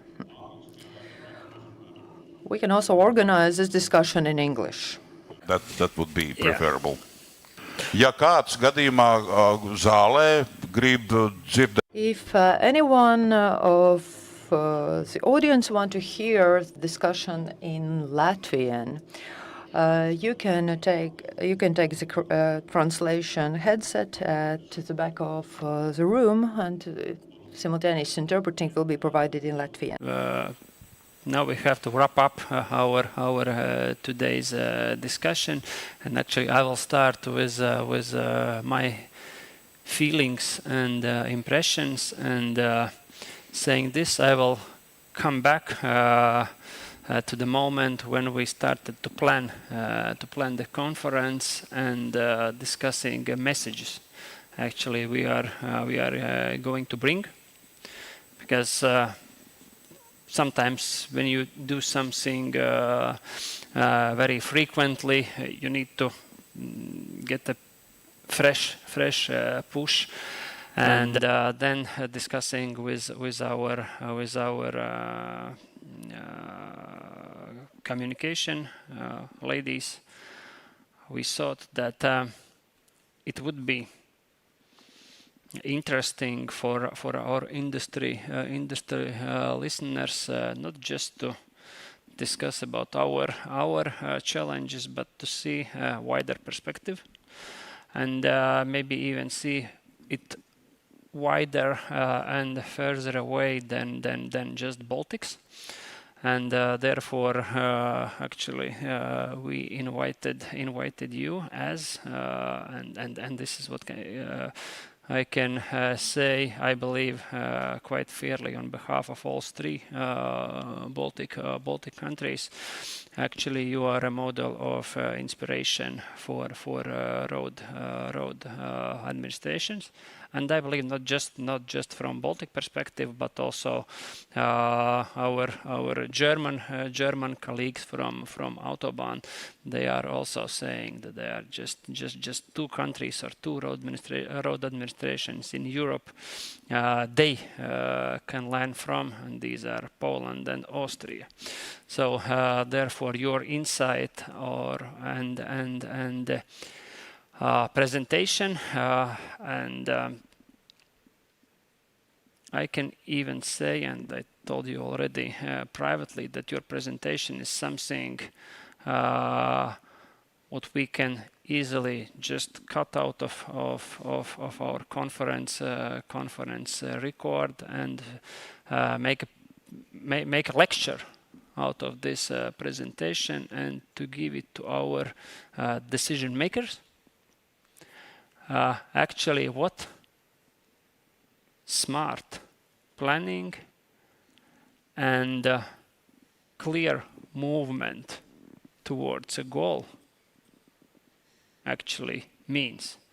Because in our case, and I believe more or less we have same problems in all Baltic countries, but definitely in Latvia, what we are missing something, and you also touched up this topic during your presentation, that evidently our governments are having many priorities, and a lot of them, or almost all of them, are legitimate. teachers need salaries, medicine needs financing, now defense and other priorities. And somehow we are losing the concentration on roads and on mobility. And only when problems are starting to become evident, like potholes in Riga City 3 or 4 years ago, then suddenly everybody understands that yes, actually we are lacking finances for roads. And out of this, may I ask you advice, I believe, for Latvia, and I believe also for our colleagues in Baltics, how actually road administrations have to speak about not their needs actually, because road, this is not our need. Yeah. Our as road administration need. Roads are needed for our people, like you told. Polish people loves to drive a car. So Latvian people, Lithuanians and Estonians, I believe, loves cars as much as Poles do. But how to convince the politicians? That's the advice actually we need, if there is a clear answer. Okay, may I start? Yep. Yeah. You can show my presentation, of course. Thank you. I will. It's free to use. But what I want to say, I think social cost of not having roads. This is an argument you can show to your political supervisors. Social costs are not easy to understand. But they are big numbers. For example, one section of big numbers sometimes are scary. Okay, you got me. So you can use the geopolitical situation now and use the term dual use. It is very popular now during conferences, many conferences in Poland, dual use as well as local content. These are two main topics of Polish conferences now. So dual use, that the roads are not only for civilians, but also for military forces, for military usage. This is an argument. You can look for money not only in infrastructure pocket, but also in the military pocket, which we also do, because we know that when it comes to defense, safety, military, it's above other things, especially in such a situation as we have today. So that's the two advices I have just now. And one thing I want to add to the scheme we have, the National Road Fund. Since 2004, we had governments made by left, central, and right parties, and nobody touched the fund. It hasn't been changed since 2003. No matter who is ruling, who is in the government, is it left party, central party, right party? They know the building roads, building infrastructure is very important, not only for today, but for tomorrow and the after tomorrow. So they all understood it, no matter what was their feeling about the other values. Have you had any discussions? Actually, I have thought about this topic, and we tried to convince also from that perspective in politicians in Latvia. But don't you think that actually Polish economic growth, which is by far biggest in Europe for definitely for last 10 years, that maybe somehow it is also related to this much better mobility and better possibility to move freights and goods and so on and so on. Is it linked? I have no doubt that it has links to the roads. For us means development. It means that economy can grow. The local development is also an issue. When you build a new motorway or expressway with rest areas or intersection, rural area, from day one, they start to be investment area. You can build warehouses. You can develop the logistic industry based on our where we are at the map. I mean, Poland, north, south, east, west. We are in the center, so we can use our roads and the area around our roads for logistics. Activities, and you are also on a north-south path, and you can also build an expressway, for example, via Baltica, and on the side of Via Baltica you can develop the logistics, workhouses, etc. This is local development. These are new places for people to work, etc., etc., etc. And when you sum it up, it's a economic growth. I remember first time I drive by car to Poland was, let's say, 1997 or 1998, and it was the city of Gdyń, where I went to some motor races there. It took us, I believe, 8 or 10 hours from Polish-Lithuanian border to get through Olsztyn to Gdyń. This was complete nightmare.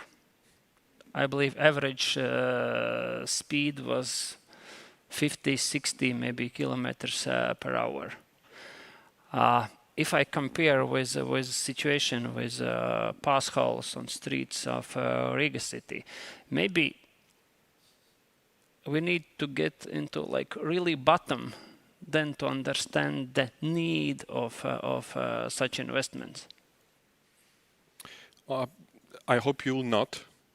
I hope that all the people who have power to decide which way you will go will not wait that you will be at the bottom, but they will understand and see good examples from other countries that it's worth to invest in building roads. I use the word invest during my presentation, not spend, because we understand that each and every euro spent on building roads, it's not only investment in economic growth, it's investment in safety, because we take the heavy trucks, etc., from the small cities and villages, etc. So it's also investment in people's life, the comfort of life, and if people are more happy, they can vote for the for the party which made them happy. Of course, this is an additional thing when it comes to the convincing politicians. They like votes, so this I think is one of the reasons they can invest in roads to collect votes. But remember that the investment in roads, it's not a quick investment. It's not that you will decide today that you will spend 100 million euro on this or that section and you will have profits in 1 year or 2 years. You can gain profits in 5 years, 10 years time, and your tenure in office is 4 years. Is 4 years. So it is difficult to decide because politicians want the results of their action immediately. But with infrastructure, then it should be a matter of maturity, actually, of or political responsibility. That actually we are making decisions where actually cherries out of these decisions will be picked by my maybe even competitors. We say in Poland that the roads are as just rallies. You know, the first one starts, for example, prepare a design. The second one take the plastic piece and run, for example, with construction. And the third, government crosses the finish line and open the road. It works like this. Building a road, it's not from morning till evening. It's years. It's designing. There are administrative permits, tenders, etc., etc. Difficult project, difficult construction, And it's, when you see on our example, I think it is clear that it is worth investing, even if you will harvest cherries in 5 or 10 years. Mm. I believe in this whole, and I truly hope that also out of all our spectators who are watching us on Facebook and other social networks, it's clear, and there is no actually division between them, that roads are needed. Martin, we saw excellent presentation also from your colleague Janno. For us, more understandable because sometimes Poland is something too big and maybe not achievable. But your presentation and also these investment figures year by year. So the fluctuation also quite significant. Still remember our discussions in Baltic Road Association and during your last year presentation here in our road conference. The view wasn't optimistic. Actually, you felt the most pessimistic out of all 3 Baltic countries. But now, sudden change and plus 90% in capex investments. That's huge, I believe. Huge development and huge relief. How came it? That's true, but because there was no elections in between. But we had a change in our standing government. But I would come back with some reflections from this day.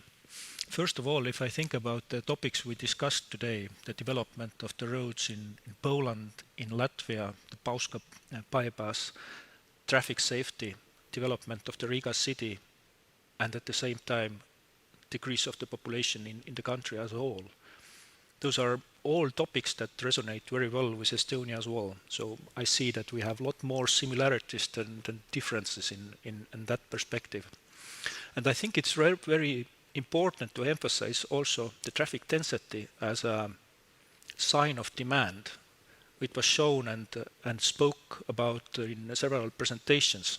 So this is what we see in Estonia as well. And last year, the traffic density on our roads increased 4.4%. So this shows the demand for the services that we are providing. And of course, if I think about the increases, where the biggest increases are, they are on the ring road of Tallinn. So those are the places where we need to focus.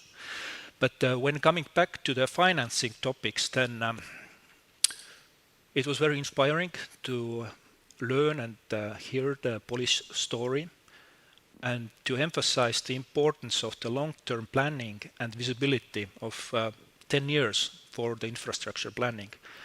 Why I'm emphasizing this so much, it is because preparation of the project, from design, from environmental impact assessment, land acquisition, tenders, and then construction, takes more than 5 years plus. And at the moment, we are working in environment as a public administration funded from the state budget, that the state budget is made for 4 years. So the visibility is not so good for the future. But this is the reality where we have to operate and work in. And we have to design the processes so that we are very flexible. Of course, it would be more efficient to have the long-term plan and better visibility, like 10-year plan. But we need to adapt into the situation that we have. But coming back to the increase in the funding, 90%. So it's a huge sum for us. So our next 4-year straight road budget is more than 1 billion euros, 30% increase for the next 4 years compared to the last year, which was sort of the bottom If you remember the graph that Janno was showing, we had 150 million for maintenance and development altogether. So this is the base where we have now increased. But the agreement to allocate the vehicle tax to the roads, this is agreement in between of the standing government. So we don't know if after next elections, which will be in the spring 27, this agreement will be standing. So this is something that makes us a little bit worried, but we hope for the best, and we are also wanting to show the results of the development which is going on. For example, the development of Via Baltica, 45 kilometers of 4-lane roads, which has not built like that. But coming back to the argumentation and showing the facts for the politicians as well, I think it's very important to come back to the basics and emphasize that the roads are the blood circulation of the economy, and actually show the volumes as well, sometimes remind the volumes, what is the share of the land transport. If I think about the volumes, for example, regarding movement of people, then the land-based transport is 97%. So it's a huge. So if I think about the land-based transportation and now separate the roads from the railroads, the roads are 95%. So this is the importance of the roads in this context. And this is also important to remind that. And what we can do, we are functioning in democratic society, and as a public administration, what we can do, we can inform the politicians the best way we can regarding the trends and the situation on the ground. So like Janno showed on the graph, last year we were quite in the bottom. So what we showed the statistics as well, that the road roughness index stopped improving, that we saw that the ruts are increasing, that the defects on the roads are increasing. And I believe it was self-evident for many, for the politicians, and I think for the public as well, that this is not sustainable. And this is also something that contributed into the decision to contribute the vehicle tax additionally to the state road funding. So this is a little bit from the background, from Estonian perspective. Mm-hmm. Okay, thank you. Thank you. Maybe Juris, you have something out of your perspective to have anything to add, except asking our Polish colleague, maybe you have some more suggestions to our road administration how to act, knowing that you may have had the same problems we had, but like, let's say 100 years ago maybe. If you compare Latvia and Poland. But I will not torture you anymore, I think. We are a little over our schedule already, so I would suggest to call it a day, and I would say thank you so much, gentlemen, all the three of you. Paldies. No viss cits mēs varam aplaudēt visiem trim mūsu. To invite you to applaud to all three of the leading experts here on stage. Ladies and gentlemen, the first day of Latvian State Roads Conference has been officially closed now, but I would like to see you all here tomorrow. Tomorrow we will focus on different technical solutions and specific locations in Latvia.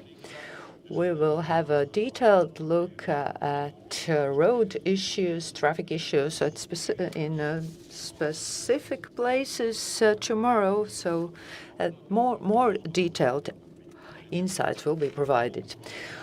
If you have any questions, you can send them as an SMS or to our WhatsApp account. Phone number is 22005531. This phone number will be valid also tomorrow. You can send them in for the so-called open mic session. All the questions that were submitted today will be asked tomorrow if they were not asked yet here. So see you all tomorrow at 10 o'clock.